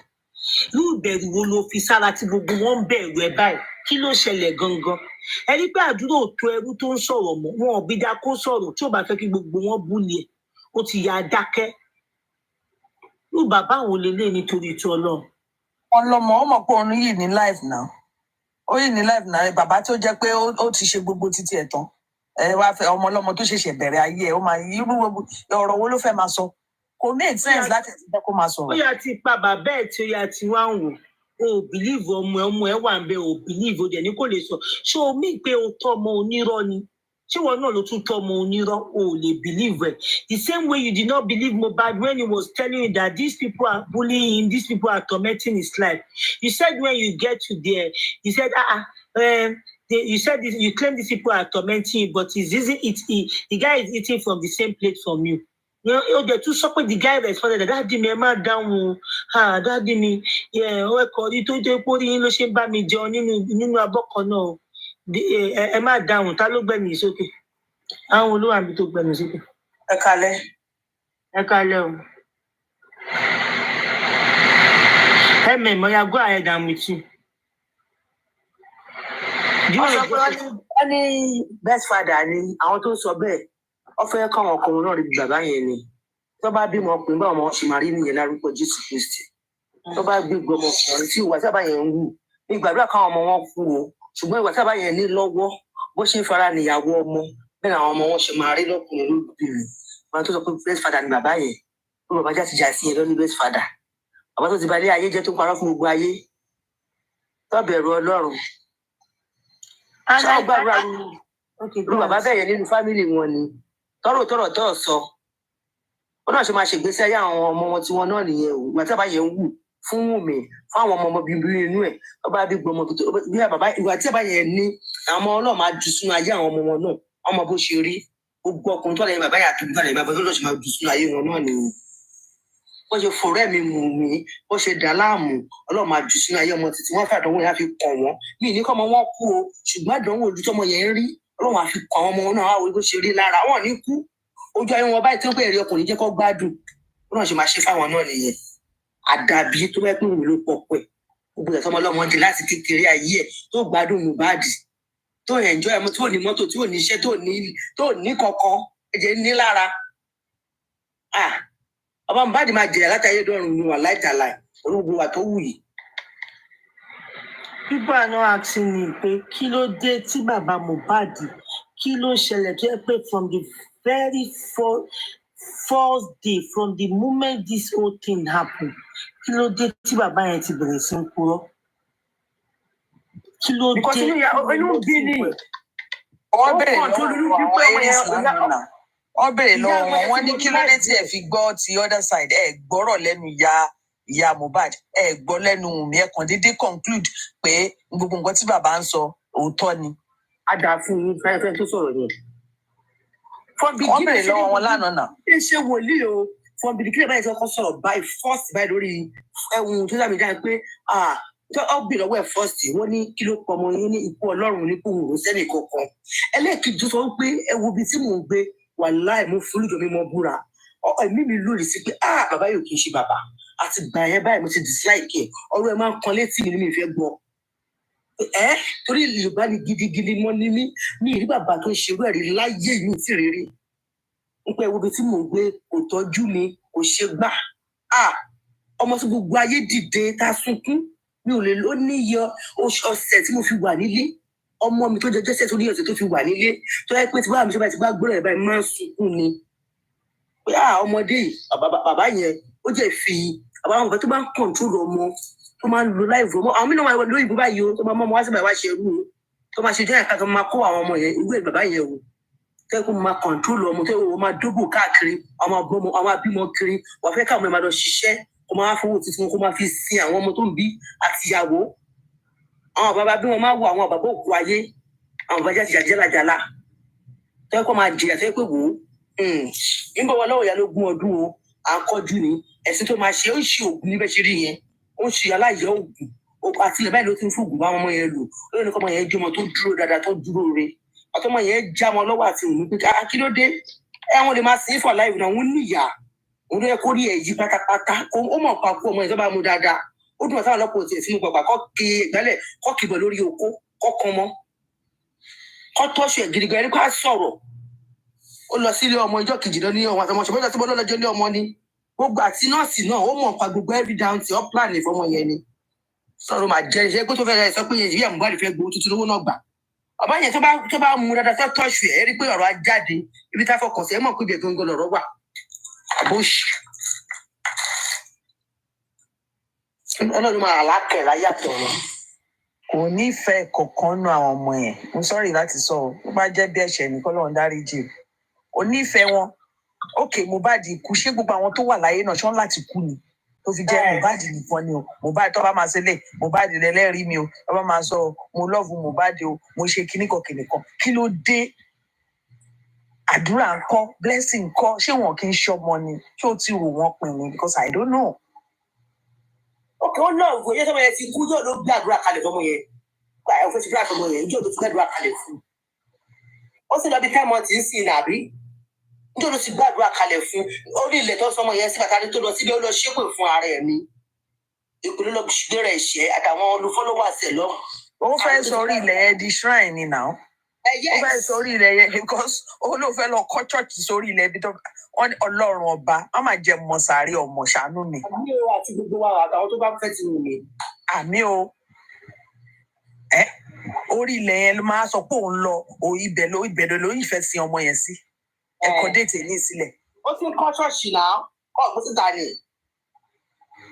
bọ́ ẹ jẹ́ ká tí kì í tiẹ̀ sọ. áfíríkà tv ní pé ó ti ń kọ́ ṣọ́ọ̀ṣì mo máa ń rò lórí mi wípé náà tó bá wá sin ọmọ yẹn síbẹ̀ tó gbé sókè táwọn èèyàn bá wá ṣèkórè àbí wọn wá ṣe kan ṣé wọn ní dádì ìta ló wà níbí báyìí ṣé mo pa àwọn kan máa ń béèrè question yẹn ta lẹ sí síbí báyìí ṣé máa sọ pé ọmọ òun lòun sí síbẹ̀ ní àbí kí ni. ṣé máa wá sọ fáwọn èèyàn pé sàárì ọmọ òun lòun máa jírí because ojoojúmọ́ ṣàlọ́ máa ń lọ ṣọ́ọ̀ṣì sàárì ọmọ ẹ̀ ló máa jírí ló máa jí sùn does that really make sense? sàárì ọmọ ẹ̀ wọn máa jí bàbá ti gba gbogbo orúkọ tó géètì tí wọ́n ṣe fún bàbá immunization ló kọ sí bàbá ń sìn wọ́n ti ń pè ní ìjó báàdì bàbá máa pétèlá a máa ṣe gbogbo kí ni gbogbo dáadáa irú bàbá wo lélẹ̀ nítorí tó lò ṣé bàbá ìlú bí mo bá jù báyìí ọ̀nà pétèlá a máa pétèlá a máa fọwọ́ sẹ́nu a máa ṣe bí mo bá kí ni a máa yan àwọn bíi kí ni gbogbo eléyìí nítorí tó lọ ó ní èkìní kan ó ní ìdí kan ló máa sọ pé ó da iye ọmọ òun lọ́rùn ilé ìfẹ́ máa sọ pé ó da iye ọmọ òun lọ́rùn torí mi ìtẹ̀ bó bá ṣe máa ń pòwe yẹn yá mi lówe yẹn àfi sọ pé ó da iye bàbá ó di ayé bàbá kò ń ṣe ó da iye ọmọ ó ní bá ṣe máa ń pòwe yẹn bàbá yẹn á fẹ́ máa ṣe bíi kíní ìjókòó èèyàn kan pè wọlé dádì mo wá wo ọmọ yẹn máa jọ yín o bẹ́ẹ̀ ṣe rẹ́rìn nínú bàbá náà bá ń dùn. bàbá náà bá ń dùn bàbá máa pé tẹ́lẹ̀ bàbá máa ṣe kíní what kind of nonsense is this for crying out loud? orúkọ bíráàdì tọmọ ẹ ń lò ó ti gbé géètì ẹ ní immunization oníṣọ́ọ̀ṣì ẹ máa jẹ́ immunization òní ibẹ̀ yẹn náà wọ́n sì padà wá sin ọmọ ẹ sí ṣé o fẹ́ fi ṣèkan ni ṣé o fẹ́ fi ṣàwúre ni I do not understand ibẹ̀ yóò yẹ kó ti bu yẹ̀pẹ̀ kan bò òní kó má bu yẹ̀pẹ̀ kọ́kọ́ kógi ọ̀gẹ̀dẹ̀ síbẹ̀ kán gégi síbẹ̀ ṣé tó bá ti gbé ọmọ yẹn jáde wọ́n wá padà gbé síbẹ̀ wà wá mọ́ sókè wà máa sọ fún àwọn èèyàn pé dáàdi ẹ̀ka kó àdá. sọ the museum a máa gbàdúrà ń bẹ Ọlọ́run Mohbad kékeré kan fún wa ọmọ Ọlọ́run ìmọ́lẹ̀. àwọn èèyàn dẹ̀ máa lọ sí church àwọn èèyàn máa lọ sí church yìí. àwọn pásítọ̀ tó máa ń búrú ní máa ń parọ́ fún òyìn pásítọ̀ yẹn ni ó ṣe pásítọ̀ gangan náà pásítọ̀ wo ṣe pásítọ̀ ló máa wá sórí social media àwọn ṣe títọ́ mi ṣe dáadáa. á dà fún yín kò ń burú títí kí bàbá sọ pé dayọ ọwọ́ ọmọ òun lọ́rùn nǹkan tí mo ṣàfẹ́ sọ nìyẹn mo ṣàmọ̀ tó gbọ́ ti jọ sí eléyìí. mo ṣùgbọ́n ìbínú ìmọ̀ kí ló bíyàn ní náà ìyá gbàgbé. jòsí eléyìí ní ìrírí jòsí eléyìí rí láyé mi. ẹwà wà láfààyè ìgbà ọmọ ẹjẹ láfààyè ìgbà. Pastor, look at the display he did on Sunday àbí kò ní dá fún ẹni mi ṣe pé dàbáyé fẹ́ bàjẹ́ ni ìwọ náà lọ pa ọmọ ẹ náà àbí wèrè kíní kan mo dẹ̀ wá ìpojú fóònù mi I was like is this Josie talking or what? You need to see. Wọ́n lè pè gan ló máa fi ń bá ọmọ ẹ lò. Wọ́n ló máa tó bá pè Mohbad lórí fóònù báyìí, ó máa ṣe pè fún un. Bá ọmọ ẹ ṣe. Màmá ní bí wàá dá o, tó bẹ́ẹ̀ o, èpè tó máa ṣẹ́ fún yàn báyìí. Èpè ló máa fi bá ọmọ ẹ. Àwọn ti gbà fún láti ilẹ̀ ní iye. Ó ti wá mọ lára, ó ti wá dọba fún. Wọ́n ní wòlé fún níwà sílé wa, ló gbé wọ̀ níjọ́ Sunday tẹ̀sán yẹn. Ṣé ọkọ máa ń gbé wẹ̀ pamọ́ láti jọjọ́ yìí? Ó ti wá di pé àwọn àgbélé fẹ́ fẹ́ jẹ́lẹ̀. Wọ́n ti dákẹ́ jù. Ṣé bó ṣe ti máa lajúlẹ̀ nìyẹn? Kí Mohbad máa lajúlẹ̀ tó máa lọ sin ọmọ ẹ̀ síbẹ̀ yẹn. Ṣé ó máa lajúlẹ̀ wọ́n máa lọ sin ọmọ ẹ̀ síbẹ̀ yẹn? Ẹ jẹ́ kí n sọ pé kíní kan ẹni ọmọ ìyàwó ń kọ́ sí ìyàwó náà sọ àná dàbí pé bàbá yẹn ń lo nǹkan. Ó ń lo nǹkan ní sí oríṣiríṣi ẹ fi gbàgbé ni. Ó lọ Ìbàdàn, ó lọ sórí òkè. Ó lọ sí Èkìtì, ó ṣiṣẹ́ burúkú. Orí òkè nìkan kọ́ ni bàbá yìí ń lò. Bàbá yìí fẹ́ kàn sáfẹ́fẹ́. Can't you see whenever táwọn people yìí bá sọ̀rọ̀, ó máa ń bi nínú pé what audacity do you have to talk? God bless you. What audacity? Wọ́n máa ń fi sọ́kò òun ti bàjẹ́ ẹni àbí ebi ò pè mọ́ ni àbóhun ti jẹ̀wọ́. What audacity do you have to talk?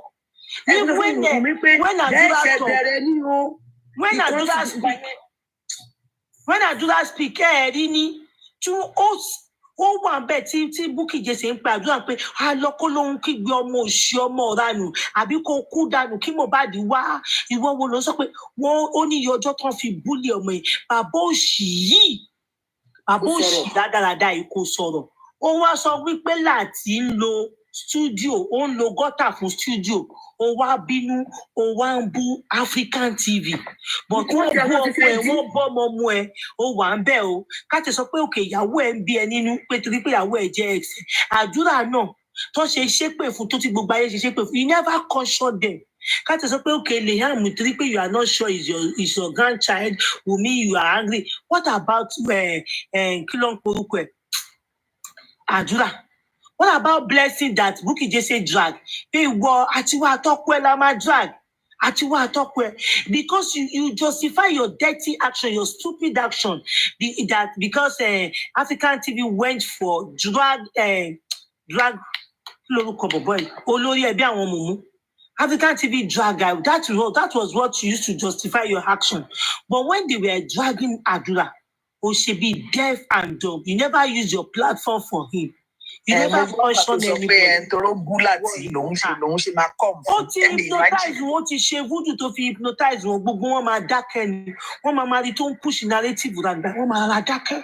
Wọ́n máa wò, wọn ò ní lè sọ̀rọ̀. Ọ̀nà bọ́mọ ẹ̀sùn kò gbọ́ ta ọkọ̀ eré burú jù kò sọ̀rọ̀ sí i. N kò bọ́mọ sùn. Ó wá rí pọ̀ mọ́ àti máa ti fẹ́ tí wọ́n fẹ́ dínà jẹ́ mi máa ní. Tó lè jẹ́ kó ló fi bìbínú sọ̀rọ̀ sẹ́ni kó sunkún pọ̀ jẹ́ kókó kò ní yé bàbá. Ọjẹ́ kókó ni wọ́n fi ń ṣàlejò kí ló jẹ́ kókó. Ó tún sọ pé bàbá yẹn wọ ọ̀kadà òun tóun ní mọ́tò ṣé òun fẹ́ ra mọ́tò ni bàbá ńlá kó ra mọ́tò rẹ̀. Àkọ́kọ́ Mohbad ẹ̀kejì ọ̀rà fún ẹni ó tún fi ń buraga lórí Facebook. Ó lè yẹ bàbá Mohbad kò ní yẹ láyàtọ̀ mi. Ẹ gbọ́ kínní kan náà. Ṣé kò possible? Ó possible tó bá yẹ pé Wunmi ní mọ́tò àbí Mohbad ní mọ́tò tó ń ṣiṣẹ́ tó sáré gbé lọ sí torí mo ń imagine ni pé how many minutes ló take wọn láti rí mọ́tò tó máa help wọn láti gbé ọmọ yẹn lọ hospital because wọ́n ní Wunmi ló tẹ̀lé fún àwọn neighbors. Wọ́n rá ń ṣe tí wọ́n lọ́lẹ́bẹ̀rẹ̀ dédé kò sí kó wà Àdúrà sáré lọ sí títì ọ̀rọ̀ ń wá mọ́tò kiri. Ṣé ká ní owó tó fi ra mọ́tò fún bàbá Mohbad yẹn lọ́ fi ra mọ́tò kan fún ara wọn bóyá Mohbad ló rà ni àbí Wunmi ló ń lò ní wọ́n á ṣáná sí mọ́tò wọn wọ́n á gbé lọ sí hospital wọ́n á sáré gbé lọ sí hospital náà bọ̀ kò sí mọ́tò wọ́n sáré wọ́n kọlẹ̀kùn neighbors wọ́n ń ṣe gbogbo ẹ lè imagine gbogbo yẹn gbogbo kíní yẹn ti spread ó ti lọ sínú heart ó ti lọ sí brain. wọ́n á change ẹ̀jẹ̀ wọ́n á yí gbogbo nǹkan ọlọ́run máa yáyé tàwọn náà wà láì wọ́n ṣe mú gbogbo bó ṣe darí wa kóun bẹ́ẹ̀ bí tí a ti ń rí tọrọ tọ́mú gbọ́dọ̀ yìí tọ́mú náà plate àbẹ́rẹ́ máa sọ̀gbọ́ wọn náà ṣe máa darí ayé àtàwọn náà nìyí wà láì tà láì. Ọmọ ò ní mọ́tò tó ń ṣiṣẹ́ kò ní mọ́tò ó dẹ̀ sọ pé kán wọlé tó ń gbé àwọn tó ń send owó fún ẹ náà wọn ò ní làákàyè wọn ò lè ro 1+1 kán wò pé wait o Mohbad gan ò ní mọ́tò máa lọ rẹ́ǹtì mọ́tò ni. Ok, ṣé Mohbad lówó ni ló lọ ń deposit owó díẹ̀díẹ̀ síbi tó ti fẹ́ ra mọ́tò? Kò lówó náà.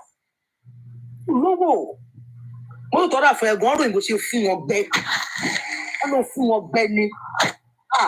Bàbá rẹ̀ wá jẹ́ ìyá ò wà láìdàláì. Ọmọ òkọ́lé, wọ́n kọ́lé fún wọn. Ọmọ ò ní mọ́tò, wọ́n ra mọ́tò fún ẹ kó máa fi ṣiṣẹ́. Wọ́n ra mọ́tò fún, ó wá rí, he now demanded for 1 million plus. Ọmọ wa bèèrè lẹ́yìn pé 1 million owó kíni.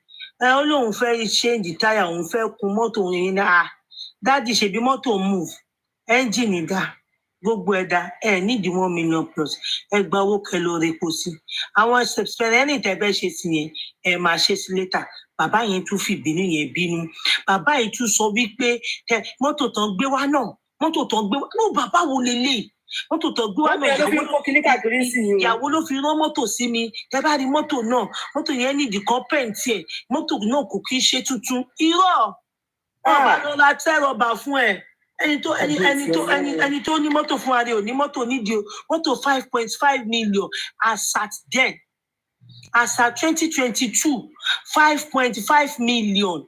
5.5 million má ṣì níyì. Ṣèbí wọ́n gbé rìsíìtì jáde. Tẹ́ bá rí mọ́tò náà kò mọ̀ kó máa sọ rìsíìtì jáde. Wọ́n bá sọ rìsíìtì jáde. 5.5 million. Bàbá ní pé tẹ́ bá rí mọ́tò náà, mo wá béèrè owó lọ́wọ́ ẹ̀. Mo ní kó fún mi lówó kí n fi kùn, kí n fi ṣe kíní kó tiẹ̀ jẹ́ tuntun. Káwọn ọ̀rẹ́ mi má sọ pálòkùn lọ́ra fún mi. Èlò ló fún mi. Ó ní 50,000 àbí 200 ló fún òun. Ó ní kóun lọ repo sí. Àwọn máa ṣe yẹn létà. Somebody bought 5.5 million car. Ṣé car ni àbí truck? O sọ pé kó dúpẹ́, o dúpẹ́. Ìbínú tó ń gbé ni pé kí ló dé tó fi rán ìyàwó ẹ̀ wá. Àkọ́kọ́ ó fi rán ìyàwó ẹ̀ wá. Ẹ̀kejì kò fún ó béèrè, ó wá request for 1 million plus. Bàbá òṣìwò lélẹ̀. Mọ́tò tó béèrè lọ́jọ́ kejì tó gbà. O wá request for another 1 million to put the. Ọmọ ẹ wá ní pé ọmọ ẹ wá ṣé ó ṣiṣẹ́ òṣìṣẹ́ ẹ́ńjìnì ṣiṣẹ́ láti mẹ́sì máa wà náà. A máa ṣe pẹ́ǹtì tẹ́fẹ́ ṣe àṣìmá máa ṣe bẹ́ẹ̀ fẹ́ máa fi kó ṣí àkó àwọn ẹrù kó kéde kan ni ẹ ṣì máa wà náà. Very very ungrateful father. He's so entitled, he feels so entitled to everything. Ungrateful father tí mo rí láyé ilẹ̀ tí wọ́n ní wọ́n pé wọ́n sin ọmọ wọn ò sin ọmọ sí yẹn màmá lọ́nà ọ̀rà fún o bàbá yìí gbà lọ́wọ́ màmá yìí tún sọ̀rọ̀ oògùn ló ń lò tó fi ń kó gbogbo wọn láyà jẹ.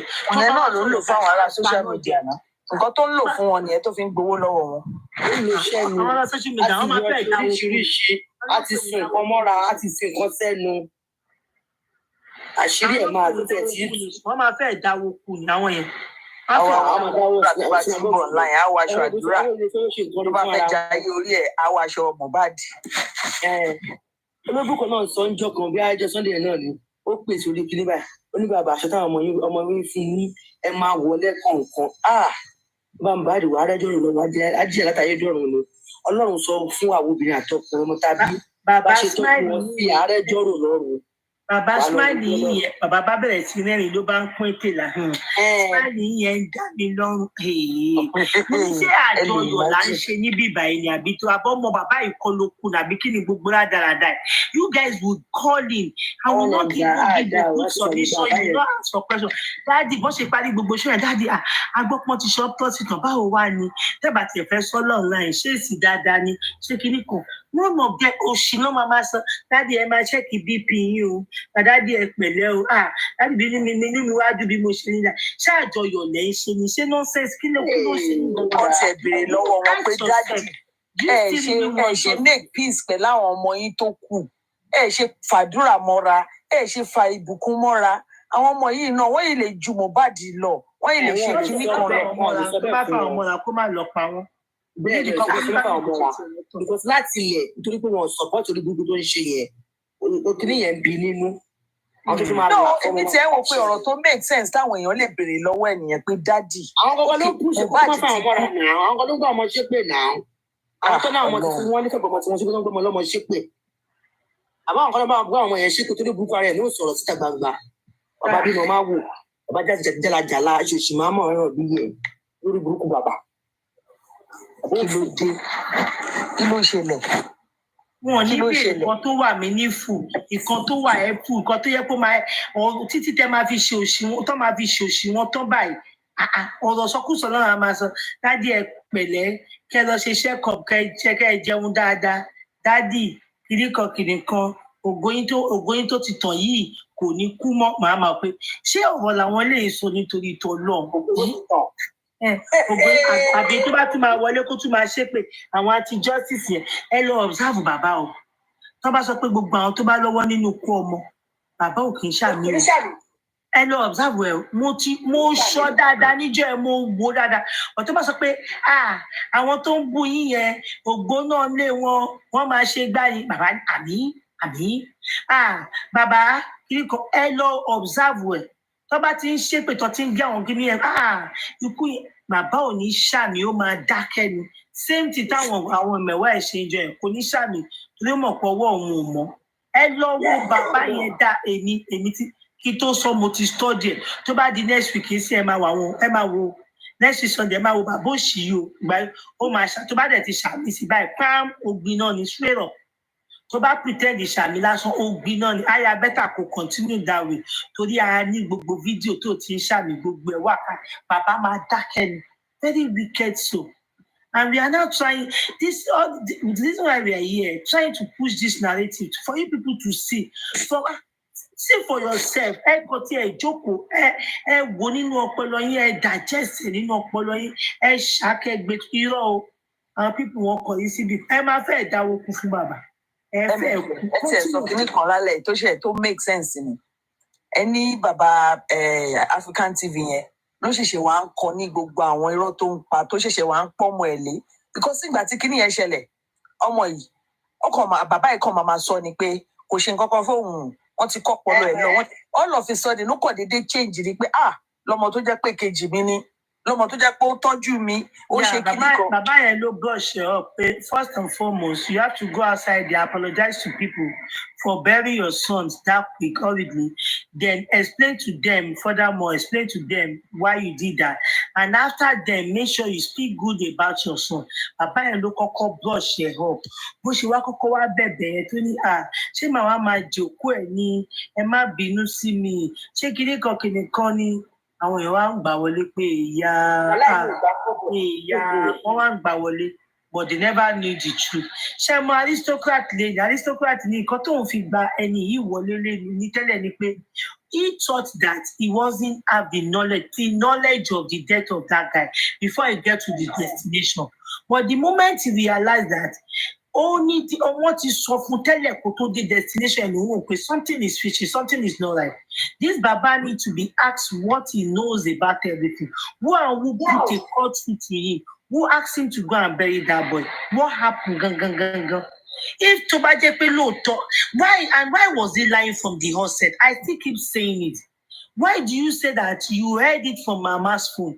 Meanwhile, you were being called.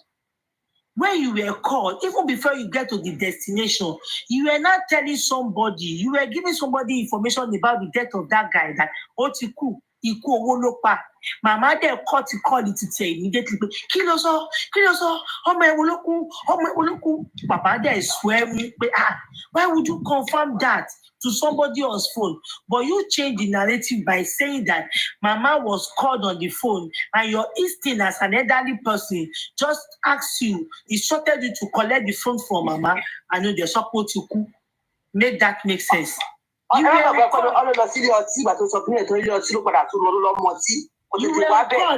Those two was on call. You see, I keep saying this, I keep putting this for you people outside there. For you, you know, tí bá tẹ̀ wá jẹ́ pé wọ́n hypnotize yín ni wọ́n ṣe kankan fún yín ni ṣé kò tẹ̀ wá sí ọpọlọ díẹ̀ tó kù náà tẹ́ máa fi gbé ọ̀rọ̀ yìí tẹ́ máa fi gbé yẹ̀wò síra wọn. Pé kí ló dé tó fi jẹ́ pé láti ọjọ́ alákọ̀ọ́kọ́ láti first very minute bàbá ẹ̀ ti ń parọ́. Kí ló dé tí ò ṣe sọ wípé a blessing pé òun àdúrà pé òun? Kí ló dé tó ṣe sọ pé ẹnu màmá lòun òun fi òye àgbàgbé mọ̀ pé ọmọ òun ti kú ni? Láì ṣe pé ní immediately ẹ̀ tó sọ fún wa wípé ìwọ ló pè, ta ló pè tó ń confirm the death of your son to? Who called you? Who called you that moment that you are with Mama? Don't confirm the death of your son too. Who called you? You were on phone. Mama was on phone. Mama make it clear. But these people they will choose to be blind to those things so that they will not push it power. They don't want to push it further for people to see the truth. They do not want. That is why they are always angry when we are analyzing their show or we are talking about their show, because our Lanjekori and when you got on pa. Ọmọ yẹn kú òdẹ̀bẹ̀rẹ̀ rọ́ òdẹ̀bẹ̀rẹ̀ fàábù òdẹ̀bẹ̀rẹ̀ gbogbo òdẹ̀bẹ̀rẹ̀ sí ń kúrọ́ straight up African TV ló brush ẹ̀ up pé sọ báyìí báwo yẹn ṣe bẹ̀rẹ̀ sí ń gbà wọlé nìyẹn aṣọ títí dé ní ẹ̀ẹ́dùn lọ́wọ́ bàbá ẹ wo àwọn question tèmi ti rò bí àwọn máa bèè lọ́wọ́ bàbá àwọn ẹ̀ka èèyàn yìí bàbá ẹ sọ níjọ́ yẹn. You people say so ìyàwó yín sọ ní ẹ̀gbẹ́ ọ̀dọ̀ yín pé àwọn pásítọ̀ kan ló kọrùn ọmọ béèrè a rí gbọ́ pé wọ́n sọ pé ìyá yìí wọ́n ti kọ́kọ́ sọ̀rọ̀ DNA 2 weeks kó tó kú ni ìyá yẹn ti lọ bá ìyá Mohbad kò sẹ́ni tó béèrè. Nobody is asking of all those béèrè. None of you is talking about all this stuff. Béèrè àwọn question tó bá wà necessary láti béèrè lọ bàbá yẹn and you will choose to be blind to those questions because you don't want people to béèrè lọ́wọ́ ẹ̀ nígbà tí bàbá sọ pé ẹni tó bá lóyún fọ́mọ òun pé kinní kan ok béèrè lọ́wọ́ ẹ̀ pé bọ ọmọ tọmọ yìí gbé fún yín kó tó kú ńkọ́. They do not even need to ask that. Ọmọ tọmọ wọn gbé fún why can you come on now and be saying bó jẹ́ oyún inú ni bó jẹ́ ọmọ ọwọ́ ni ṣé oyún inú yẹn mo kàn fẹ́ bèrè ṣé ọmọ yẹn ti àtọ̀ ṣé ẹ fẹ́ lọ báyọ̀ sùn kẹwàá sọ pé ọmọ yín ló ní ni adnot ẹni tí ọmọ yín bá lóyún fún báyìí náà ó yẹ kó ti bímọ kò bá jẹ́ tó kú ní 11 months tó yẹ kó ti bímọ ó yẹ kó ti di 1 month old or 1 month plus kó lọ máa look at 2 wọn kó máa lọ máa wo 2 níwájú. So what is the man saying? And for this man himself, he is a bully. That is why he is a big bully, this man. That is why he was able to condone all this nonsense that people are doing to his family. He is happy. He is always happy about it. He sees everything. Ọkùnrin mẹ́ta ló bímọ fún o. Ẹni tí ọkùnrin tó bí mẹ́ta lè bímọ fún o bá yàrá yà bully ni. Ẹmọ tó ṣe fún wọn tó fi ń kò lórí ẹ̀ ni. Lílù ọ̀tọ̀ wíwọ́ ọ̀tọ̀ lílù. Á lù wọn á bú wọn á tún gbọmọ lọ́wọ́ wọn. With the way our manners tó fi sọ tí African TV níjọ́ yẹn why mo kàn dúpẹ́ lọ́wọ́ Ọlọ́run pé at this point if you people are not seeing the truth for yourself that means you are blind. You don't even need to now start explaining anything or expatiating anything or trying to prove anything. No, at this point tí ẹ bá ti rí fúnra ara yín ẹ ti blind. As a target to very smart guy and all these things. Do you know why it was easy like this? I know Oba won mini shock because I won't plan. Man, he premeditated everything. He has planned everything. And he mo kon bira mini pe kilo de te fi bere ro. Why are you lying? Kilo de ibi 13 daro 13 bere she no omo. Wọ́n ní she no omo. Ọmọ sùn sílẹ̀ lele 13 bere she. Ẹ ti ń bèrè ṣé ní ọrùn mi bí tẹ́ ti ń dáwọ̀ lọ ti bá yín fi 2 million ránṣẹ́ ẹ ti palẹ̀ mọ́ ẹ̀ kíákíá. Aristocrat sọ ó ní òun believe pé àwọn wà ń shock later pé tẹ́ bá ti wá believe pé ó wà ń shock kí ló dé tá a ṣe máa take excuses yẹn fún àdúrà àti àwọn ohun mi tó ṣojú ẹ̀ ṣẹlẹ̀ ẹni tí ó ṣojú ẹ̀ ṣẹlẹ̀ pé ìgbà tóun ò tí mọ̀ pé wọ́n pè é kó tó débẹ̀ lòun fẹ́ máa believe pé there is every tendency kó jẹ́ pé ó débẹ̀ lóòótọ́ kò snap kò kọ́ tó máa ṣe but you have had the pre-knowledge of what happened in that house. You've known what happened. Then how will you be able to pretend nígbà tó rí ìyàwó ẹ̀ ó ní ọmọ ẹ̀ kú and you were able to pretend nígbà tó rí ìyàwó ẹ̀ ó dẹ̀ dákẹ́ not until you were in call somebody call you were confirming the death of your own son to that person ó ti kú ikú owó ló pa. You are confirming it. Drive okay. If actually you are not expecting the news of the death of that guy. At this point, àbúrò Mohbad mo gbọ́ kiri kan mo rí lórí Instagram Facebook pé bàbá ẹ̀ ń parọ́ pé ẹ̀sìn tó ti sin Mohbad gbogbo àwọn làwọn jọ wà ń bẹ̀. Tí Bukky tó bá ti ẹ̀ ń ṣe orí burúkú tó bá ń ṣe tó bá ti ẹ̀ ń parọ́ oríṣiríṣi ṣé kò yẹ kẹ́ kọ́ṣù ẹ̀ tí bá rí kí ni màmí lè sẹ́ndì ẹ̀ sí yín ó sọ bẹ́ẹ̀ ó ní ẹ̀ ń parọ́ fún gbogbo èèyàn pé ẹ̀ sí jọ́sí sí Mohbad ó ní ẹ̀wà ló gbogbo àwọn làwọn jọ wà ń bẹ̀ pé wọ́n ní kẹ́ má sìn òun náà ní kẹ́ má sìn pé sọ pé ó sì tipátipá níjọ́ yẹn pé sọ bẹ́ẹ̀ ó níjọ́ yẹn lẹ́sọ pé ká sìn òun ní ẹ̀bẹ̀ ẹ̀mẹ́yẹ ká tí ì sìn ní àbúrò àbúrò eléyìí ṣe bí wọ́n ní lórí Instagram ni àní eléyìí Karima fún ara ẹ̀ ló sọ fún mi kó tó di pé àbúrò ẹ̀ ṣe wá sí. MFM ṣe rí interview kan wà nígbà tí Mohbad ṣẹ̀kún gbà yẹn there's one tó ṣe ìyẹn gangan ló amaze mi tó sọ wípé ńjọ́ yẹn ara ń ṣe bákan sí òun wípé òun fẹ́ jáde òun ò lè jáde jìnnà ẹ̀mí Ọlọ́run sọ fún un pé kọ́kọ́ fẹ́ ṣẹlẹ̀ ara òun ò balẹ̀ so òun ní láti dúró sílé bóun ò jáde ìjọ ìmọ̀ wò pé ẹ̀mí Ọlọ́run sọ fún ẹ tẹ́mi ọlọ́ba tí kan burúkú bá fẹ́ ṣẹlẹ̀ ní Ọlọ́run máa sọ fún ẹ bóyá máa gbàdúrà ni kò ní sọ fún ẹ pé kò hang around that means he's waiting for something. I've been trying to look for that interview tí wọ́n kọ́kọ́ bá ṣe ń gbà yẹn ó dà pé first one. àjọ sójà ọ̀dọ́ màmá wà lọ sójú náà lọ́dọ̀ ọ̀gbọ́n yẹn màá bá yín wà lọ màá wà lọ mọ́mọ́ sójú ọ̀gbọ́n yẹn. ẹ̀yin náà ti mọ interview tí mò ń sọ yẹn. I think he was just waiting for the news. If not, I think he was just waiting for the bad news. If not,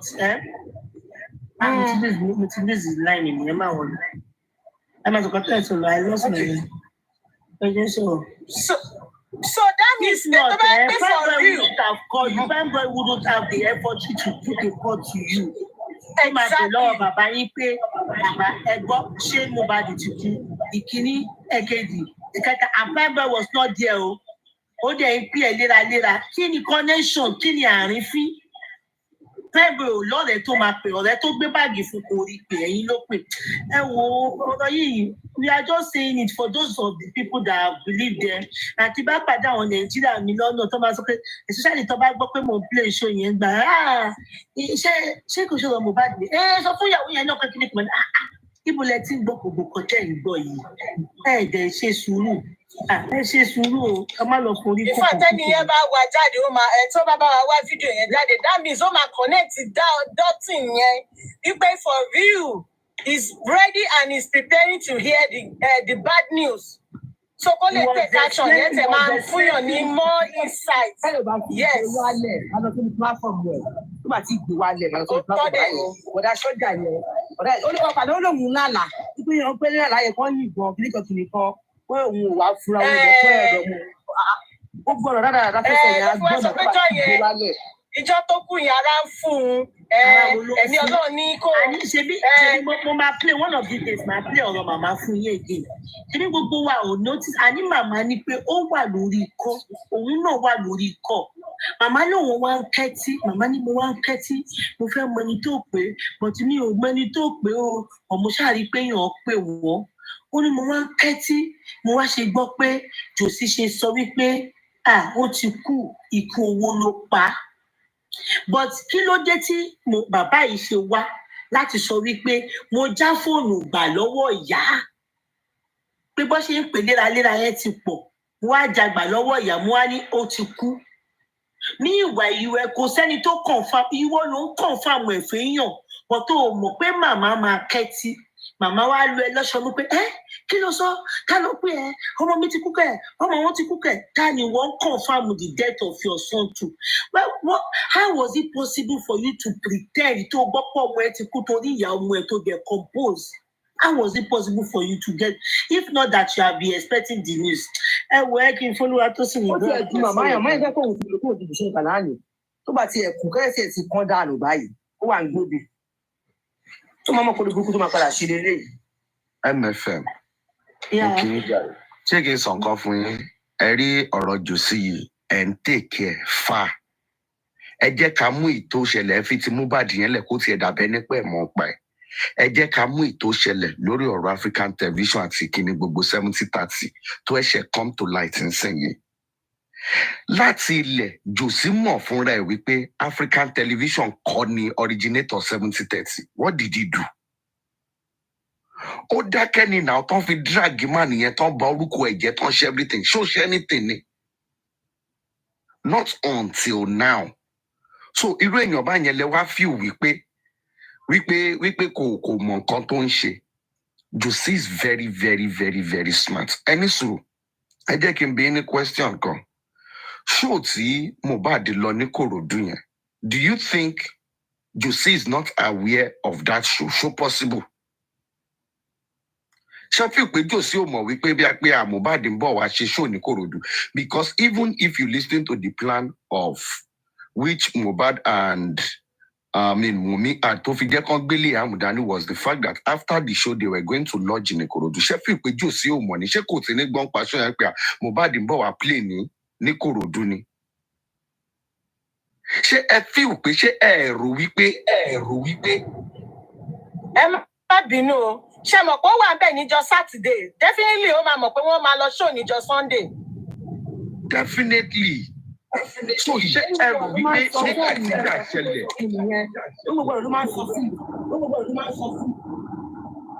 Ṣé nígbà tí ìjà ṣẹlẹ̀ ní ṣòdì? Ṣé ẹ feel pé there is every possibility pé Josie gan lè ti gbọ́ wípé ìjà ṣẹlẹ̀ láàrin Mohbad àti Primeboy? Don't you feel like pé Primeboy gan lè ti report ọ̀rọ̀ yẹn gan fún Josie? Láti jẹ́ kó yẹ pé àǹkan báyìí máa ṣẹlẹ̀ àbí pé kinní kan àbí àwọn ẹni tó tiẹ̀ wà ládùúgbò.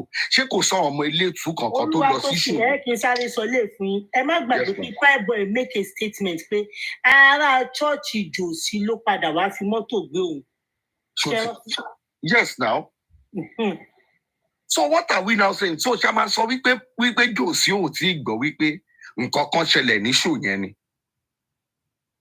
So let's be sincere with ourselves. So Josie had the old information, own by updates bó ṣe ń lọ. Now don't forget the fact that Primeboy gan tún wá jẹ́ ká mọ̀ wípé nígbà tóun pe bàbá, he called bàbá like 3 times. Nígbà tóun gbọ́ information yẹn, bàbá sọ pé òun wà lọ́nà. So Blessing called this man before he got to Lekki.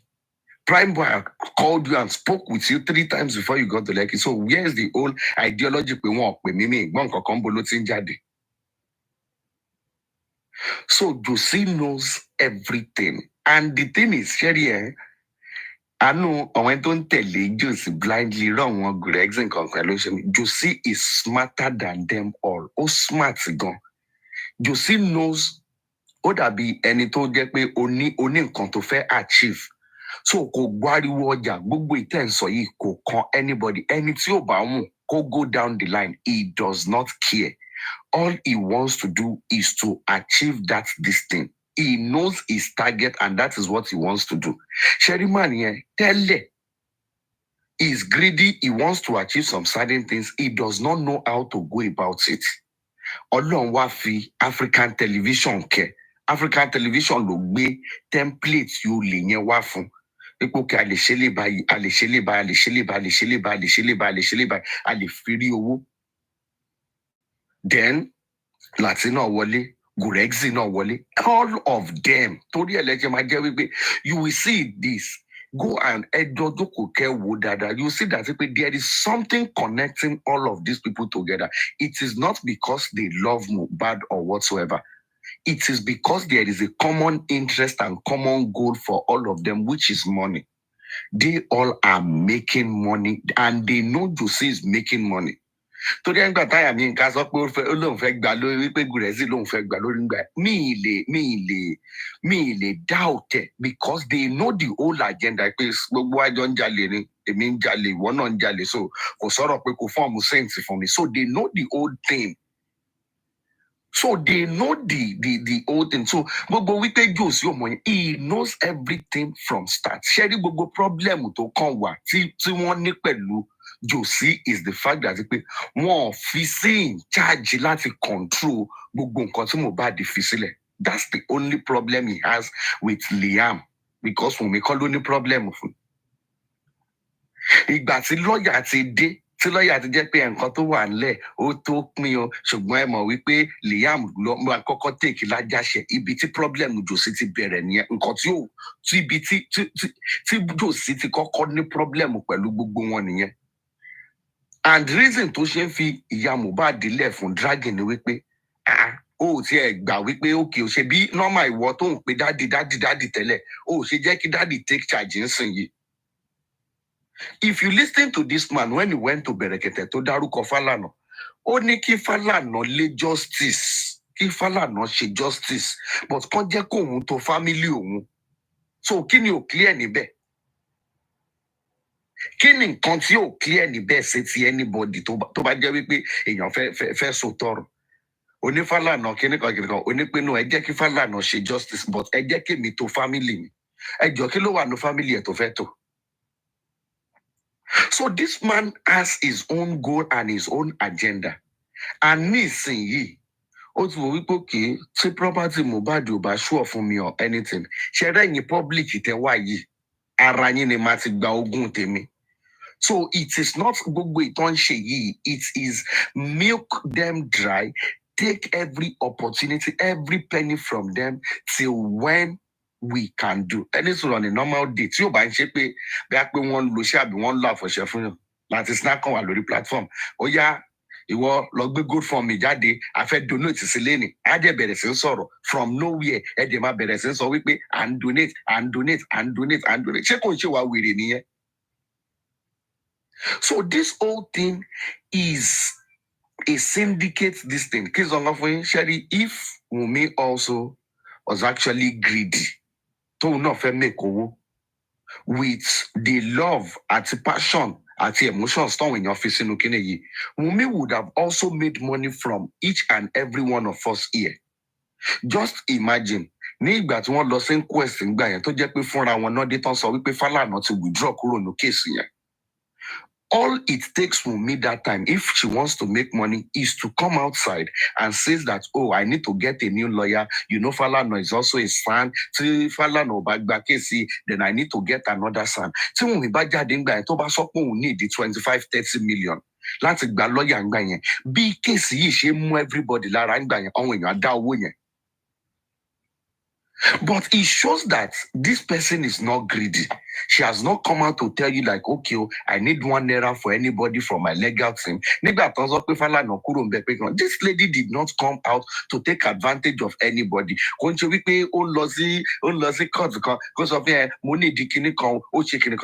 This person did not do it. As an avenue to keep making money, because do you know how it feels? Kò kàn wá nílé ẹ̀, kò kàn jókòó. Kò dẹ̀ máa kàn máa rí wípé credit alert owó dẹ̀ ń worí fóònù ẹ̀. Níbi tó kàn jókòó sí, tó ti ẹ̀ ṣe ń rò pé báwo lè ní ìṣe fẹ́ lọ. Ó dẹ̀ bẹ̀rẹ̀ sí rí 50, 100, 20, 10, 50, 100, 20, 200. Ó bẹ̀rẹ̀ sí wọlé. Ẹ jọ̀ọ́ torí t'Ọlọ́run. Tó bá jẹ́ èmi náà nírú èèyàn bá yẹn, tó bá tiẹ̀ fẹ́ ṣògùn, ṣó ò ní fi àwẹ̀ àtàdúrà sí pé ibi tẹ́lẹ̀ yìí ti ń wá yìí kò gbọdọ̀ end. So now Josie is making free money. This thing is a free money making venture for Josie. Ìgbà tí Èrìsì jáde sometimes ago tó ń sọ̀rọ̀ wípé okay, wọ́n ṣe kinní kan pé maybe inside the Access Bank, the last time they checked in April, wọ́n ti donate maybe like there is 19 million in the account. You need to sit and ask yourself, if you need go life food Josie to feel low, ní 50-something years, fún ra ẹ̀ ṣó ti kó 5 million naira or 10 million naira jọrí. Ṣó ti kó fún ra ẹ̀ wípé kí o pẹ̀lú bó ṣe ń ṣiṣẹ́ carpenter o, fún ra ẹ̀ ṣó ti ṣiṣẹ́ tó ti gba 10 million naira cash rí wípé kí o lẹ́yìn tó ṣiṣẹ́ tán tó jẹ́ pé personal profit ẹ̀ o ti ní 10 million naira, ṣó ti ní rí? All of a sudden, láì gbé, láì fà, wípé kí n kàn jáde, kí n kàn sọ̀rọ̀ lórí TikTok, kí n kàn fi kíní kan kí n ṣe kíní kan kí n dẹ̀ dákẹ́, kí n mọ̀ pé ń parọ́ mẹ́yàn báyìí kí n má sọ̀rọ̀ kí n kàn kí n má bá yín push agenda àti narrative yín lọ. Gbogbo owó yìí dẹ̀ ń wọlé fún mi. Tó bá jẹ́ yẹn ni kò sí problem. Mi kúkú ní sọ̀rọ̀ ńgbà yẹn. Tó bá ti jẹ́ yẹn ni kò sí problem. Ẹni tó bá fẹ́ drag nìkan drag, because he is making money. So Josie is not going to come and debunk anything. Ikpekiniko is a lie or whatsoever. And this man, go and check his pattern. He's quick to discard anybody who is not useful to him anymore. Charity Josie Bashin somewhere, don't pay, don't respect, don't share everything for him, to don't read Jela Rene. Ọjọ́ tí ò bá ti rí jẹmọ́ tó bá ti stop, he has no regard for you anymore. Òun nìkan tó ṣẹlẹ̀ sí African television, òun ló ń ṣẹlẹ̀ sọ́wọ́n Adéníkẹ́ yẹn. He has seen that I have nothing to benefit from these people again. Ẹni sùúrù èèyàn ọmọ ẹ kú èèyàn wá láti abroad. In fact, ẹ jẹ́ ká fa abroad gan lẹ̀ kó jẹ́ wípé láàrin Ìkòròdú yẹn ló ti wá. Ó gbọ́kadà dé torí ọmọ ẹ kọ́ ẹni tí ò mọ ẹrí tí ò mọ ọmọ ẹrí. Ó wá bẹ́ẹ̀ sympathize and everything. Ó ní ọ̀kadà ló gbé wá, èmi gan mo fún ní 1,000 owó ọ̀kadà, kókò tí mò ń jẹ, ó gba kókò lẹ́nu mi. I don't understand. Does it make sense to anybody who is actually following this man? Do you even appreciate the gesture pé ẹntì mi tí ẹ mọ̀ rí tó kàn gbọ́rọ̀ mi tó kàn dìde tó wá bá mi? Do you even appreciate it? But kò appreciate it because ó mọ̀ wípé ẹni tó wà yìí ó fẹ́ wá benefit lára mi. See, let me tell you something. Josie tó ṣe wà ẹ́ ojú tó fi ń rí àwọn láti snare àwọn Bukky Jesse and everything ó rí gbogbo wọn bíi business associate ni. Pé ṣe orí gbogbo wọn people yìí wọ́n wá benefit nínú òkú ọmọ mi ni. Because mo mọ̀ pé Josie nu orí ó máa mọ̀ wípé àwọn people yìí rà àwọn Bukky Jesse yìí tí ó bá sí òkú Mohbad ní ṣọ́ máa rí nǹkan sọ ni. Ṣọ́ máa rí nǹkan sọ láti wọ̀ wọ́n kú díẹ̀ pé tí ó bá ń ṣọ̀rọ̀ Mohbad ní kí wọ́n máa rí nǹkan sọ. Ṣé pé Josie ò ti rí good exit tán ni? Go and it will take a time. Lọ́jọ́ nǹkan tó ṣe fún African television yìí ẹ máa wòrán gbà tó máa mú ti good exit jáde. Ọjọ́ tí ò bá ti wúlò mọ́ ló máa jáde ló máa sọ wípé good exit gan ìgbà ẹ lẹ́ máa mọ̀ wípé gbogbo bọ́n ṣe ń jáde tó jẹ́ wípé owó ẹ̀ ní good exit náà Josie á sọ fún yín. Wípé ṣó ti fowó ẹ̀rọ oúnjẹ fóun rí Josie á sọ fún yín lọ́jọ́ yẹn. So to Josie, all the lives of good exit and everything are just báwo ẹ fẹ́ sọ̀rọ̀ ọ̀hún tó jẹ́ wípé wọ́n wá benefit nínú òkú Mohbad ní bó ṣe ń rí wọn nìyẹn. But because he is the one making the larger share for now, he is not going to complain. He is not going to complain because he is the one making the larger share. Ọjọ́ tí wọn ò bá ti wúlò mọ́ ọjọ́ ẹlẹ́mà tó mọ̀ pé gbogbo secret wọn ló wà lọ́wọ́ ẹ̀ gbogbo rẹ́kọ̀dù tí láti ṣe fún ọjọ́ ẹlẹ́mà mọ̀ wípé Josie wise ó máa jáde ó máa sọ gbogbo ẹ̀ fún yín. Ó máa jẹ́ kó yé yín pé ṣóun ti gba $1 lọ́wọ́ láti lórí gbogbo ábọ̀mù tóun ti ṣe anything gbogbo ẹ máa jáde. That is why I keep telling people Josie is very very very very smart. He knows what he's doing. I would not be surprised tọ́jọ́ kan tẹ́ bá lọ mọ̀ wípé Josie gan á ní fake accounts tó fi máa rìn káàkiri lórí TikTok yìí tó máa gbọ́ nǹkan tẹ́ everybody ń sọ. But he does not care because he has a target. Mo ti ronú ọkàn wípé Josie ó ti wo náà kan wípé wò ó ṣọmọ ọlọ́sìn ṣẹlẹ̀ wípé ọmọ ti kú bóun yẹn lẹ̀ wá justice ẹ̀ṣẹ̀ ìgbà tó kè tẹ́ bá wá justice tẹ́ bá ti wá rí justice yẹn ṣó máa jí padà. Tẹ́ bá ti wá rí justice yẹn ṣó máa fowó sàkáùntì wa. Ó yá justice tẹ́ ń wá káàkiri yìí at the end of the day okay tẹ́ bá ti rí justice yẹn kí ló máa dà fún wa gangan? Kò sí nǹkan kan náà. So he is ready to milk everything now to establish himself because bùkátà pọ̀ lọ́rùn Josie. Ọmọ 9 ṣì wà nílẹ̀. Ọmọ 9 ṣì wà nílẹ̀. So Josie knows exactly what he's doing. He knows what he's doing. See, let me tell you something, Kumbi. For you to be evil and to be achieving results with your evil, you have to be very, very smart. Shame èèyàn tí Josie ti play nínú cause justice for Mohbad. Shame èèyàn tó ti lò. Shame nǹkan tó ti ṣe tó jẹ́ wípé ó ti ṣe mọ bí Josie ti ṣe manipulate àwọn èèyàn ṣá. You are telling me wípé kò smart. Tí Josie bá ń lọ sí inquest á wọ sùtánà. Tó bá ń lọ sí normal TV run àwọn arise yẹn á wọ shirt á wọ kíní. Tó bá ń lọ sí bẹ̀rẹ̀kẹ̀tẹ̀ á wọ skinny jeans á wọ Versace shirt á gbé gòsì. And you are telling me such person is not smart. Do you know that Josie is even working on his own appearance? He's working on his own appearance. Have you noticed, have you checked his life? Ìpè tí Josie bá wà lórí life yàtọ̀ sí last one tó ṣe yìí. Do you know he comes with that sober mood? He comes and appear like a grieving soul. Tó jẹ́ pé fúnra yín gan tó bá rí for the first time, wọ́n rò pé nípa ti fìyà jẹ máa nìyí kò jẹun kò ṣe nǹkankan. Have you watched that pattern? This last show tí Josie ṣe yìí, If you've been following the pattern of Josie, Tomba Sofin pe Josie le ṣerun kan báyẹn, you will deny it. Èèyàn tó jẹ́ wípé láàárọ̀ lọ́jọ́ Sunday, akọrin ajo ní ṣọ́ọ̀ṣì, akọrin ní show.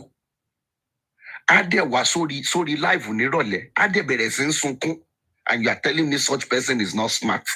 What exactly are you saying now? Do you know what it means to work on the emotional intelligence of thousands of people on a steady basis? Oh, they one more for like 10 months, and you are telling me that person is not smart. He is very smart at the evil that he does. He is very, very smart. And it will show you, if you now take it back and look at the family, where they are coming from, the few stories you've heard from Iamyinkaade and even some other people about him, then you will know that it is something that it is in his blood. Èèyàn tó lè sọ fún yín pé òun léyàwó òun jáde torí wípé òun kọjá ní street, àwọn èèyàn kan jókòó wọn ò kí òun wá ń rò wípé bóyá wọn ti ń bá ìyàwó òun sùn ní ò jẹ́ kán kí òun, ìgbà tó ń wá délé òun wá lọlé woman yẹn síta. Ṣé gbogbo story yẹn tó fi lé Iamyinkaade, if you go and listen to it very well, èwo ló make sense nínú ẹ̀? So you will know that this thing that this man is doing, it is what he does normally. If you go and listen to one of his interview, nígbà tó ń sọ̀rọ̀ Iamyinkaade, wípé kí Mohbad tó kú, Mohbad fẹ́ ṣe wedding pẹ̀lú Yẹ̀pẹ̀dà, he said it that òun lọ pray. Wọ́n wá sọ fóun wípé ilẹ̀kùn tóun ti tì kóun lọ ṣí padà, kóun lè máa rí nǹkan gbà, kóun bá lè máa rí nǹkan gbà lọ́wọ́ Mohbad. Wípé torí ẹ̀ lòun ṣe agree sí, and you are telling me that person is not smart. He is very, very smart. Josie is very, very smart. He does everything that would benefit him and him alone. Mo ń sọ ní èní yìí. Sórí bí MFM ṣe wà yìí, MFM wà lọ́dá side tó mọ MFM yìí. If MFM has Josie number, tó pe Josie pé, dáàdi kìnnì kan mo kàn tí ẹni kí ni mo ní kí n ṣe kìnnì kan fún pé ẹ wo ẹ kàn gba 5 million yìí kẹkàn tí ẹ fi máa ṣe kìnnì kan. Kò sí nǹkan tẹ́ fẹ́ sọ wípé MFM ó sọ fún wọn lọ́dọ̀ kìnnì kan. Ó máa sọ fún pé MFM is a good person, ẹ fílẹ̀. He knows what he's doing. Everything Josie has been doing during the lifetime of Mohbad till this very moment are things that benefit only him. The only thing you will see Josie comes out to debunk. See Josie bá jáde tó bá debunk anything, it is because he knows that thing would affect him. Go and check it. Ìgbà tó jáde tó wá sọ̀rọ̀ Gurexi pé kíní kan. It is because he knows that attacking Gurexi is going to affect him. Nígbà tẹ́fẹ́ lọ attack Latisne pé kíní kan, ó jáde fún Latisne because ó mọ̀ wípé Latisne ló ń bá òun push GoFundMe òun. So what are you now saying? He comes for those who protect his own interests. So he does not care about anybody. When you can say, "Hey, you come Somerset, you over," he does not care. Okay, o ti lose Mohbad. At least ọmọkùnrin tó tún dàgbà tó next is actually Àdúrà. Ṣé mo bí Bukky Jesse ṣe drag Àdúrà tó pe Àdúrà lólè, wọ́n fẹ́ sọ táyà sí lọ́rùn, wọ́n fẹ́ ṣe kíni kankan.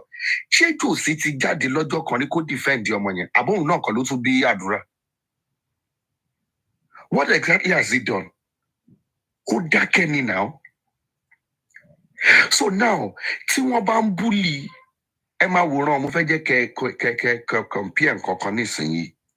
Àdúrà tó wà láyé tí ìgbà tó ń bully Mohbad kò ń ṣojú wa àmú anything sí.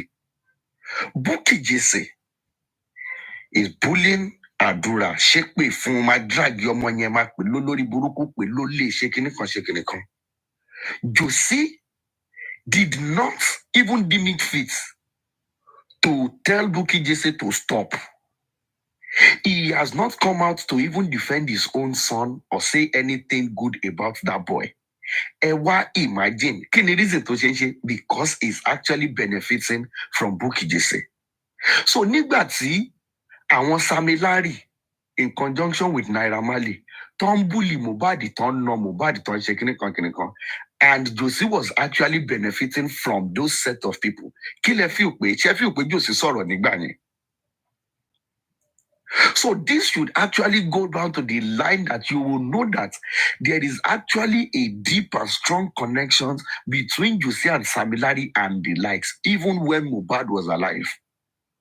And that was why he could not say anything, because there is no way as a parent, koma kàwé gan, koma lágbára, koma nípa, koma ní nǹkankan, koma lu ọmọ ẹ every time, kó dẹ̀ mọ̀. And you are telling me wípé ọmọ yẹn tó bá ti pé ó máa ní ká má wọrí, ó dẹ̀ máa handle ẹ̀, pé dáàdì yẹn má wọrí, máa handle ẹ̀, wọ́n dẹ̀ ń lu ọmọ ẹ̀, ó dẹ̀ mọ̀. And you have these people's number. And you've not for once called to say like, and even when the boy died, you were still covering them.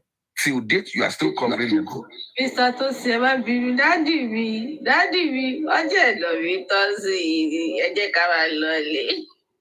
you understand? Where is the sense in that as a parent?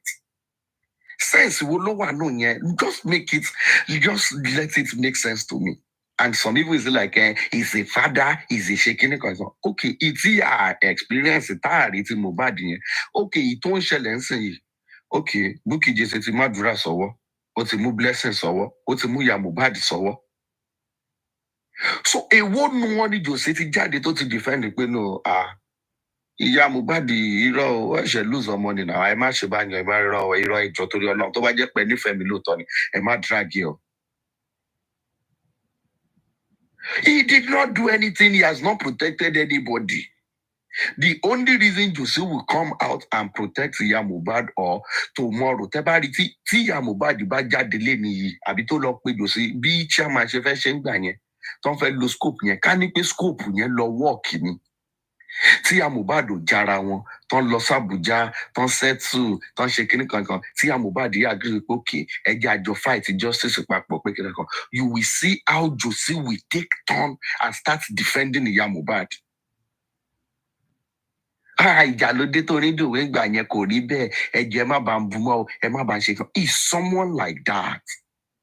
It is what benefits him. That is what he does. Josie will not do anything. So, kids are loving. Shall we go TikTok live? Josie one reason to share once and a petoro to mock one funny gift in the power one bed.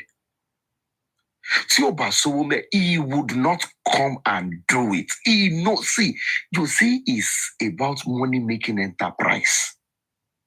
He does not care about a young country, a young consumer sort of come. It took a one leggy, a jekako jeno. Awama so ito shaking later. That is Josie. Àwọn bàbá tó jẹ́ wípé àwọn bàbá tó máa ń sọ wípé kọ́mọ́ tó jogún èmi á jọgbọ̀n òun ni Josie.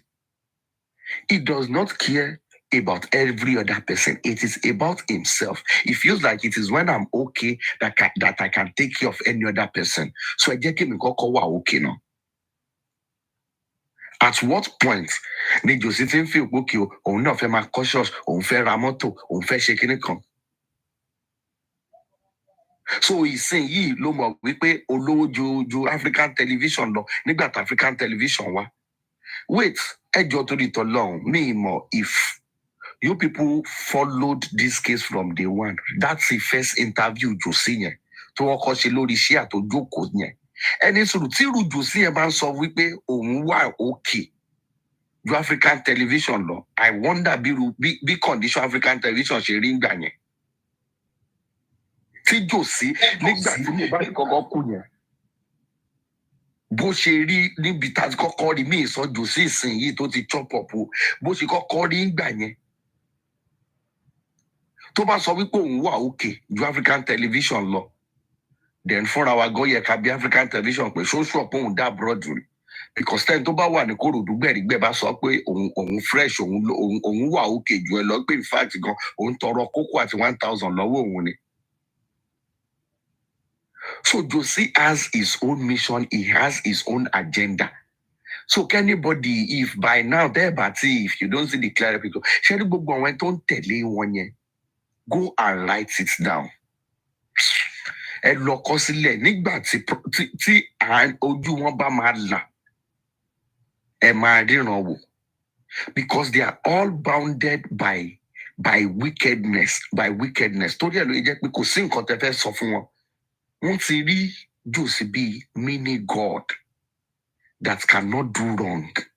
Torí ẹ̀ ló jẹ́ pé tẹ́ bá sọ fún wọn pé kíní yìí ṣe bẹ́lẹ̀ yìí wrong, wọ́n á sọ pé ẹ má sọ̀rọ̀ báyẹn, ẹ jẹ́ ká cover ẹ̀.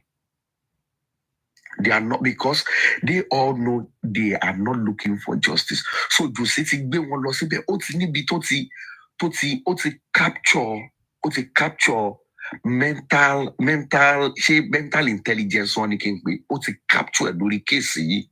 So ó ti fi wọ́n sí ibì kan. So he knows when ó ti sọ wọ́n di adìyẹ, ó ti mọ ìgbà tó ń fẹ́ tú wọn sílẹ̀ láti jẹun, ó ti mọ ìgbà tó ń fẹ́ dè wọ́n sínú kéèjì padà. That's why you see that èyí wọ́n lè jáde káwọn kan sọ pé kìnìkan ó ti fi wọ́n sílẹ̀ kan jẹun nìyẹn. Tó bá tún ti yá, tó bá ti jáde, á tún lọ tì wọ́n mọ́nú kéèjì padà. So Jose is very, very smart. And for me, I think he knows what he's doing. And that thing he's doing, either you call it good or bad, is giving Jose the result Jose desire and what Jose wants, which is money. Jose is making money and he does not want it to stop anytime soon. So he's ready to drag this case. Tó bá jẹ́ 2-3 years in it. Some people, Jose does not care about anything. For him, it's about his own profit and his own gain.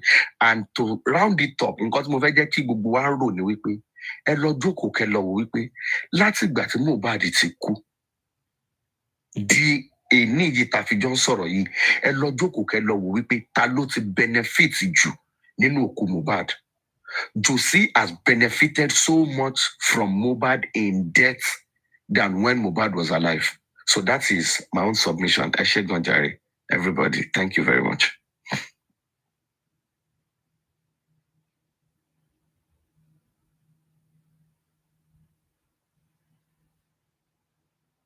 MFM.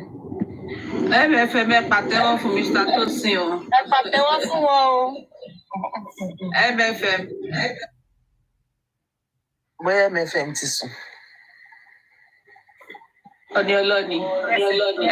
MFM ti ra wọn. Mr. Olúwatósìn ẹ ṣe gan ọ̀rọ̀ lẹ́sọ̀. I'm sure pé àwọn tó ń support bàbá náà mọ̀ pé bàbá smart ju àwọn lọ. Bàbá tó manipulate Wùnmí. Yóò bá ṣe pé Wùnmí náà ti ọmọ kékeré bọ̀. Ó manipulate ẹ débi pé kò jẹ́ kó ṣe dáadáa sí ìyá ọkọ ẹ̀. Àfìgbà tí ìyá yẹn pè ẹ́ kó tó lè mọ the right thing láti máa ṣe. Jose tó single-handedly tó manipulate gbogbo orí social media. Mo fẹ́ lè sọ pé nínú gbogbo àwọn táwa lórí social media yìí, 95% of them, Jose managed to manipulate them. Jose managed to turn their head against his family. So he's smart. And tó bá sọ pé kò smart, mo rí táwọn èèyàn kan kọ ní under comment section pé kò smart, pé ó greedy ni, ó evil ni. Gbogbo ẹ̀ ló wà lára ẹ̀. Oh, evil. Oh, There's difference between smart and evil-minded. He's evil-minded. Yeah, but also smart. No, okay, smart, evil-minded. Yeah. Because it takes evil person to do that kind of thing without not thinking about any other person, even the dead. Like the feelings should be there, but there's no feelings. So he doesn't care. He only cares about himself. He even sees himself as an educated person now. Like, throw shade to see Mohbad pé only kò lè fìdí ìgò kan ó kò mọ̀wé ìgbà tó ń gba tíjà fún Mohbad ẹ̀ tí ò lówó tó ń gba tíjà. Tíjà òun jókòó máa ń gbọ́ ọ̀kọ̀ tó ń sọ mọ́ ní lámbà. Òun gba tíjà ó ní kí tíjà yẹn máa kọ́ òun wá pé ìyá Mohbad pé opportunity rèé o. Ó ní multiple characters. Jẹ́ kí tíjà yìí wá máa kọ́ wa ní English o. Ṣé possible kan gba tíjà fún ọmọ kí tíjà máa kọ́ bàbá àtọmọ at the same time? Kí ni èwo ni wọ́n sanwó fún? Ṣebí kan tẹ́ bá sanwó fún lẹ máa gbájúmọ́. Ẹni lè tutù Mohbad ọmọ tó kú yìí ló sọ fún mi pé ọ̀tọ̀ lọ́kọ̀ rẹ̀ tiẹ̀ pé porúkọ ọmọ ẹ̀ rí. Ẹ máa sọ pé ọmọ tó kú ọmọ yẹn, ọmọ tó yẹn kú yẹn, ọmọ yẹn báwo.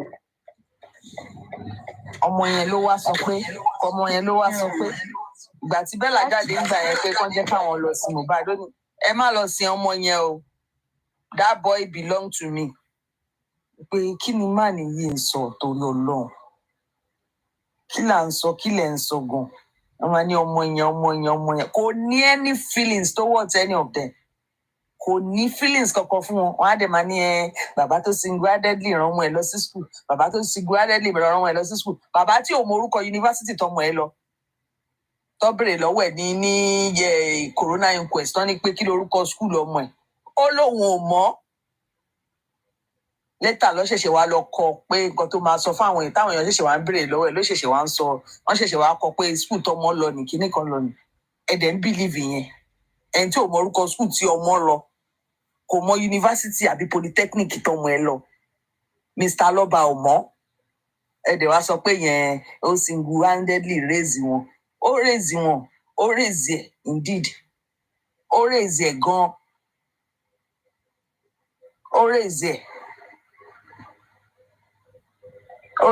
Ọlọ́run ló ń bẹ̀dà tọ́mọ o, but ní Mr. Joseph kì í ṣe èèyàn abiyamọ gidi, mo sorry láti sọ gan, kì í ṣe abiyamọ gidi, kò raise anybody. Owó tán sọ pé ọmọ yẹn fi lọ school náà, a gbọ́ pé òun ló yáwó yẹn lọ́wọ́ ọmọ yẹn, ó yá lọ́wọ́ ẹ̀. Ó tó ṣẹ̀ṣẹ̀ wá sọ pé òun lọ gba lápò láti fi refund owó ọmọ yẹn tọmọ yẹn fi lọ sí school. Ọmọ tí ò bá rówó pursue education náà, ọmọ yẹn á ṣe yahoo, wọ́n á corrupt ẹ̀ náà. Ẹ wá ní mo gba tíjà, mo ṣe gbá, mo ṣàwo, mo ṣe lé, mo ṣe tọ̀hún. Ìyá Mohbad, èmi kàn lọ́rọ̀ kan láti bá yín sọ, you are láti stand on your feet, because man yìí kò ní jẹ́ kán sin ọmọ yìí, kò ní jẹ́ kán sin. Owó ò tí ì pé, Mr. Kówó pé, Josi Kówó pé o. Ládùrú bùgá tó ń ṣe ń sèwọ́ wọn mà ti pé. Pé kò pé kẹ̀. Owó ti wà lẹ́yìn yẹn. Kò tí ì pé o. Dọ́kítà tí Bukky sọ pé àwọn lọ yáwó autopsy ni, àwọn dẹ̀ láti dá padà fẹ́ni tó yá wọn. Gbogbo yẹn lámbà ní ìjàre kí GoFundMe wọn kó sì máa lọ ni. Nǹkan tí mo sọ fún yín náà nìyẹn, mo ní kò tí ì pé. The target wọn is $50,000. Bọ̀ ṣó ti wá pé 50 ni, kò ì pé 50, owó ò tí ì pé. I don't even know. Mi ò tiẹ̀ ń yẹ̀wò. But ibi tí wọ́n wà ń sìn lẹ́yìn kan tó wà bẹ́ẹ̀ kan ya tètè lọ kó. Torí àwọn èèyàn ti ń gbọ́n mọ́ wọn lọ́wọ́ kó má di pé àlọ́ máa gbowó wọn padà. Mo tútù já yín sí báyìí o. Ẹ wo ìyá Mohbad ńgbà yẹn tó sọ̀rọ̀ lórí Mama Sita ńgbà yẹn. Ó ní òun àbíamọ kú ọ̀rọ̀ ọmọ. Ó ní òun ò mọ ibi tọ́mọ òun wà ń bẹ, bóyá wọ́n ń bá òun wẹ̀ fún àbí wọn ò wẹ̀ fún. Ẹ máa mọ ẹni tó nífẹ̀ẹ́ ọmọ yàtọ̀ sẹ́ni tí ò nífẹ̀ẹ́ ọmọ. Ẹ máa mọ̀ ọmọ òun, wọn ò mọ̀ bóyá ó wẹ̀ fún wọn ò wẹ̀ fún, bọ́ bàbá máa sọ pé that boy kò nífẹ̀ẹ́, kò ní any love fún anybody. Ẹ̀yin tẹ̀ ń wá love òṣì káàkiri orí social media, bàbá we love you, bàbá we love you, bàbá tí ò love anybody, kò love èèyàn kankan. Mo rí tí Crunchy Queen tó ń sọ̀rọ̀ lánàá pé kinní kan. Ẹ̀yin gan náà ẹ wá ẹ̀yin tẹ̀ ń support man yìí. Ṣé ẹ̀ kí n rorí nìyẹn dẹ̀ pera yín lágbàlagbà? Ẹni tí ò kàwé, ó mọ ẹ̀yin tẹ́ kàwé, ó ń dà yín rí boríboríbo. Crunchy Queen wá bẹ̀rẹ̀ lánàá pé bàbá, mo gbọ́ pé Blessing ti pè yín kẹ́ tó kúrò nílé. Mo gbọ́ pé Prime Boy náà pè yín. Kí ló dé tẹ́ fi parọ́ fún wa? You need to come out and tell us. Kíní kan. Ìgbà yìí làárọ̀. Ẹ̀yin tẹ́ lárò jinlẹ̀, ẹ̀ lọ́pọlọ lórí. Èèyàn kan á dédé wá máa tarọ́ fún yín, á bọ́ síta máa tarọ́ fún yín, á máa blackmail yín emotionally. Ẹ̀yin náà máa sọ pé bàbá is this, bàbá is that, bàbá wo ni? Bàbá wo? Bàbá tí ò ní any feelings towards his children, tí ò mọ ibi tọ́mọ òun wà. Mo travel lásán, mo lọ sí Naija tí n bá fẹ́ gbé spoon oúnjẹ kan sẹ́nu báyìí ọkàn mi máa wà lọ́dọ̀ àwọn ọmọ mi ni talk less of ọmọ tó ti fi sínú mọ́ọ̀gì láti for the past 10 months tó rò pé ṣọmọ yìí ṣé kò tó time láti lọ sùn báyìí but because owó yẹn ò tí ì pé Mr. Kówó pé kò tí ì pé ó dìgbà tó bá pé kó tó jẹ́ kó lọ sùn ìwọ ọ̀nà ọlọ́run àrẹjọdá Bukky Jesse ọlọ́run á dá ẹ lẹ́jọ́ bó ṣe ń fojú ọmọ ọlọ́mọ láre tó ń wo pé àwọn èèyàn wá ń wò ẹ́ lórí Facebook ẹ̀sìn ẹ̀ ló ń wò ó. àmì ọlọ́run á dá ẹ lẹ́jọ́ àmì ọlọ́run á dá ẹ lẹ́jọ́ ẹ̀sìn ẹ̀ ló ń wò ẹ̀sìn ló ń ṣe àwọn á mọ àwọn tó ń ṣiṣẹ́ fún àṣírí yín dẹ̀ máa tó torí ìwọ náà ló máa gbẹ̀sìn wọn síta ìwọ ló máa gbé wọn síta orí mo rí pé ọjọ́ yẹn tí Pinky pè ẹ́ tó sọ fún ẹ pé àwọn Malians ló ń ṣiṣẹ́ fún ẹ̀rù bà ẹ́ ara ẹ gbọ̀n ó mọ nǹkan tó ń ṣe mọ́ ó sáré pé Mr. Miwa ó sáré engage yẹn mo wá rí i pé Pinky tún continue láti máa pè òun kọ̀ tí fóònù yẹn òun kọ̀ tiẹ̀ ó gbowó ikú ọmọ ọlọ́mọ òun promote àwọn Naira Marley òun sọ fún mi pé tó bá dé London anywhere tó bá lọ àwọn Malians wà ń bẹ̀ anything tó bá fẹ́ ṣe fún mi jẹ́ kán ṣe fún ìwọ ọ̀nà ọlọ́ọ̀nà àwọn náà ọ̀nà ọlọ́ọ̀nà àwọn ọ̀nà ọlọ́ọ̀nà ìdájọ́ yìí ó yìí wà láyé náà bẹ́ẹ̀ ni tọ̀run náà wà ọlọ́run á ṣe ìdájọ́ ayé fún yín á ṣe tọ̀run náà fún yín á ṣe gbogbo ẹ̀ fún yín ẹ̀yin amòkun ṣèkà yèyé Kúdí dílídàlì ìyẹn á máa lọ sọ́tún á máa lọ sósì Kúdí alábòsí Kúdí ìkà òjẹ́ńlé egúngún wàá máa lọ sọ́tún wàá máa lọ sósì ìwà nírú Wùnmí yẹn lọ́wọ́ wàá ba yí ẹ̀jẹ̀ sórí íńtánẹ́ẹ̀tì because àwọn èèyàn sọ pé Bukky Jesse ló ba kíni jẹ Kúdí is number 1 nínú àwọn tó ba justice jẹ Kúdí tí ò bá kìlọ̀ spending sọ̀rọ̀ rí tó lóun bá spending sọ̀rọ̀ kò bá nọ́ọ̀sì sọ̀rọ̀ rí ó lóun bá nọ́ọ̀sì sọ̀rọ̀ Kúdí onírọ́ Kúdí tó ti ta integrity ẹ̀ Kúdí tó jẹ́ pé àwa yìí a máa ń wù báyìí ni pé àwọn speakers tá kọ́kọ́ mọ̀ lórí Facebook àṣé kò tiẹ̀ lọ́pọlọ àṣé Kúdí ò ní làákàyè bó ti wọ́n mọ́. ìlòdè ẹ ti mí Kúdí láìlẹ̀ ó yá ẹ fúnjẹ Kúdí wọ́n ní wọ́n ti kó gbogbo ọpọlọ ẹ̀ kò sí kankan bẹ́ẹ̀. Kò sí nǹkan bẹ́ẹ̀ Kúdí ò ní làákàyè á máa sọ̀rọ̀ bí ọmọ kindergarten á máa sọ̀rọ̀ bí ọmọ nursery school bàbá Mohbad ó ṣe ẹ̀rẹ̀kẹ́ kan gírí bí ẹ̀rẹ̀kẹ́ puff kí ló dé wàá mú ọmọ kékeré wàá máa sọ oríṣiríṣi fún when I talk to the nurse CCTV is here Kúdí ó parọ́ kú o irọ́ ti borí ẹ jẹ́ o nígbà yẹn tó gbé CCTV wá sórí Google ló ti lọ gbé CCTV to this is Mohbad's house this is Wunmi opening the door for nurse. Bẹ́ẹ̀ gbogbo ó yẹ kí wọ́n petition Kúdí lórí kinní tó ṣe wọn àti boss rat ó yẹ kán petition ní Ọlọ́run tẹ́ ẹ bá petition Kúdí ó máa dùn mí o for her framing up that thing saying that this is Mohbad's house and this is when Wunmi went to bring him Kúdí we'll try. They push narratives irọ́ tó jìnnà sóòótọ́ ẹgbẹ́ CCTV wá ẹnu ẹ̀ ló wà yẹn bí àwọn ọmọ ẹ̀ máa gbá bẹ́lẹ̀ lọ títí láéláé ká máa wò níbo Ọlọ́run ìyá ló Ọlọ́run á béèrè lọ́wọ́ gbogbo yín Ọlọ́run máa bí ẹ gbogbo tó ṣe fún mi Ọlọ́run máa gbẹ̀san lára ọmọ ẹ̀ gbogbo ọmọ tó tara ẹ̀ jáde Ọlọ́run máa gbẹ̀san lára ẹ̀ Ọlọ́run á béèrè lọ́wọ́ yín Ọlọ́run á bí léèrè á tún gbà lára ọmọ àwọn èèyàn sọ pé Bukky Kúdí is number 1 tó dá justice yìí rú.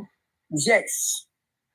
Wọ́n fòṣìṣà ẹ̀ wọ́n gbogbo irọ́ oríṣiríṣi. A máa kọ́ ọ̀bọ léèyàn bó ti máa ṣe tipẹ́tipẹ́ ni a máa kọ́ ọ̀bọ léèyàn á lóun ṣe blogger àwọn èèyàn láti orí burúkú a máa kọ́ ọ̀bọ nílé àwọn èèyàn a máa kọ́ ọ̀bọ ní ayé àwọn èèyàn lórí Facebook ẹ jẹ́ bí pé ẹ máa mú jẹ bẹ́ẹ̀ lọ títí láyéláyé Ọlọ́run dúró dà àwọn ọmọ níbi tó dáa tó bá sọ pé kọ́lọ́run sọpamọ́ jẹ̀rẹ̀ ní ẹ̀mọ́ pé nǹkan burúkú ni Ọlọ́run máa kọ́ bọnú ilé ayé tàwọn náà wọ́n mọ bó ṣe rí àwọn ogun wọn á kọ́ bọnú ayé àwọn ọmọ wọn á dàrú báyìí wọ́n mọ bó ṣe rí bó ṣe dájọ́ jésù mọ̀ bá dòdò Ọlọ́run máa á gbẹ̀sẹ̀ lára àwọn ọmọ wọn gbogbo òṣì tó máa ṣe lórí Facebook yẹn tó máa kọ́ bọnú ilé ayé yẹn tó máa kọ́ bọnú àwọn ọmọ yẹn tó máa ṣòṣì lórí Facebook kí ló dé ẹ máa fòṣì ṣayọ̀ lórí Facebook ẹ máa gbowó ẹ máa ṣadájọ́ lórí Facebook ẹ̀yin gan ní aláyẹ ẹ̀ṣẹ̀ lọ́rùn tó wọ́ọ̀sì burúkú wọ́n máa jìyà lọ́dọ̀ ọdún wẹ́yẹ ìdárúbà lọ́nà ṣe máa da ìtàn àwọn náà rù. Kúdí onírọ́ ayé tí bá flashback tí bá ro gbogbo ọ̀rọ̀ Kúdí yẹn bó ṣe èmi náà àti ẹ̀wà lọ jókòó sórí péjì ẹ̀ ń gbà yẹn màmá ó pò tọrọ nǹkan wà ní ọ̀rọ̀ tó ń sọ pé. mi jókòó síbẹ̀ rí. Ibi tá ti máa mọ̀ tó ti ń sọ tọrọ. gbogbo ẹni ẹ báyìí ni jókòó tí ń wọ ọ̀rọ̀ wọn bí tó bá gé àbí tó bá ń pilẹ̀ níbi báyìí ó tán. Àti yèyé kan ní yèyé kan náà mi ìmọ̀ tẹ́ morúkọ yẹn náà báyìí gbogbo ọmọ ti blọọkù dànù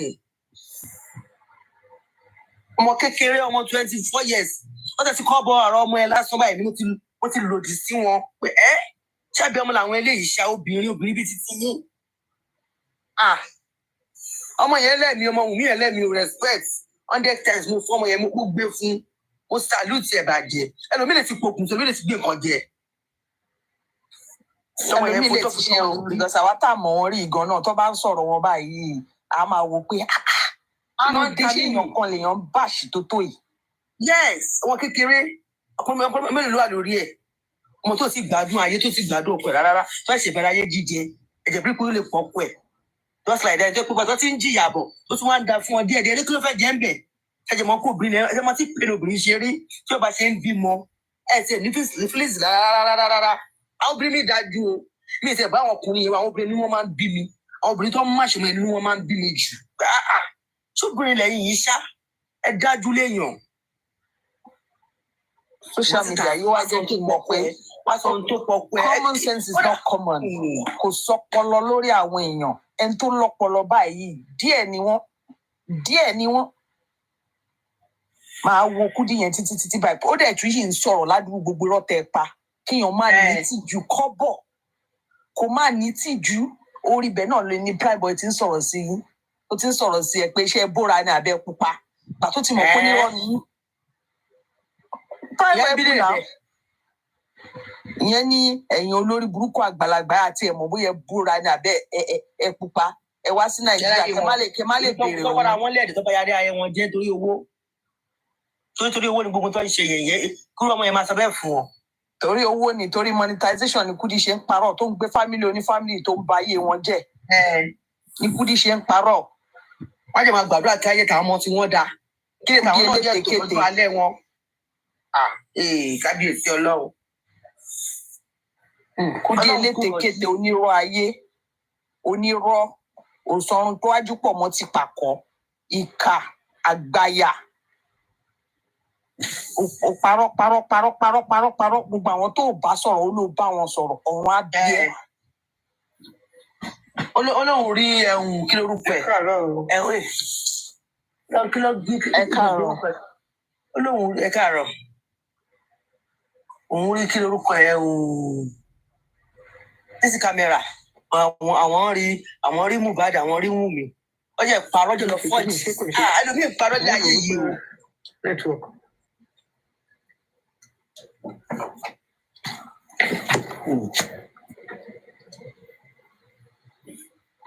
Ẹ ti ẹ̀rọ pé ẹ jẹ́ jí láàárọ̀ nínú etí yín ẹ mọ àwọn tí ilé fẹ́ gbàdúrà ilé fẹ́ gbé Ọlọ́run ẹ fẹ́ bèrè fún ìdáríjì ẹ̀ṣẹ̀ ẹ fẹ́ bèrè fún àánú ẹ jẹ́ mọ àwọn ọmọ ọlọ́mọ ẹ̀jẹ̀ ń ya aṣọ ara wọn ẹ ń bá tí wọ́n jẹ́ wá bèrè àánú fáwọn ọmọ yín ẹ ń bèrè fún ìdáríjì ẹ̀ṣẹ̀ kábíyèsí Ọlọ́run kúrò ju Ọlọ́run wò wá níràn báyìí. Kí ló dé ẹ̀ ń jálé onílé ẹ fi ń bo tí ń lẹ́yìn ẹ ti torí owó ẹ níbẹ̀rù Ọlọ́run kò sí bẹ̀rù Ọlọ́run bó ti hùn kó mọ́. Kúdí onírọ́ ìkà ọ̀bàyéjẹ́ àgbà òfò onírọ́ Kúdí ṣé ojú ò tiẹ̀ kí n tiẹ̀ ni ó padà lọ sẹ́yìn kó lọ gbogbo àwọn shows tó ti ṣe ni ọ̀rọ̀ ọba yìí náà pé ọba ló ní ọmọ kan ọba ló ní kiri kan ìwọ náà ló start ẹ̀ but mo rí bó ṣe ń parọ́ wàá tún sáré manipulate mo rí tó ń celebrate ọba àti ìyàwó ẹ̀ nígbà kan náà ṣójú òkè ń tiẹ̀ ni àwọn olóńgbò ẹ̀ náà Kudi àwọn olóńgbò ẹ̀ tó jẹ́ pé kò sí òótọ́ ọ̀rọ̀ kọ́pọ̀ lẹ́nu ẹ̀ orí lánàá tó ń ṣe damage control tó ń sọ pé ṣé ẹ mọ̀ pé àwọn fámílì ọkọ mi ń wò yín ni ẹ̀ ń pè mí láṣẹ́wó ẹ̀ ń pè mí ní kinní kan aṣẹ́wó ni ẹ̀ nà. ó náà fámílì ọkọ òun wo òun àìmọye àwọn ẹlẹ́ni tó ti báyé wọn jẹ́ tó ti báyé wọn jẹ́ tó bá pọ̀ wọn láṣẹ́wó tó ń bú wọn kò ní yẹ àwọn fámílì ọkọ ẹ̀ náà. ẹ sọ̀rọ̀ yín mà. ẹ káàárọ̀ gbogbo ilé. Kí ló ṣẹlẹ̀ náà? Nẹ́tíwọ̀kì bí ó bá ti bọ́ sẹ́yìn kìíní.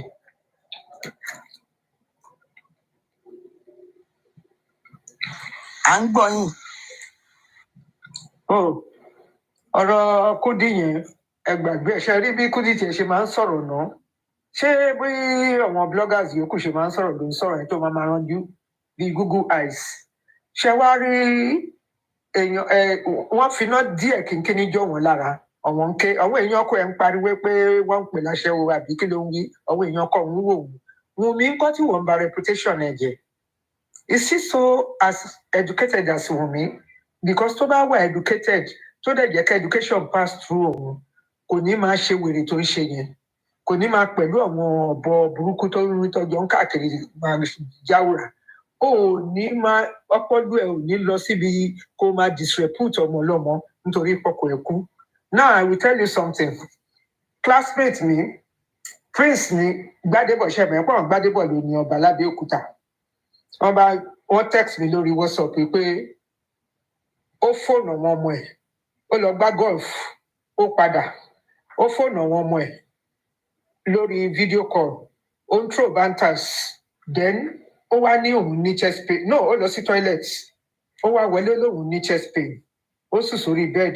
Chest pain yẹn wá worse ó wá pé ìyàwó ẹ̀ ìyàwó wá ní dìde kó jẹ́ ká lọ sí hospital wọn àti ìyàwó lọ́kùnrin wọn ti dàgbà 68 ní classmate mi yẹn èmi sì ń retí wípé ti máa lọ Nàìjíríà ó pẹ̀lú ẹni tí máa gbá ní torí mo máa ń gbá lórí ní school bíi junior brother ni èèyàn kúkúrú ni so nǹkan tó jẹ́ kí eré pàtẹ yẹn àti ẹ̀jọ̀ pọ̀ nìyẹn wọ́n bá ní bó ṣe wọ́n ní kò lọ hospital kò mẹ́kẹ̀ ṣé kọ́ wá níyàwó yẹn ló pa á torí àwọn méjèèjì nìkan náà ṣẹ́kù lé ṣé kó wá dariwo Nàìjíríà ọmọ ológo lòun náà he was in Ogun State Radio very successful broadcaster very ariwo ẹ̀ pọ̀ orúkọ ẹ̀ ó pariwo gan nígbà tó wà lógun State Radio Anoy ló kú at the age of 68 ṣé kọ́ ní obìnrin yẹn ló pa because it's similar to what happened to Mohbad òun kàn gba medication ni immediately tó ti sọ ni pé mo sọ pé stress yẹn ti pọ̀ jù Nàìjíríà ó ṣe jẹ́ wọn 68 70 early 70 ló ń kó ẹwo yẹn kan ohun ìlú ṣé kò sọ pé yẹn kan ohun ìlú jẹun ní pàtí tó wà ní níbi tí wọn lọ́pọlọ dé tó láàánú lójú dé tó bá sọ̀rọ̀ tí kinní bá máa sọ̀rọ̀ kí lorúkọ Aries ó máa lọ Wùnmí ló pọkọ ẹ̀ ó tún wá láti máa sọ pé mo rò pé wọ́n ló ń dárúkọ IV kí náà ti ń pè environment Aries ni ọmọ gbádùn ìtì ẹ̀ máa wọn tó ń patronize ẹ̀ kò gbádùn rárá. Dókítà ń bá ágíù léni odidi dókítà ń bá ágíù léni ìyẹn ń sọ fún wípé environment yẹn ń ṣe no reaction to medication nìyẹn ń sọ fún wípé reaction yẹn anaphylactic shock ló pa Mohbad mi ì rò pé mọ nǹkan tó ń jẹ́ anaphylactic shock ó lè take long until tí histamine ara tó bá rise level histamine yẹn ó depend lórí bó ṣe tètè rise ó tún wá jẹ́ IV ni wọ́n fún ní oògùn IV yára pààyàn because ó ti máa circulate káàkiri gbogbo ara wọ́n ń gbèyàn lórí anesthesia table màmá kan àwọn ọmọ ẹ̀ wà ní US nísìn ọmọ tó fẹ́ ọ̀dọ̀ mi ló dé sí fóṣù 3 ní Canada yìí wọ́n wá ní kò ní fọmọ yẹn nítorí àwọn ọmọ yẹn sọ̀rọ̀ sí ẹ̀gbọ́n màmá wọn náà òun náà ní stress UK ló ti wá tó wá jókòó sílé ó dẹ̀ ń ṣiṣẹ́ ní gbòbí ẹ̀gbọ́n ẹ̀ wá nídìí operation kan ó ní kó máa bọ̀ wọ́n ṣe ní gbòbí orthopedic kìíní ni wọ́n gbé dé tíátà ló kú ó react anesthesia màmá yẹn sunkún oníṣẹ́ kọ́sọ́ pé òun lòún gbé wá pa ni sọ̀rọ̀ àwọn méjì náà ni and she is a nurse qualified nurse from UK kó tó wá ṣiṣẹ́ ní gbòbí because òun náà dá hospital sílẹ̀ ní Nàìjíríà ọmọ kan ṣo ló dẹ̀ bí but ọmọbìnrin méjì tí ìyá yẹn wá filẹ̀ ó ń sọ pé tọ́ ọmọ ẹ ṣé àmọ́ ẹ pọ́ ọmọdé ní ìyọnu èmi kọ́ ni mo pa ìyá yín ẹ fẹ́ pa mí ni ọmọ yẹn gbà sórí wípé ó sọ bẹ́ẹ̀ ọmọ méjèèjì bàbá wọn kó wọn lọ US ìgbà tó dé US jàmọ́ tí bàbá wọn lọ fẹ́ bóyá kó fi gbàgbé ìyẹn gbalé lọ́wọ́ wọn bí bàbá ṣe kú ìyẹn kàn kílèmù lé ní ó ní kọ́ ọmọ jáde nínú ilé and they were fending for themselves wọn ò bá care for family mọ́ àwọn gbogbo ẹbí wa ń ròyìn pé wọ́n rúdù sí màmá yẹn wọ́n ta àbúrò màmá wọn dànù ọmọ yẹn mo sì rí tó wá láti nurse ní US báyìí kẹ́ bá mọ̀ pé nǹkan tó ṣẹlẹ̀ sí Mohbad mo kàn ń sọ torí most of them a máa gbọ́ nǹkan tá à ń sọ yìí this is big hospital àbí orthopedic hospital gbòbí ṣé gbogbo èèyàn mọ̀ ní Nàìjíríà ni àwọn ọmọ tí mò ń wí nurse nìkan òun ló fẹ́ ọmọ tó dé sọ́dọ̀ mi fún oṣù mẹ́ta kó tó gbàwé ọkọ ẹ̀ ti lọ bá padà ní US wọ́n ti bímọ bíi méjì nísìn ìyá wọn ti kú lórí reaction to medication ṣé ní hospital tó kú sí yẹn ṣé wọn lè resuscitate ẹ ní it might have been sudden one like Mohbad soul kí ni wọ́n ti ẹ̀ ń sọ tó jẹ́ pé wọn ti máa sọ̀rọ̀ ní ìsìn mo mọ̀ pé many people listen sí mi mo mọ̀ pé tí n bá ṣì sọ mo mọ̀ pé èèyàn kan pa akọ mi tí máa miss point kan ọ tí n bá ṣì sọ àwọn èèyàn á máa ní máa gbọ́ èyí tó ń sọ̀rọ̀ yẹn onírọ̀ ni ẹ̀yin ní environment IV yes wọ́n máa ń ṣe environment IV wọ́n máa set formalin bíi kínní nítorí èmi àti ọkọ mi lásìrè lọ́ra àti bàbá ọkọ mi wá ní GRA Ìkẹjà yẹn ní ìlera rántí ìbẹ̀mọ́dé nílé ní 1989 láti rà all because afẹ́kọ́ really ṣe environment fún bàbá kódà wọ́n dẹ̀ gbédé wọ́n dẹ̀ ṣí femoral artery ẹ̀ níbi ìtàn báyìí femoral vein ní nǹkan kan náà lò wọ́n dẹ̀ set kìíní yẹn ó dẹ̀ lọ òkú tó ti kú ó dẹ̀ lọ oṣù kan ní bàbá gbé ní mọ́ṣúárì ká tó gbé wálé táwa sìn because òkú Christian ní St. Jude's Èbúté Mẹ́ta là ń lọ ìyẹn yàtọ̀ sí wípé wọ́n gbọ̀ sí adémi ò lè fokú màmá mi hàn lórí ìkíní báyìí ni ẹ̀ bá rí ọwọ́ ọmọ ló kú sí wọ́n dẹ̀ rí pé ọ̀hún ò lè tí ì sí lásìkò tó kú 5 o'clock or 5:30 ni màmá mi kú nírọ̀lẹ́ wọ́n dẹ̀ gbé yọ̀ yẹn wọ́n gbé sí láyà mo rí sọ́sà yẹn báyìí tó gbé sí màmá mi láyà èmi mo suggest ní bàbá mi ó ṣe wá di wàhálà ó ṣe wá di Wùmí ló sọ ní náìsì ẹ sọ pé àdúrà ló sọ ó tún ti di Wùmí ló sọ everything wọ́n ṣàfẹ́yìn ilégún Wùmí lórí ó dẹ̀ máa ń káyàn lára á dàbí kí n wà lórí platform wọn yẹn kí n máa sọ pé wéré ni wọ́n ní wọ́n ṣépè fún ẹni kí ló dé tó yóò jẹ́ pé wickedness dẹ̀ ó dẹ̀ gbilẹ̀ láàrin wọn àti tó ti bímọ nu wọn tó bá wá sọ̀rọ̀ sọmọ wọn wá máa ké àtàntí tán ní ó jí fóònù lórí nígbà tó ń ṣe taxi driver àṣírí ẹ̀ tó yìn and most of them wèrè ni wọn frustrated elements ni wọn tẹ́ bá wá history wọn ìmí ó torí religion wọn á máa sọ pé òun lálàá òun ríran irú ìran wèrè wo ni wọ́n rí hallucination ló ń pè yẹn kì í ṣèràn àwa tẹ́ bá ti rí àwọn aládùúrà tó ń wọṣọ kọlọkọlọ mo sọrí mi ò discriminate o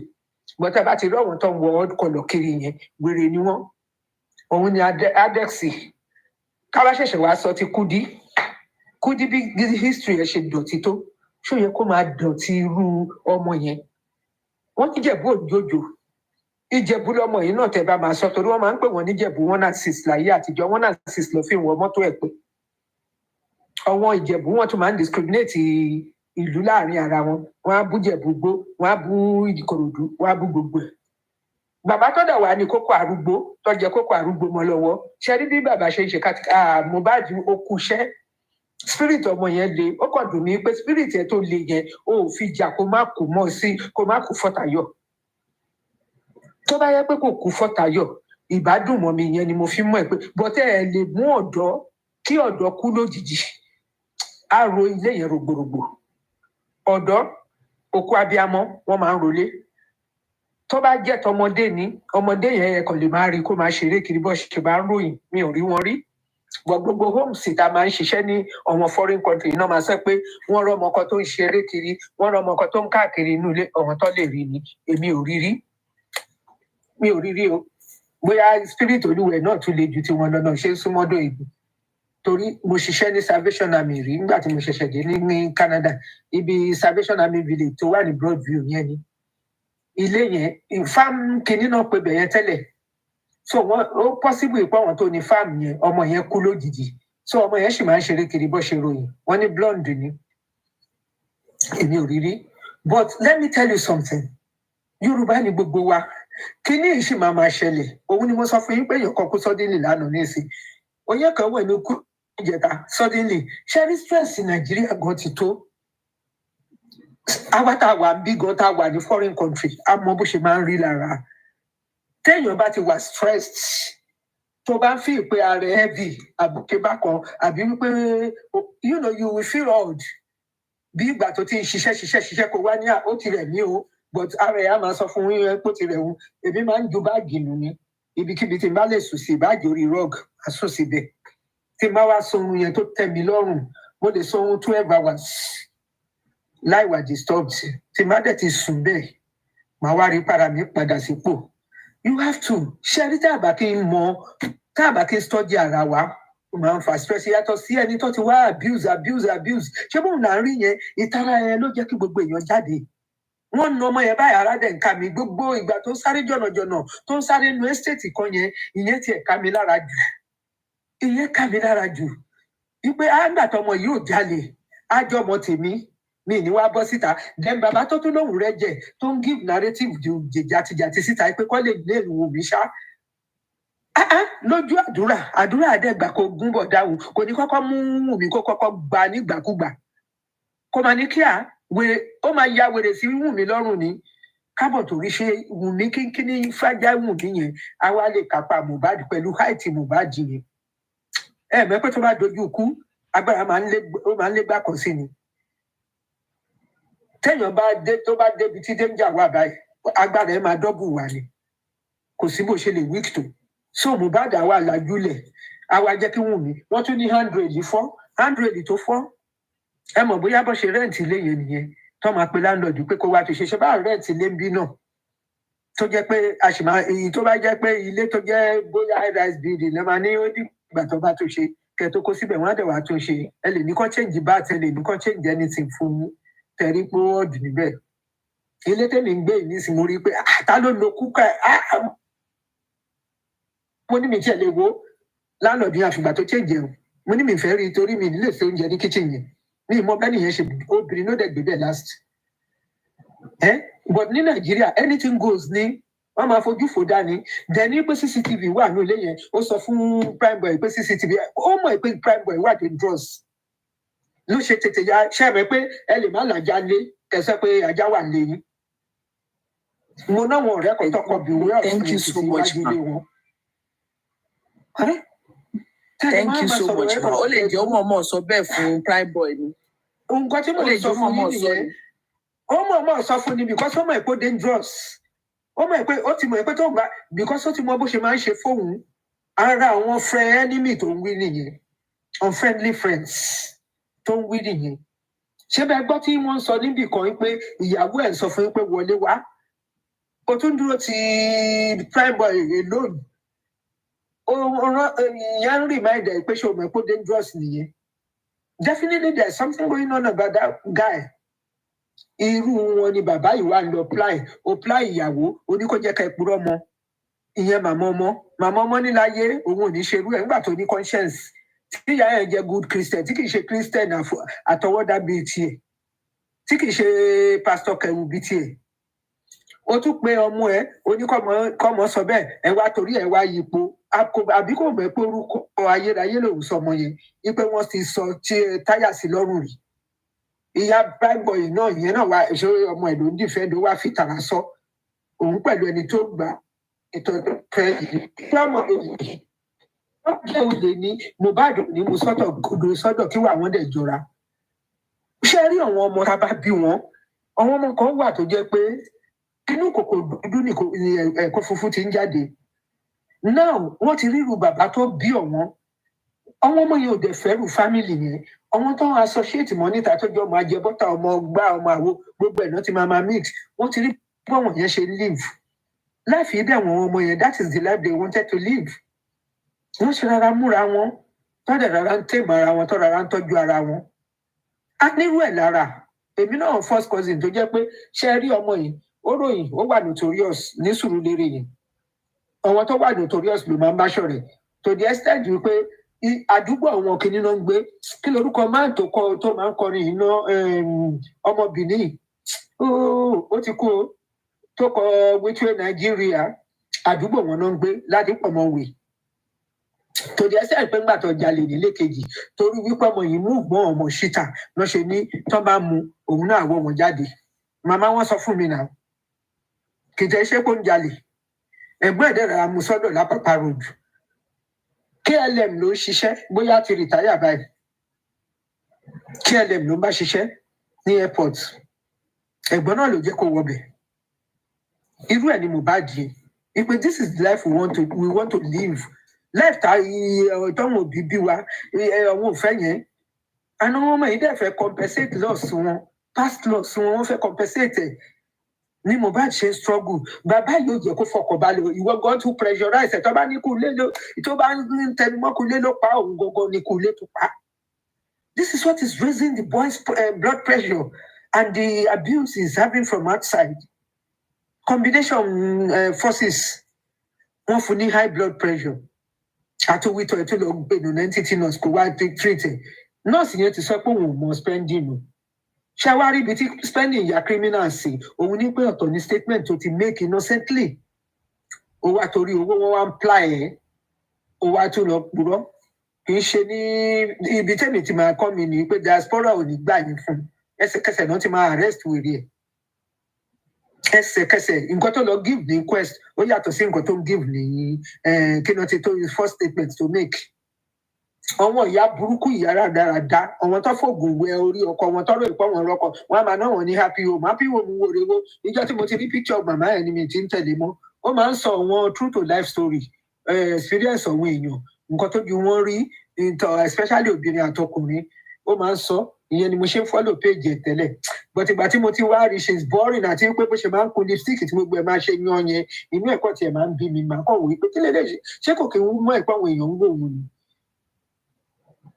Now irú yín ló wá jẹ́ ẹ̀yin tẹ́ lọ prime torí mo rántí pé ó kọ̀dà kí prime boy lọ nínú ẹ̀ ń dùn ló hype prime boy ló ń ṣe gbogbo ẹ̀ọ́dẹ̀ obìnrin méjì ló bí mi ní dárúkọ wọn tó bá wà lórí platform kan máa gbọ́ obìnrin méjì ẹ̀sùn àké kò sọ́gbọ́n àti pé má dánwò ní ẹ̀ṣẹ̀ ìbáàjẹsẹ̀ kínkínní Ọlọ́run ti kà fún ẹ tá a bá sọ̀rọ̀ religion Muslim ní àwọn parents tèmi alájí àtàlájà wọ́n ní kí bàbá mi wá jẹ bàbá àdínní oníláyé ṣẹmọ àwọn alákọ̀wé kó wá jẹ bàbá àdínní ó ní Ọlọ́run má jẹ bọ tó máa ń fún mosque yẹn ní nǹkan bọ tẹ bá délé ẹ má bá bàbá mi tó ń ka Kùránì ó wá dijọ́ kan mo wá délé mo ní ọ̀gá mi kan ipe toró jẹ báyìí ṣẹmọ àwọn elédè mi ó báyìí ló ń ṣe sí mi níbi iṣẹ́ ìgbà yẹn mo ń ṣiṣẹ́ lápapá ẹ̀ center ni bàbá mi bá ní wá ń bí ó ní sórí ó bá sọ history bóun ṣe ṣiṣẹ́ ní Ministry of Agric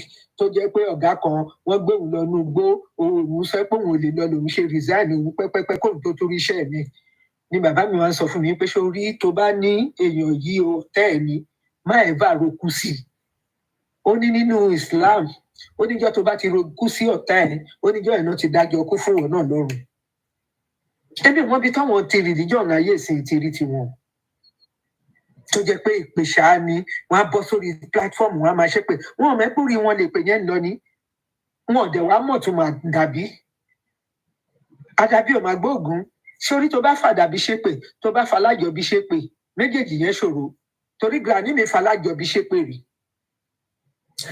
ilẹ̀ 50 years ní Granny mi gbé ní Port Harcourt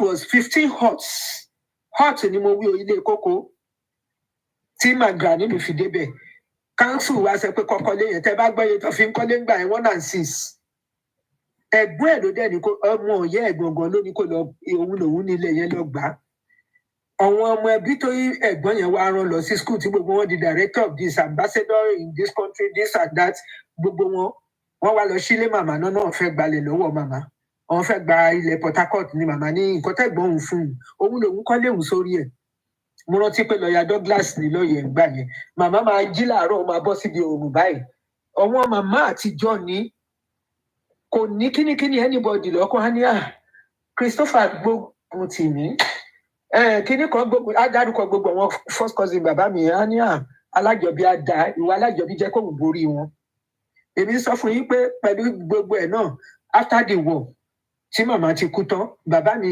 gọ́ọ̀mẹ̀ntì ní ká wá ṣe afẹ́ta léyìn ni tá a bá ta máa lùzẹ̀ ni bàbá bá fi lọ sí Port Harcourt gbà ẹ̀ wọ́n lọ gba owó tí gọ́ọ̀mẹ̀ntì fún wọn gbogbo àwọn cousins iná tó ṣèpinnu ẹ̀ náà fún pátápátá ó lówó kò lówó gbogbo ọ̀nà pín owó léyìn fún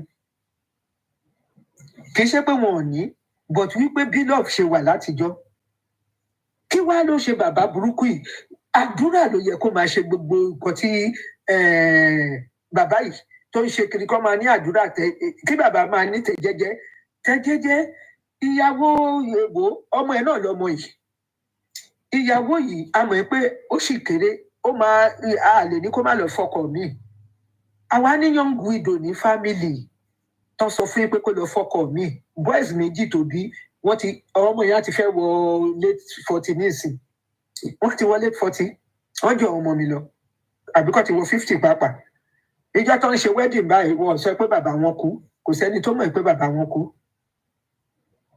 máa bá bàbá ló ní wá oṣù young ọmọ fọwọ́ sí pé kó lọ marry kó àwọn ọmọ lẹ̀ fóun education gbogbo ìwà máa ṣe ìgbà táwọn ọmọ yọwọ́ teenagers bàbá yẹn tún pe màmá yẹn pé wá bóyá nítorí wọn ò rí ẹni wọ́n tún jọ reach modality ọmọ yẹn lọ gbọ́dọ̀ màmá wọn they are successful boys nísìn men I should call them àwọn náà àti bímọ tó ti fẹ́ ga tó wọn nísìn first cousin mi yẹn ó fẹ́ lè máa gbé mi sẹ́sẹ̀ tí bọ̀dá mo sì máa ń sọ dèní lẹ́ni pé tí ò bá kú èèyàn rẹ̀ gidigidi inú àwọn family ni ìkòròdú yẹn náà hill ìkòròdú yẹn ni tírélà yìí gbogbo padà sẹ́yìn wá bá a nínú káà ẹ̀ tó pamọ́ bàbá ò béèrè ogún ẹ̀pẹ̀rẹ̀ wọ́n gbé káà yẹn bàbá ní kó má gbé déwájú òun wípé tóun bá ń rí òun á máa rántí ẹ̀ ó ní kó gbé kúrò wájú ó ní kó má tiẹ̀ gbé dé ti ilé rárá níbo ni bàbá Mohbad ti rí tiẹ̀ ẹlẹ́yà tó fẹ́ ṣe náà ló ti ń ṣe yìí àgbà tó so yangan mọ́ọ̀dì ni definitely àgbàdo kí ló ti ń pè àwọn adìẹ á máa tẹ̀lé òun ló sọ̀rọ̀ ẹ̀dá kíyẹ̀yẹ̀ oníyẹ̀yẹ̀ àlè àmùdá lórúkọ ẹ̀ ń jẹ́ kò tí ì ṣẹlẹ́yà o gbogbo wọn sì máa táṣìírí ra wọn síta wọn máa táṣìírí ra wọn síta lẹ́kùnrẹ́rẹ́ èmi ò bá ní ẹ má jẹ́ ká yọjú ká sì máa wò wọn báyìí ṣòye yín ká dákẹ́ kó fi táṣìírí ara wọn ṣé rí bẹ́ẹ̀ bá ń bá wọn tẹ bá ń dunú tẹ ní pé Ọlọ́run mú yín kíní kan ẹ ti ń jẹ́ kó máa kọ́ṣọ̀nù ara wọn nìyẹn ẹ jẹ́ kó túbọ̀ máa ṣe èèyàn máa ń wò wọn báyìí tó máa fi rí láti gbogbo fíìmù wọn ni kò burú ẹnu iṣẹ́ ni mo wà mo kàn ní kí n dá sọ̀rọ̀ tẹ́ ń sọ ni. ẹ ṣe mà thank you so much ma àní firú ẹgbàá lágbára Ọlọ́run ẹ ṣe gan. thank you ma ẹ pẹ́ fún wa ma àgbẹ̀yìn àjálẹ́ àwọn náà ní irú ẹ̀ lọ́rọ̀ tí mọ́mí sọ tó ní tó bá ti ń sọ̀rọ̀ wọn ẹ bá sọ pé lọ́ọ̀ ló mú wọn máa kọ́ṣọ́ ara wọn nǹkan táwa mọ̀ ní pé táwa ṣe bẹ̀rẹ̀ ká máa tẹnu mọ́ ká máa sọ̀rọ̀ táwa ń sọ lọ káṣí wọn máa tú wọ́n ìmọ̀ bára wọn jà wọ́n ìmọ̀ kọ́ bára wọn lójú gbogbo ohun tó wà ní kọ̀kọ̀ ọmọ àtún síta lágbára Ọlọ́run òkú Mohbad gan ò ní jẹ́ gbádùn wọ́n máa kọ́ gbogbo wọn lọ́rùn fún báyìí tó máa ṣàṣírí tó wà ń bẹ̀ èmi mọ̀ kókó kálukú wọn bàbá Mohbad rẹ́kọ̀dù ọ̀nà rẹ́kọ̀dù bàbá Mohbad ọyìn máa gbé síta táyì máa gbọ́ orin wọn ogun tó wà nínú kòkòrò láì máa rí agbọ̀rọ̀ Ọlọ́run. àmín àmín àmín. kò sí bó ṣe lè gbó tó ìkúnlẹ̀ àbí àmọ́ mú wọn tún mú jáde àfi tí kì í bá ṣe pé obìnrin ló bí Mohbad ni tó ṣèkúnlẹ̀ lé lórí ó dẹ̀ mẹ́jọ ó dẹ̀ bàjẹ́ nítorí ojú kòkòrò. To celebrate worldwide, even our footballers. Ó máa káṣírí ẹ̀. Ìlú dé òde bá lẹ́gẹ́sì yẹn òde bá gbogbo ẹ̀ jẹ́. Kí ló dé? Wọ́n sọ di yàmàyàmà. Kí lòun náà wá ń kó sí ní ìsìn? Ẹlẹ́yà kan ló ń ṣe bí ogun adó. Ẹlẹ́yà tó bá lẹ́yà táwọn èèyàn máa gbé gẹ̀gẹ̀ pé bàbá lẹ́gẹ̀dì dé o, bàbá Mohbad dé o. Ẹni ìwé tó bá fẹ́ fọmọ aláwọ̀ òdìwọ́ ló yẹ kó lọ máa gbà á. Ṣé ẹ̀dẹ̀ wá rí orí tí ò bá rí gbà láyé yìí? oore tí ò bá rí gbà rẹ̀ láyé yóò ti fi wàdùwàdù bá jẹ́ àwọn èèyàn bá ṣàánú ẹ̀ àwọn èèyàn bá ṣàánú ẹ̀. òun nìkan kọ́ wọ́n fẹ́ ṣàánú gbogbo ìdílé wọn pátápátá àti màmá ẹ̀ àtàbúrò ẹ̀ àti ìyàwó ẹ̀ bó ṣe ń jẹ́ àti àwọn àbúrò ẹ̀ wọ́n fẹ́ ṣàánú. ọmọ yẹn gan kú fún wọn ni because ó fẹ́ ṣàánú ó fẹ́ tọ́ọ̀chì gbogbo ibi tó kù díẹ̀ káàtó fún gbogbo wọn. wà láìka láì ṣùgbọ́n torí bàbá ìjìnlẹ̀ kò léèyàn gidi lẹ́gbẹ̀ẹ́ tó lè bá sọ̀rọ̀. grace yẹn ṣé tí ọlọ́run ká ní àwọn fámìlì tó ní kórìíra ni àwọn fámìlì tó ní kórìíra ni ṣe rí ìyá Mohbad tó jẹ́ ìfẹ́. àkọ́kọ́ táwọn fámìlì yẹn kọ́ bọ́ta wọ́n sọ pé ìyá Mohbad lọ́jọ́ kò sí kinní yẹn ọ̀rọ̀ tó sọ sí wọn lẹ́nu gbà yẹn ni wọ́n ti bí pa owó wà ní máa kí n tó sọ ní ìsìn tó ti dé sí ó ti dá gbogbo wọn nù ó.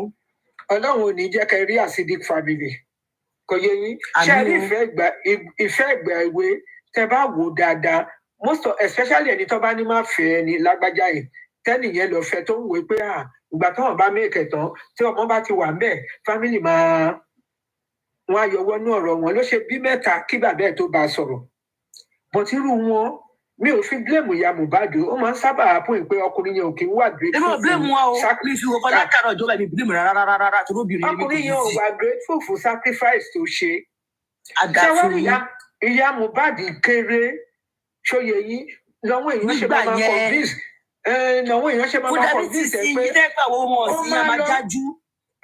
Ìyá Mohbad kéré wọn a máa sọ fún yín pé láti lọ rì má rì ní ó fẹ́ jẹ́ kẹ́nìkan jẹ́ ẹ máa yé ẹ mọ irú ọ̀rọ̀ tó ti máa sọ gbalẹ̀ lórí kó tó ṣẹ̀ṣẹ̀ wá fíṣà láti lọ má rì but kò lè lọ má rì kó má tó kó wá kúrò ní kòròfó ń bẹ̀ yẹn ó láti bímọ síbẹ̀ yẹn náà ni orí ló ti ẹ̀yọ́ because ó fẹ́ for children. mo tó ń blame ìyá Mohbad. àwọn tó ń blame ẹ̀ ní jẹ́ kí wọ́n wà bí àwọn tó ń blame alákọ̀ọ́rí wọn kẹrẹ náà ń bí wọn fún èèyàn mẹ́rin márùn. wọ́n mọ̀ because mọ́mì ìrí ayé kan tí mo rí máa bá kan wà lọ́dọ̀ bàbá yẹn ìyàwó ẹ̀ tó fẹ́ ó bímọ fún àwọn kò jẹ́ pé mọ̀ tó bá ti rí pé bí ọlẹ́ ti bímọ fún tó máa ṣìṣìyàn káàkiri yẹn àwọn mi tó wá fẹ́ wọlé yẹn wàláì wọ́n sì ìyàwó ilé yẹn ó gbọ́ kùnbà tó ń gbọ́mọ sílẹ̀ kódà ó ń tọmọ lọ́wọ́ pàpà lọ́dún náà ni fún àìlófàfẹ́ rẹ̀ rìn lọ́wọ́ rìn lọ ni ọmọ tó ń gbà yẹn tó mọ yẹn mú yàn lọ́wọ́ ọmọ ìjọba tó yẹ kó tó wá tètè kó ṣàìsàn ọmọ tí wọn kì í rà tó máa ń fìdí wọ́ lọ́mọ yẹn torí mi ò gbàgbé ọmọ yẹn máa fìdí wọ́ báyìí ọmọ yẹn máa jí àjẹ ọjọ́ pé wọn bàtà tí wọn padà rí tó lọ sílé wọn báyìí wọn gba sọ́ọ̀tì kò padà wá kójú ẹ̀ tó là ó ti lọ sílé ọkùnrin mi ó ti bí ọmọ 4 síbẹ̀ ó kú tí ló ṣe lọ́rẹ̀ ṣe wàá mọ̀ pé àwọn tó sábà yẹn fẹ́ lẹ́yìn ìgbà yẹn obìnrin yẹn ló sì jáde nítorí pé ó fẹ́ wọlé torí ìgbà tóun náà wọlé tán wọ́n fẹ́ lé tó ti yé yín lọ́sìn jáde pé àwọn kó obìnrin lọ́tọ́ obìnrin lè ṣe ra sáǹdì nígbà ó fẹ́ wọlé bàbá ìjọ kó ń bí wọn kiri ìkúdó àwọn ọmọkùnrin tó kì í níṣẹ́ tó máa jókòó sí èbúté àwọn amutí máa jẹjẹ ayọyọ. ṣé òun ní ọkọ wọn.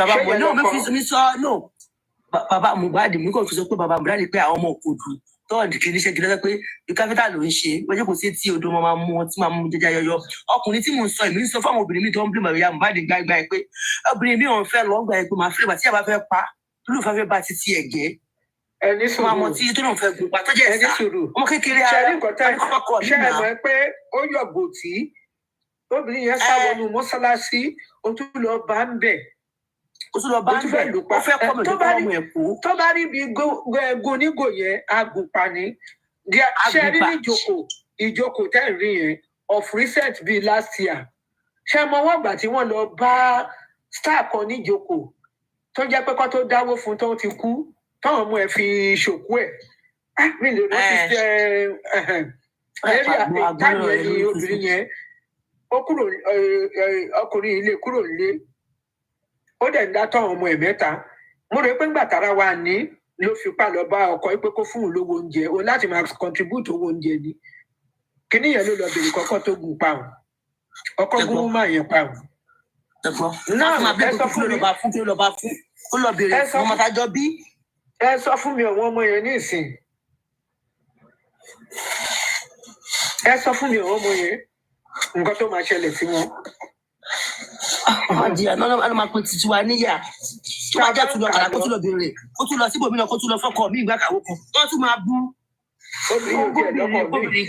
Very beautiful woman o. Very beautiful woman kò lọ́kọ mi o. Ọkọ ìdẹ̀ mọ́ dẹ̀ gùn pa. Òdòwó ń jẹ́ òdòwó. Obìnrin yẹn á dẹ̀ máa lọ. Ewu wá làbọ̀rọ̀ lọ gùn pa. Ṣòye yín. Ewu làbọ̀rọ̀ lọ gùn pa. Wọ́n máa ń bí wọn ọba ti kọ obìnrin. Wọ́n fẹ́ kọ́ lómi, wọ́n fẹ́ kọ́ lómi, wọ́n fẹ́ kọ́ lélẹ̀. Wọ́n máa jìyà, wọ́n máa tọrọ kiri, wọ́n fẹ́ kọ́ fẹ́ lómi. Nǹkan tó yẹ ká ẹ mọ̀ nípa ọkùnrin Nàìjíríà òun ni pé bọ́ bá ní ìyàwó ogún ṣòtìyẹ yín kíkan wá lọ́nú ẹ̀ ikán tó lọ yẹn wọ́n máa kórìíra ẹ̀ bí ìgbẹ́ ni especially tó bá ti wá lọ fọkọ mi. Wọ́n fẹ́ rárá it's a spite on them. Ó ti fílẹ̀ o, wọn ò ní fẹ́ lómi mọ̀mọ́ ápò. Náà gbogbo obìnrin ló wá jẹ́ aṣẹ́wó lójú bàbá mi. Ọ̀rọ̀ aṣẹ́wó yẹn gbàgbé ṣe rí mo sọ́rí o àrílò òkè tó dáa náà especially àwọn kẹni Ọ̀wọ̀ Oǹdó nǹkankan Iléṣà àtàwọn Èkìtì tí ẹ wà wọ́ọ̀sì ó yẹ yín. Èmi fẹ́ sọ nǹkan kan fún iṣẹ́ rẹ̀ mi tí mo jókòó yìí. Iye ọkọ mi dẹ̀ láti máa lọ sọ fọ́wọn neighbors ẹ̀ lébùté Mẹ́ta. Òun face to face ló ń gbé o. Tí n bá fi ilé bàbá mi nǹkan mọ bá ṣe ń post kìíní tí n bá fi ilé bàbá mi hàn yín l'Ábẹ́òkúta. Màmá mi máa ń sọ bàbá mi á máa sọ tí màmá mi bá ní ordinary malaria hospital wà níwájú wọn máa gbé lọ sí hospital yẹn. Bàbá mi á wá jókòó sẹ́gbẹ̀ẹ́ bẹ́ẹ̀dì á máa sọ fún yín pé ìwọ ló máa tọ́jú ilé tóun bá lọ tán. Ìwọ ló máa tọ́jú ilé tóun bá lọ tán. Màmá mi wá ní matriarch ilé táwọn ẹbí àwọn first cousin wọn tí mò ń sọ fún yín yẹn tó bá dé láti Amẹ́ríkà tó dé láti wọ́n sì ń bọ̀ wá jọbi arúgbó ìyá mi. Ilé wọn wà lárí ilẹ̀ṣẹ̀ ó jìnnà ó dàbí kẹ ní Èbúté Mẹ́ta kẹ wá ní Èbúté Mẹ́ta sí Sùúrùlérè tí ẹ ṣì dá. Wọ́n sì máa dọ́dọ̀ màmá mi. Wọ́n sì máa dọ́dọ̀ màmá mi lọ́nà ráúndà ní ìkọjá Láfínwá. Wọ́n á wá kí wọn torí bàbá gbogbo náà bàbá gbélé fámìlì màmẹ́rì. Ilé wọn dẹ̀ dáa gan ni tẹ bá mọ ilé yẹn Victorian building tó jẹ́ pé wọ́n sì máa ń nígbà tó wá tún lé yẹn kọ́ mi tiẹ̀ ń débẹ̀ mọ́. Mi ń débẹ̀ mọ́. Tẹ bá mọ Láyé Oyèkánmi street ní Mushin. Bàbá tó ń jẹ́ Láyé Oyèkánmi yẹn ní Palm Avenue tó fi sorúkọ street yẹn bàbá yẹn director of telecoms ní òun ni first cousin bàbá mi tí mo ní wọ́n ń pè ní Christopher. Gbogbo wọn tó bá dé báyẹn máa gbọ́ wọ́n láìkara wọn cousin ìyọ ni wọn mo ti ń gbọ́ cousin rí. Now ṣé wá rí ìwọ ìyá yìí dẹ̀ wá lọ bà mí jẹ́ bẹ́ẹ̀ ṣé ó dáa? Èmi àtọmọ ẹ látijọ́ apàdé ní P&T nígbà tí mò ń ṣiṣẹ́ ni ó dẹ̀ ń lọ sọ fún àwọn èèyàn pé yìí lẹ rán mi ní school of nursing ọmọ Ṣàgàrí náà ń pè wá o wọ́n sanwó fún wa ní school of nursing gbà yẹn ni o wọ́n sanwó fún wa ní wọ́n nítorí iṣẹ́ là ń ṣe tá a bá lọ sí ward so they paid us level 4 as students à ń jayé gan láyé ìgbà tiwa yẹn. Now ìwọ wa lọ sọ fáwọn neighbors màmá kan wá dáhùn ló wá sẹ pé wọ́n náà mo wú ni màmá ẹ̀ mo ní bẹ́ẹ̀ ni mà ó náà fámìlì wo mo dárúkọ fámìlì yẹn ó ní ọmọ òwú lòun náà àṣé wọ́n rán màmá wá ní àṣé wọ́n ti gbégò ṣìnáàpù fún màmá bá dáhùn mí tí ẹ rójú màmá ẹ̀ rí kì í ṣe bí wọn màmá bá dáhùn pé àwọn ọmọ tí wọ́n bá tó jẹ́ pé ilé wọn ẹ wo mo dìde láàrin gbogbo èrò ni mo ní màmá kẹ stop ẹ bó ṣe wà yẹn mo ní what do you mean mo ní omi ìpè ẹ̀yìn lẹ máa ń wá sábẹ́òkúta tẹ máa náwó nínú taxi pé ọ̀nà ilé bàbá mi nìyẹn mo ní kò sẹ́ni tí ò mọ fámìlì yẹn lábẹ́òkúta mo ní kí lẹ wí màmá mo ní ẹ má tún jẹ́ kí yẹn jáde lẹ́nu yín mọ́ mo ní dẹ̀ bàbá mi ò yáwó alájẹṣẹ́kù fi rán mi ní school dépò kéèyàn wá sẹ pé àwọn fámìlì ló wá rán mi lọ sí school mo ní mo lọ ti ń ṣèyẹn ajẹ́ ìbò ni ṣé bàbá mi ṣì wà láyé náà he was a civil servant nígbà tí mo ṣì wà ní school mo ní sókè ní owó school ṣe kàn wọ́n màmá ọkọ mi bá ní owó sápò burú mo ní màmá ọ̀rọ̀ búburú kọ́ báyìí mo ò bá yín sọ hard word rí ẹ má sọ mí lẹ́nu mo ní báwo ni màmá ìṣe máa sọ story ṣé ẹ mọ̀ pé èmi wá lọ sí toilet ni mo gbọ́ màmá ẹ̀ tó kí neighbor kan ló wá sọ pé òun mọ̀ọ́mọ̀ fi ṣàràbù fún ni mo kàn wo báyìí mo kọjá lẹ́gbẹ̀ẹ́ ẹbí ẹni mo kàn kọjá lẹ́gbẹ̀ẹ́ ẹbí ẹni pé mi ò gbọ́ ni ṣe bẹ́ẹ̀ mi ti fún lésì mo ti fún ìyá àwọn ìyálé ọ̀kan mo ti fún lésì níbo lọ ti ń sọdún ẹ̀ téèyàn máa dákẹ́ mi ò dákẹ́ o. wọ́n mi tó yẹ pé irú àwọn family irú àwọn ya Mohbad yẹn tó kúrò ya Mohbad yẹn ló sọ̀rọ̀ wọ́n lè fi lùlù bá tiẹ̀ gbé wọ́n bí ilé ọkọ ẹ̀ jẹ́ tí bá fi orí ọmọ wọn ni máa dájẹ́ tálẹ̀ bá wí ẹni tó ń ṣiṣẹ́ tó ń gbowó lọ́wọ́ ẹ̀ tálẹ̀ wí ọmọ wọn ni máa dájẹ́ tí máa fi orí rù ọkùnrin ń gbowó lọ́wọ́ ẹ̀ máa forí rù wèrè ni. ó ti kó láyà jẹ ìbẹ̀rù pé àwọn náà máa fẹ́ kò lè lọ sílé mọ́ lọ sọ̀rọ̀ ó kàn ń jẹ mọ́tọ́mọ́tọ́ ìyá ni tó bá yàrá ìbínú máa wò ọkùnrin tó bá da ó fẹ́ yàwó kìíní kò dá ó fẹ́ kejì kò dá ó jẹ́ ń fẹ́ wọn ń gbọmọ lọ́wọ́ wọn ni ṣí ẹ̀dá tọkùnrin fífi wọ́n rí pé kò níṣẹ́ lápò fẹ́ máa exploit wọn ni ó wọ́n exploit wọn ìyàwó ni ìyá Mohbad tó dẹ̀ ti exploit wọn ìyá sọ fún pé àṣẹ nǹkan tó ṣe fún ìyáálé ẹ̀ rèé tí mo ní rè pé witness ìjà wọn tàbá witness ìjà wọn kọ́ máa sọ fún mi. àwọn ọkọ̀ọ̀hún náà ni sọ́dẹ̀ ni wọ́n máa kó owó fún wọn àti wọn kó owó fún wọn ló fẹ́ fi lúlù bá tòun jẹ́ kó má bá tòun náà fowó raṣọ gidi sára tó bá sí kí ìyàwó bá ti ń di kejì ṣòye yín ìyàwó kejì mercenary ni ìyàwó kẹta mercenary ni first wife ló máa ń jẹ́ proper love any other wife mercenary kò mọ́ mi. tó bá fà kọ́kọ́ tó sọ pé aṣẹ́wó ni tó lè lọ tó bá fẹ́ mi tó sọ pé ó lè ní tó máa fẹ́ kẹta àjẹ́ ló máa fẹ́ àjẹ́ ò ní ṣe é lé ó máa padà jẹ́ tọ́mọ ni. ọkùnrin lójú kòkòrò ọkùnrin tó bá jọkùnrin rere ọkùnrin fún ọbẹ mẹ́ta ò lè bímọ.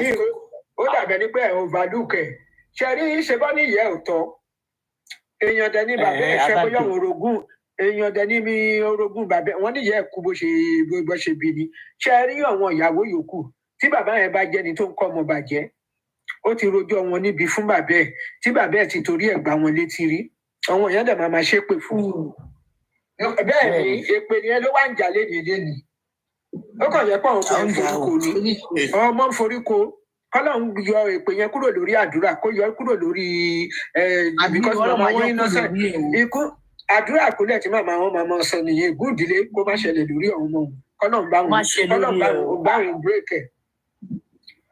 Rubbish ṣe ní gbogbo nǹkan tá à ń wí kò lé ṣe ní tó bá ti rí pé o fẹ́ ru ọkọ̀ báyìí ìwọ ló máa dirẹ̀ ní oṣooṣù ọ̀wọ̀ tó máa dirẹ̀ dáadáa.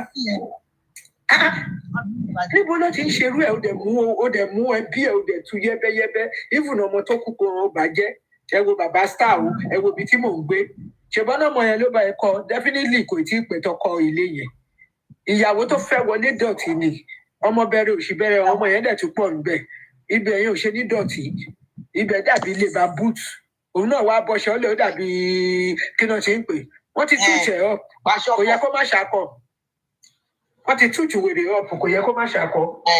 ṣé pété la máa yan wọn labalábá bí àwọn kíní yẹn irritate mi tí n bá ti ń wò.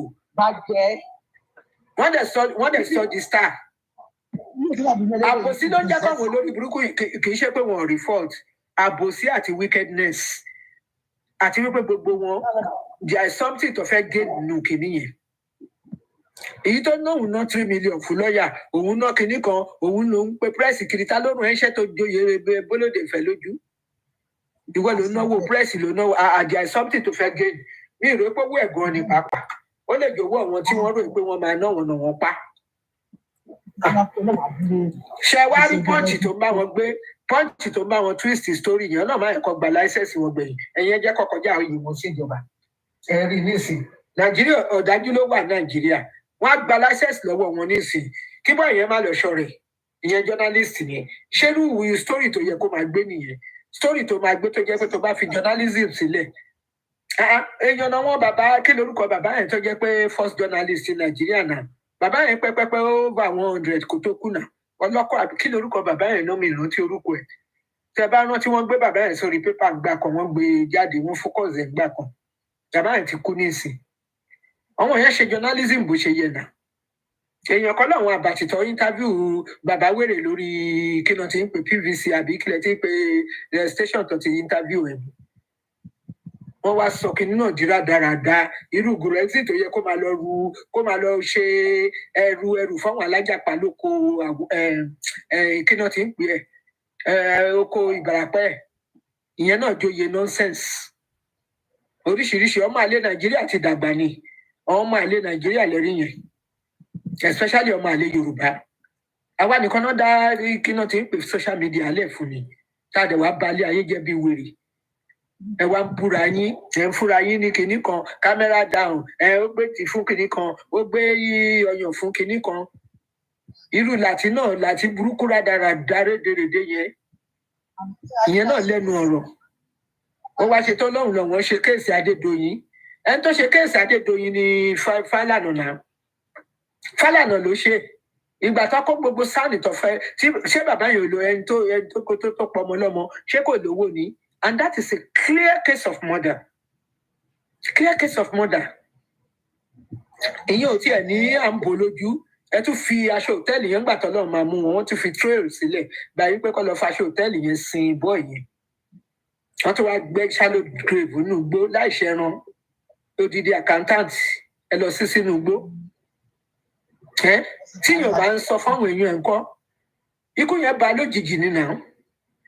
Adàmọ́ pé clear murder nìyẹn tí eléyìí wọ́n fún treatment went wrong ni ẹ tí wàá ń jẹ ìwọ náà ló wá lọ romance nurse tó lọ ń gbà jáde ó ń fẹ́ kí nurse yẹn purọ́ wípé ìyàwó Mohbad ló kó oògùn fóun ni abẹ́mu nǹkan tó ń fẹ́ nìyẹn o kò sí nǹkan kan tó fi ń lọ romance nurse yẹn wọ́n fẹ́ kó twist story ni wọ́n fẹ́ kí spending twist story ni. Wọ́n fẹ́ bí kí prime boy kò twist ìyẹn èèyàn rọ́ndọ̀rọ̀dọ̀ ìyẹn náà wá ń sọ story rọ́ndọ̀rọ̀dọ̀ ìjọ kan ló bá sùn.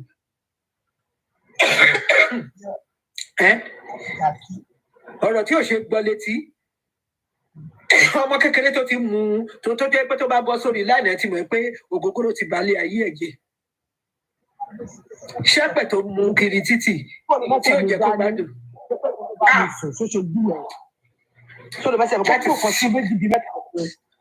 Ẹni tó bá jẹ́ tí kì í bá ṣe local ras ẹni tó bá ní good moral ṣó yẹ kó jẹ́ ibi tó máa rojọ́ lọ nìyẹn. Eléyìí tó dẹ̀ sọ pé Wùmí ò ń ṣe ẹni tó ń kúkù Wùmí ò ń ṣe kúkú kínní ókè ẹ jẹ́ sọ story fún yín ṣẹ̀rọ ọmọ mi wọ́n ti dàgbà kémi tó wá sábrọd ẹ má jẹun níta wọ́n mọ̀ pé mi à kì í jẹun ta nígbà tí mo wà lé kò sí bó ṣe lè ṣe ẹ̀bùn oúnjẹ lé wa bó jẹ́ búrì ọ̀bọ̀rọ̀ ṣe máa wọ ìgbà máa sè níjọ́ Sunday bó jẹ́ wà máa fi ẹja sí ẹja gbígbẹ máa sè fún wọn níjọ́ tọ́bẹ̀ bá tán lé now àwọn ọmọ yẹn wà ní pé wọ́n di grown up bachelor mo wá ń bi wọ́n léèrè pé kí ló dé tẹ́ mọ́ àwọn ní mọ́mì wọ́n lówó economical bẹ́ẹ̀ yẹn wọ́n ní ṣe rí ta bá ṣe bẹ̀ àwọn ọ̀rẹ́ ọ̀hún á wọlé wọ́n á kọ́ bẹ̀ jẹ tán wọn nígbà tí wọn bá bọ́ bẹ́ẹ̀ lé tó jẹ́ pé àwọn lọ́ọ́ oúnjẹ jẹ ni ó ṣáàlè ní kóun mú wà pò wọn wá kóun fi lóúnjẹ fún yín. mo wá rí i pé ìgbà tí mo padà lọlé ní 2012 láti UK mo ṣebẹ̀ sílé báyìí dẹ̀ wọlé bóyá kò mọ̀ ẹ́ pé mo ti dé ni o àbí kò mọ̀ ẹ́ pé mo wà lé ó dẹ̀ wọ kitchen lọ straight ó dẹ̀ lọ sínú pot ó lọ ń bubẹ̀ mi ò mọ̀ rí kì í ṣe regular ọ̀rẹ́ wọn.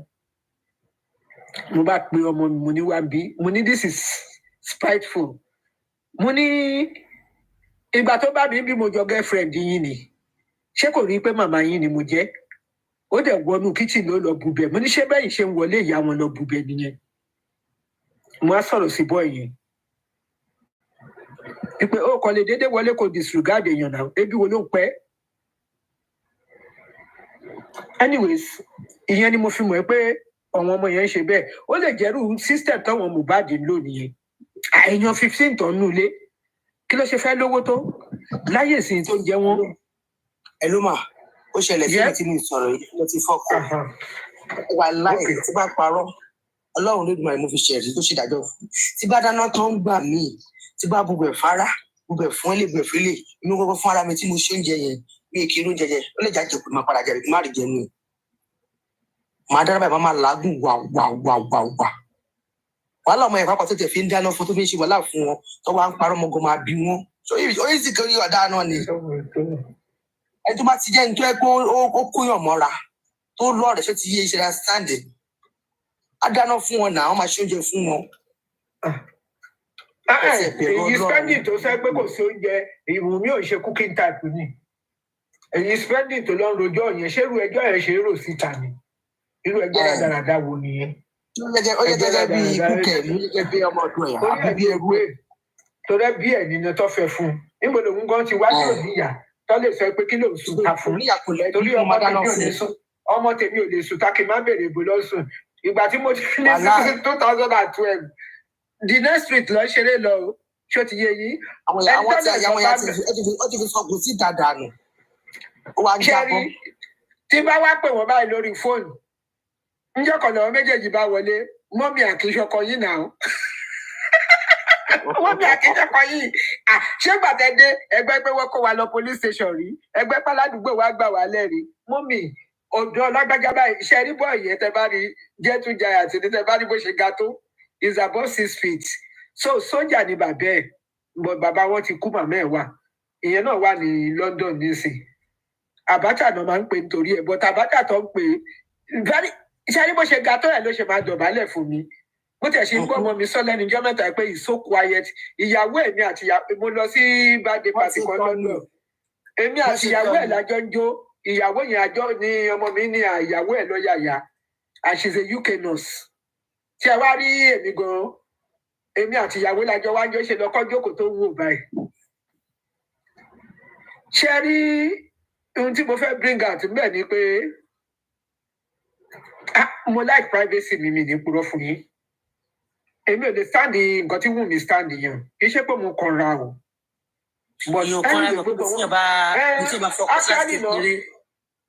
actually no ẹni tí ọkọ mi ọmọ Èbúté Mẹ́ta ní ṣóyè yín and àwọn nuclear family wọn jọ wà private life wọn náà lọ live èmi náà kàn rí àwọn parents mi kò sí wípé ẹbí kan wá gbọ́dọ̀ wà àwọn kankan bóyá irú ọmọ ọ̀rẹ́ wọn abiná lẹ́kọ̀ọ́ ìyẹn wá sí Ansarudeen grammar school ó dẹ̀ ní ibi tó ń sùn wọn kì í ṣe ibi tí àwa tí kì í ṣe inú ilé family táwa tó ń sùn ilé kan tó wà lẹ́gbẹ̀ẹ́ wa tí yẹn ń sùn táwọn bachelor ń sùn bẹ̀ tí kò sí ọmọ ará ilé yẹn nílé tí yẹn fi jáde secondary school tó fẹ́ jáde so privacy yẹn wà níbẹ̀ even though ilé family ní ibi tá à ń wí so yẹn so me I'm not used to gbogbo even nígbà tí mo lọ sí school of nursing hostel tí mò ń gbé wọn ò lè rí mi tí bá jáde ẹnìkan tiẹ̀ fi kinní gún mi lẹ́nu rí ló sọ pé ẹni tí mò ń wí ọkọ ẹ̀ṣẹ̀ kú ọba inú àwọn ọba ṣáìdì Ògbómọ̀ṣọ́ yẹn ni bóyá lè rí tọ́ announce ọba kan epo kú mbẹ̀ ni classmate mi ó ń láti fọwọ́ gbé mi lẹ́nu ń kọ́rídọ̀ ọjọ́ kan pé ṣé wọ́n máa ń ti géètì ilé tìyín ni tó bá ti kéèyàn good morning ló ti ń lọ nìyẹn ò báyàn sọ̀rọ̀ fault mi nìyẹn o kì í ṣe pé mi like èèyàn but mi ò ń intrude mi ò ń ṣe kankan èèyàn kan yọ bíi 80 tí mi mọ̀ wọ́n rí mi ní kanra but at the same time unless tó bá yẹ pé wọ́n ní apartment ibi tó ń gbé nílé yẹn kó jẹ́ a whole house kó wá níbi tó ń gbé tó jẹ́ privacy jẹ́ lè wà. Wùnmí try o mi ní purọ́ fún yín Wùnmí try. Báwọn kan sínú àwọn kan tó máa dé abúlé alágbájá kí ni ẹni lé wọ́n àjọ bàbá rà pẹ̀lú láti lọ bá àwọn ọ̀rọ̀ wọn kí ni ẹni lé lọ́jọ́ ìwádìí. Mohbad wo ibi tóun ti ń bọ̀ ṣé ó ti yé yín ó wo ibi tóun ti ń bọ̀. ìyàwó ẹ̀ tó bá jẹ́ nífẹ̀ẹ́ ó máa gbà mọ́ra bẹ́ẹ̀ ni. ó lè jẹ́ láàánú ọmọ ṣé ó ti yé yín ló ṣe jẹ́ kí ó tolerate gbogbo orú nǹkan bẹ́ẹ̀ yẹn but kì í ṣe kẹ́dẹ̀ kó dẹ̀ wá kú tó kí gbogbo yín wá take advantage yẹn kẹ́ máa wá mú ìyàwó ẹ̀ kẹ́ máa lọ nílẹ̀ nítorí wọ́n fún ẹ ní 5 million spending 5 million náà fẹ́ gbà padà yẹn tó ń bú ẹ̀ sókè yìí wọ́n bá rí ẹ nísìnyí wọ́n á yẹ ẹ jẹnu wọ́n fẹ́ gbà lọ́wọ́ ẹ̀ by all means wíwárà sorúkọ ẹ̀ náà fi gbà lórí íńtánẹ́ẹ̀tì ọlọ́run kò ṣàánú wa o ọmọ kátàkátà là ń bí ní ràtà ní nísìn ọlọ́run ṣé bẹ́ẹ̀ ọmọ lẹ́yìn ṣé báwọn ọmọ nìyẹn àwọn Temis platform ọmọ kọ́lẹ̀ yìí ni tẹ́yìn rorí àròjinlẹ̀ níbo láti bí àwọn eléyìí náà níbo ni Kúdí ti wá níbo ni ìyá oní lipstick rẹpẹtẹ níbo ló ti wá ní ti London ń bo ní káàtì ẹ̀ ní ẹgbàgbé Bukky Jesse àwọn tó ń yàgbẹ́ sínú omi ní Èbúté Mẹ́ta nìyẹn ní ìdè Makoko yẹn rí bẹ́ẹ̀ ṣe rí yẹn ní owó ọbẹ̀ rí níjọ́ tí mo ní mo fẹ́ tiẹ̀ lọ́wọ́ Makoko bó ṣe rí mo sá padà nígbà tí mo dé pàǹtí police station ni mo kọjá pàǹtí police station díẹ̀ mo yá sá padà torí ibẹ̀ yẹn irritate mi ó sì jìnnà sínú tí àwọn bá débẹ̀ táwọn olóògógóró bá ń fàyàn nǹkan bá ń kọ́ ibẹ̀ ni Bukky Jesse ti dàgbà ẹ wá ní kó má hùwà vagabond nìyẹn náà. àwọn ọlọ́mọ ò kí ń gbélé gidi wọ́n ṣe gbélé gidi sí orí omi ló ń gbé ní páànù orí páànù pákó náà fi ń kólé wọn àbí páànù inú bẹ̀ orí omi ló ń yà ìgbẹ́. ṣe rí yàtọ̀ sí ìjọra. ògógó ló fi ń ṣẹnu láràárọ̀. ẹ máa gbọ́ yàtọ̀ sí ìjọra yàtọ̀ sí ajip ibì kan tún wà tó ń tẹja lápapá tí n bá ti close mo máa ń lọ rẹjà àwọn Lebanese yàn máa trọ́là yẹn máa dé ní ọwọ́ 4 tí mo bá ti close ní 2 mo á lọ síbẹ̀ ní Àpápá ẹja bẹ́ẹ̀dá gan fresh from the sea ni tí trọ́là yẹn bá ti dé Lebanese yẹn kí ló fi gbóná 3,000 ẹ máa gbọ́ ní ọwọ́ làjẹ́ lọ́dọ̀ iṣẹ́ mẹ́pọ̀ ọ̀nà ń tẹja jù ṣe tó bẹ̀rẹ̀ pẹ̀lú ìyá yẹn náà very very pretty woman ìyá yìí ìlàjẹ náà ní àjẹniyẹ gbogbo wọn tó etí wọn dẹ̀ mú ìka wọn lọ sí oníyà lójú ẹ wá ní kí Bukky máa hùwà bẹ́ẹ̀ nǹkan tó bá dàgbà ni bó bá dẹ̀ máa sọ wọn ayélálá bàbá bá wà láyé àwọn tó wà ní ṣọ́ọ̀ṣì bàbá àwọn àgbàlagbà ṣọ́ọ̀ṣì bàbá ọ̀nà máa ń nà wọ́n táwọn yẹn ti ṣe fún ìpínlẹ̀ èpè tí wo orí ẹ̀ ń gbà yẹn wọ́n sọ bẹ́ẹ̀ wọ́n ní ojú máa àwọn bàbá pásítọ̀ tó bá bàbá ẹ̀ ṣiṣẹ́ ọ̀nà ẹni tí wọ́n ti bá máa nà wọ́n máa bú wọn. wọ́n náà máa dà nǹkan sílẹ̀ pẹ̀lú ìyọ̀ ṣubú tó táwọn bàbá yẹn bá yọ̀ ṣubú wọn nínú ọmọ ìpè yìí tó bẹ̀rẹ̀ pẹ̀lú ìpè yẹn ń jà ìpè yẹn ló jẹ́ kó ṣe sí ọmọ tó. bàbá tó ló ń yọ̀bọ̀ wọn ló ń yọ̀bọ̀ lọ sí ṣọ́ọ̀ṣì ni ó máa fi oníjìbìtì ni bàbá ẹ̀ náà ọmọ máa gbé àwọn ìyàwó káàkiri ìyàwó kò bàbá ẹ̀ náà fẹ́ ni wọ́n táyé wọn ti ta àwọn tí wọn bá dáná máa ń tọ́ ju ìlú balẹ̀ onílé jẹ́ láwọn ti gbọ́ àwọn ṣe jọ́sìsì rẹ̀ ọmọ ní onílé wọn kọwọ́ bọ̀ wọ́n fàyà wọ́n bàjẹ́. àwọn èèyàn ti sọ́tọ̀ onílé ló ní kọfà ní òwúyà ẹ̀dẹ̀ sọ̀rọ̀ báyìí onílé ló ní kọfà ní òwúyà kílẹ̀ wí. ìwọ bàbá yẹn ó rò pé easy láti mú ìlú láti gbé ìyẹn dáàbò kò mọ̀ pé ìyá ti jẹun kú kò mọ̀ pé ìyá ti jẹun kú pé bọ́ọ̀lù ṣe ṣe ni ó jù bẹ́ẹ̀ lọ jí jù bẹ́ẹ̀ lọ wùmí náà gbọ́ jùlọ wùmí ká máa ta tàkàrà àsúwàdé tí wùmí máa wá tọ́tò lù. àdà fún ìyá rẹ̀ ọtí mò ń bèrè tó pẹ̀lú àwọn èèyàn ní pé ká ní yín ó bọ́tà kó wá sọ̀rọ̀ ká ní wọ́n tún kí Nàìjíríà gọ́ọ̀mẹ̀ntì ṣe rí wọ́n náà wọ́n fún láyè gan wọ́n fàyè gba bàbá yẹn gan wọ́n fàyè gbà gan. ẹgbẹ́ ti sọ fún yín ìlú Amẹ́ríkà yìí ẹ̀tọ́ wí yẹn wọ́n á ti gbá wọn sí Gálò ti pẹ́ gbogbo rọ́bìṣì tó ń sọ yìí wọ́n ti kọ́ wá sọ tẹnu wọn. respect Mohbad jẹ lọ fún wọ́n fàyè ó ti ṣe òṣì jù lórí Facebook ayé gbà gan. kọ́kọ́ ṣe òṣì ṣe rí àmàǹkù sentiments náà wà tí ó ti yé mi òun náà lè sọ yẹn bàbá fọmọ ẹ ṣẹ̀ṣẹ̀ kú bàbá fọmọ ẹ ṣẹ̀ṣẹ̀ kú wọn respect ẹ bàbá tó fọmọ ẹ. mi ò respect láti ilẹ̀ o ayé tó ti dúgbò lóhùn pé ẹ wọlé ni ọmọ mi ò tọ́jú mi nítorí Yorùbá ni láyé tí mo ti délé ayé mi gbọ́ wẹ́rẹ́ tí ọmọ bá kú. ẹ máa gbọ́ ṣe nígbà tó kọ́kọ́ sọ statement yẹn èmi ní bóyá ó fi dọ́gbọ́n pé torí Ìkòròdú ni wọ́n wáyé wọ́n ròyìn pé Ìkòròdú wọ́n náà yọ ọmọ lẹ́yìn èèyàn lórí ọ̀kadà.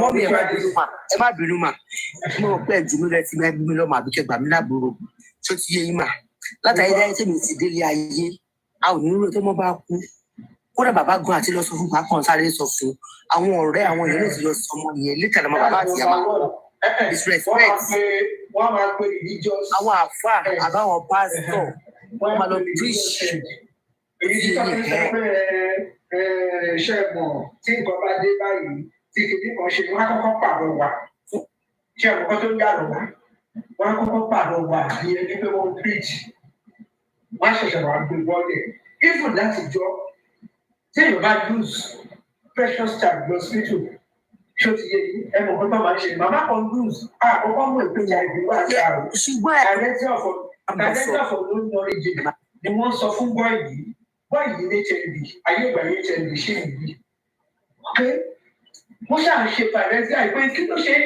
gbóná báyìí kí ni bọ́ọ̀ yìí ṣe ń gbóná báyìí ṣé ẹ rí kí àgbàlagbà máa gbóná kó dẹ̀ máa ta àmì lọ́wọ́ ní ọ̀rọ̀ bọ́ọ̀ tàbí ọ̀dìlọ́gbọ̀ bọ́ọ̀ ìdẹ́kùn ṣé ọ̀nà pé HIV wọ́n ti gẹ̀ẹ́tẹ̀ gbà yẹn so wọn ò really diagnose HIV fún UCH because they wouldn't go to that area.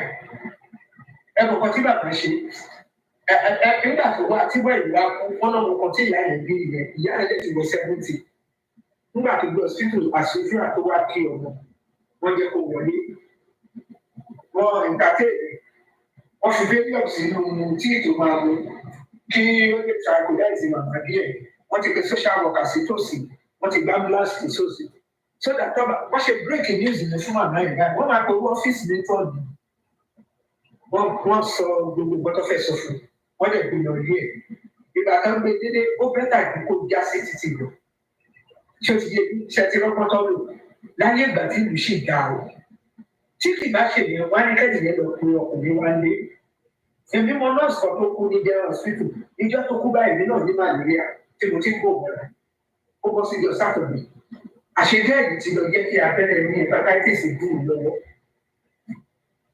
tó fẹ́ kú báyìí nígbà fẹ́yọ̀ yẹn pọ̀ ṣẹlẹ̀ ó bí coffee ground kéde tó máa ń bì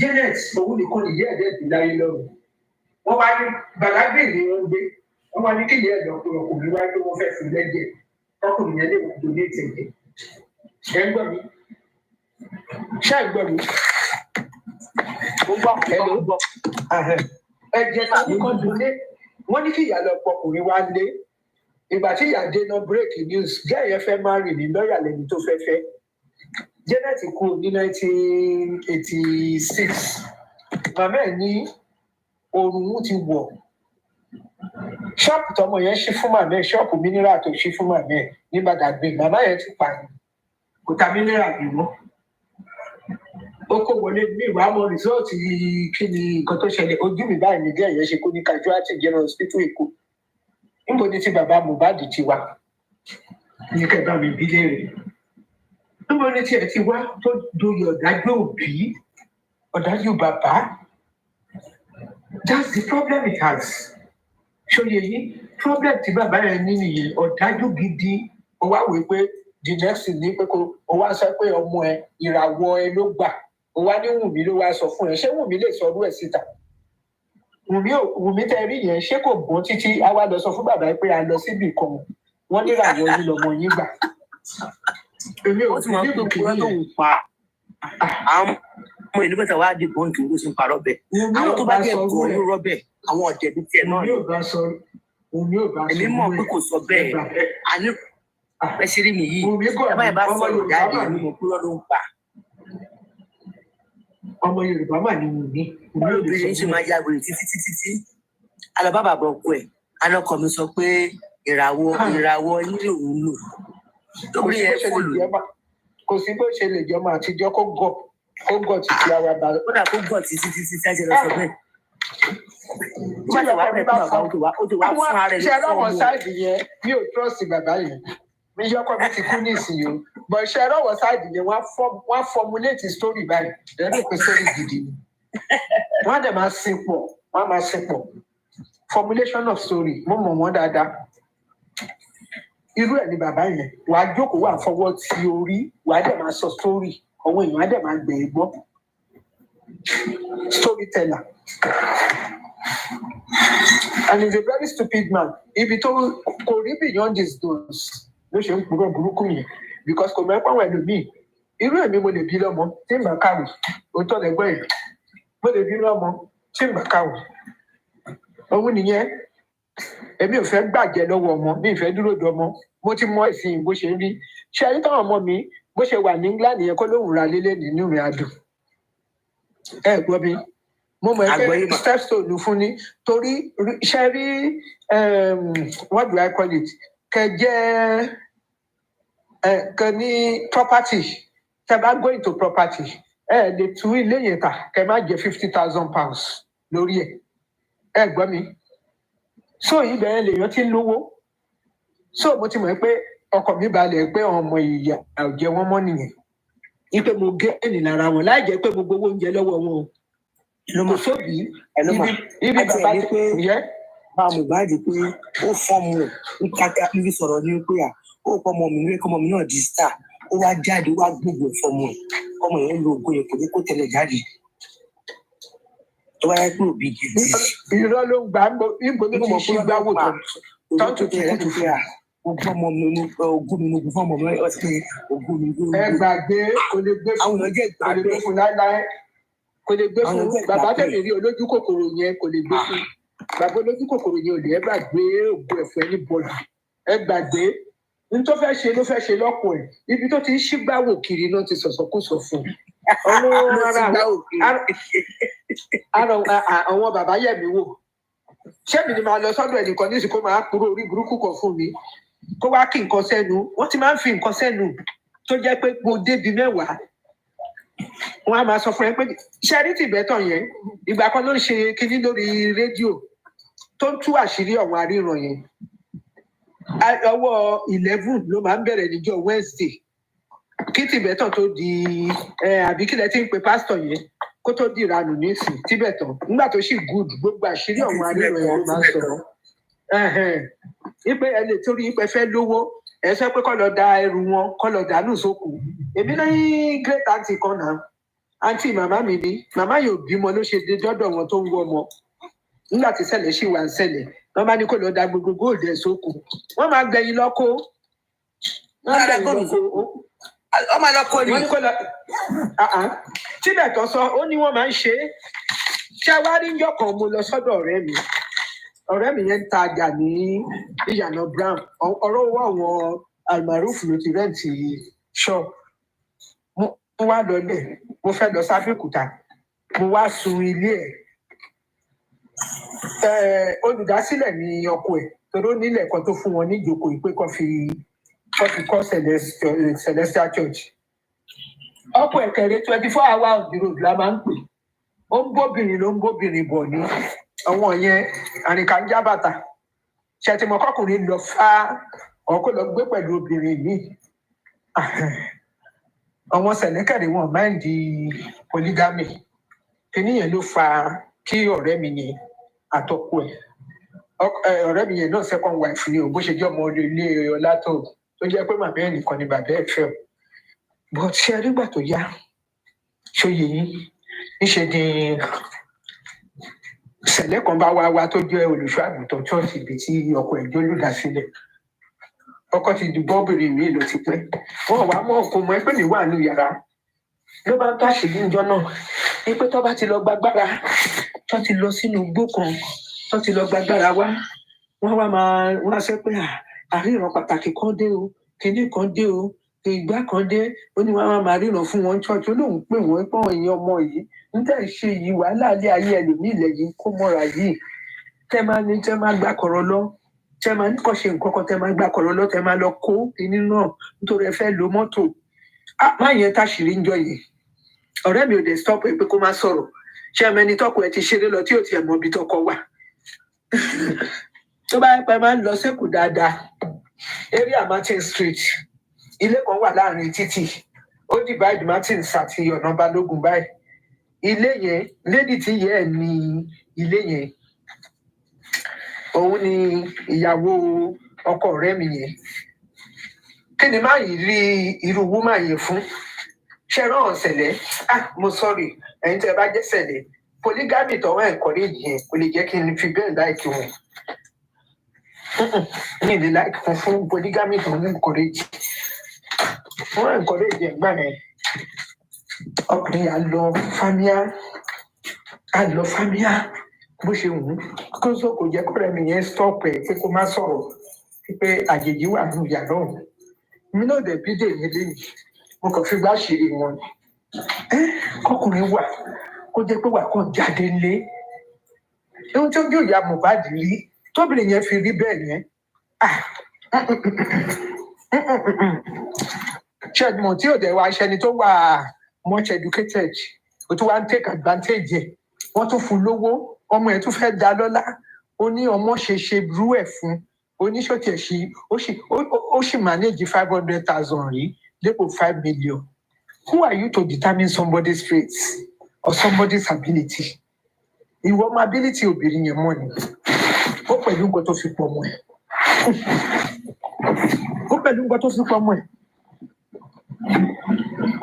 gbogbo sọ̀rọ̀ sí ẹ̀ pátápátá ìṣesí ẹ̀ tó bá jẹ́ òun náà ń sọrú ẹ̀ fún kọ́ máa sọrú ẹ̀ fún kí ìyá Mohbad máa sọ bẹ́ẹ̀ ó yẹ kó bú ìyá Mohbad sóni pé ìwọ ló wá pọ̀ mọ́ ẹ̀ ìwọ tó dẹ̀ ní ìwọ ló dá tọ̀ wọ́n mọ́ kí ló ṣe dá wọn kí ló ṣe tọ́ wọn yanjú kí ló ṣe tọ́ wọn yanjú ọmọ tí ò bá jẹ́ pé Mohbad tó tún wá ran Blessing ní school Mohbad ló rán Blessing ló make Blessing up bẹ́ẹ̀ yẹn ó tún mú àbúrò ẹ̀ sọ́dọ̀ ó tún tọ́jú ẹ̀ ó dàbí pé bàbá ẹ̀ tún bímọ kan tán ní ìyẹn ti pé 17 years ọ̀dọ̀ Mohbad náà nìyẹn ń gbé bí nǹkan kan ó wá mú bùkátà lé ayé tiẹ̀ oko bàtà wàhálà tó lọ kó sí ó wá ní kí Mohbad máa fún kó máa bẹ́ẹ̀ pílà ẹsẹ̀ ó nu ẹni bàtà wàhálà wọ̀ ni ìyẹn ló fi sú mi lọ́rùn kò frustrate ọmọ ẹ̀ tó fi kú ọmọ yẹn tó kú ó tó sọ̀rọ̀ ẹ̀ níre èyí tó yẹ kó fi máa sunkún ló fi ń ba orúkọ ẹ̀ jẹ́ ló fi ń ba káràkítà ẹ̀ jẹ́ kan wo ibi tó ń gbé ọmọ ẹ̀ fún ẹ 500 rí èmi tí ẹ ń rò mo ní bóyá ó fi ń try láti push àwọn ọmọ olè Ìkòròdú off ni o nǹkan tẹ́mi ń rò nìyẹn nánú yìí pé bàbá fi ń bọbọ ẹ̀jẹ̀ ni pé lójú kòkòrò ẹ̀dá ni kó burú ẹ máa bọ́rọ̀ yín lọ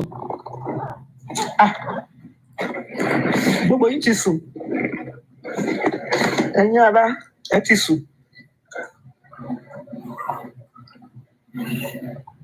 everybody ti sùn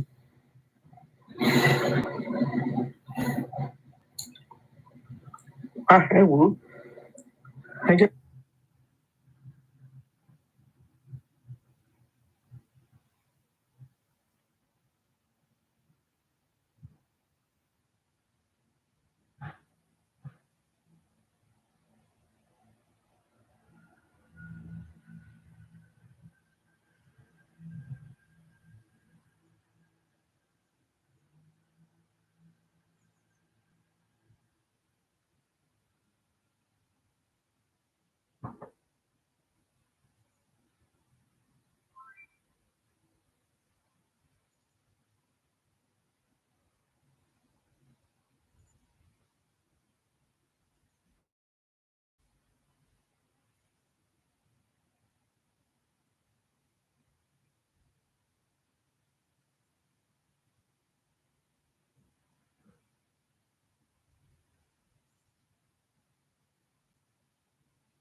Aloba. Okay, let me now pinch you with your word. You said Baba said it was just. Remember, even when he was on a 3-way call with Ayat and Google, she also said she wanted justice for her husband or her partner. That's correct. Even that, you said what? I said that's correct, sir. So, in all of this, one person have said, they say action speaks louder than words. I put it back to you. I want you to be honest. Which of these people you think, in your own wisdom, do you think is fighting for justice for Mohbad? Did you know that golden seal has a lot of health benefits to it? Look at this immune book. Okay. I didn't see anybody looking for true justice. Okay. I got the results.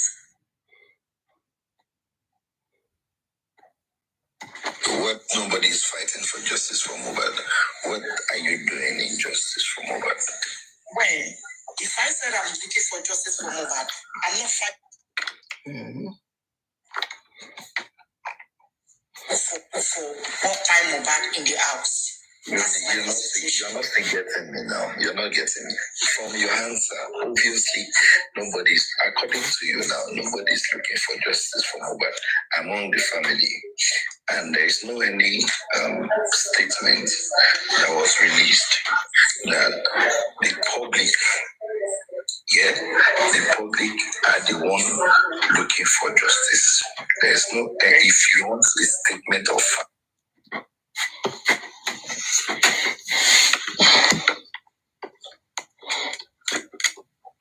they are not by public.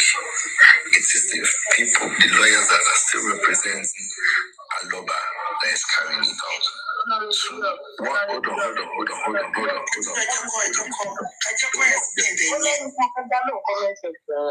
It's not because Baba is the one looking for justice. No, I understand that. It's the front liner. You know, so you can judge Baba because Baba is a question of what your justice. Everybody can ask him question. Someone commented on the comment section. Okay. So we should just be mindful of what we say out. Just be mindful. It's not because Baba is the front line and we cannot talk to Baba, but not the way you people are doing it. You have no right to bash the man just because you want to correct him. No. This is bashing, not correction. Honorable, please continue. If you want to ask him honorable question, you can come up, but ask him respectfully, and he'll give you your correct answer that you want to know, you want to hear. Please, honorable, continue, sir. There are some things I respond to. There are some people I don't respond to, especially some people. When you want to, if you want to engage somebody logically and there is space, you can send requests. Don't be daft and typing rubbish in the comment section. You understand? It's not a matter of being deep, and this is what I'm saying, yeah? As of today, the government, normal, if it's a working system, this case is the case of government against whoever hired that guy. The government has done the autopsy. The second person that we heard,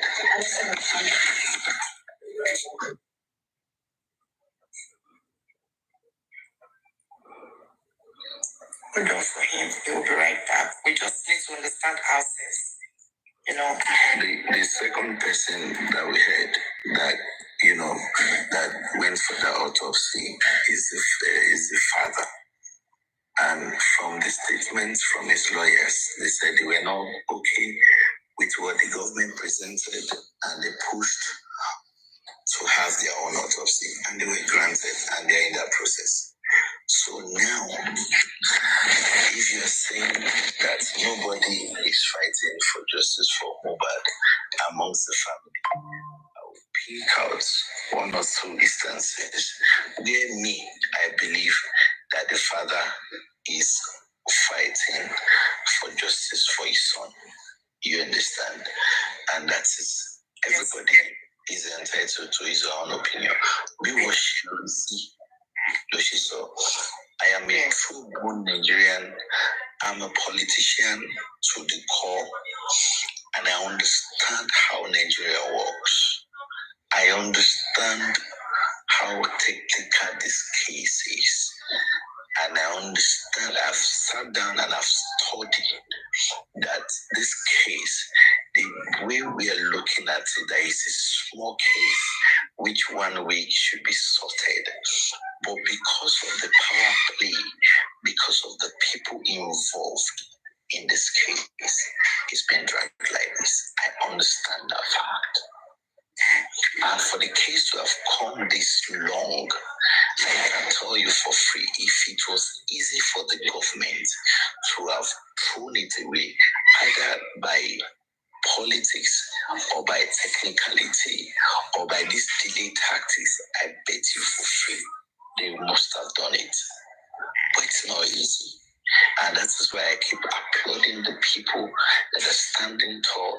And that's the saying, justice for Mohbad. Whether come rain, come sunshine, we have to get justice for Mohbad. And I appreciate people standing tall and saying that and are not losing focus. It only takes the people that doesn't want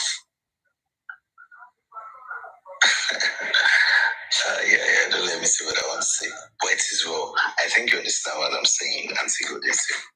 Yes, sir, I do. I understand you perfectly. And the reason why, sir, with due respect, the reason why I made that comment that none of them is looking for justice for Mohbad is because things changed.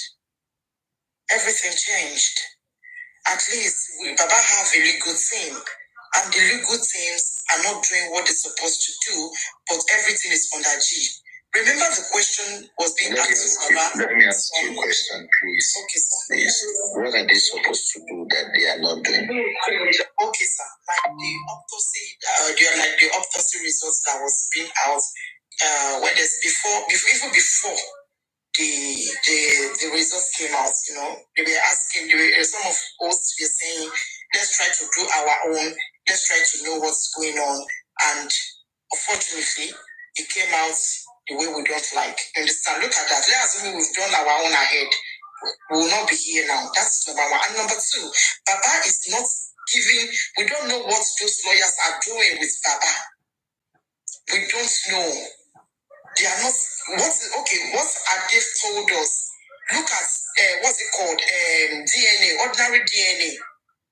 We don't know what they're not even saying anything about the DNA. See now, they're just hearing, DNA.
court dates. We have court every week. Usually we have every court days at the Royal Courtroom. Here at Royal Courts, Judge Noble Zara Gold's courtroom, every Wednesday, 3 p.m. But when we can't be here up for 3 p.m., maybe because of schedule or some other things, because of activities, personal life activities, but it might be later in the day, later after 3 p.m. It could be 4 p.m. But 2 p.m. no matter what, 2 p.m. Yes, no matter what, 3 p.m. every Wednesday, it's an open place, an open courtroom. It is called a room.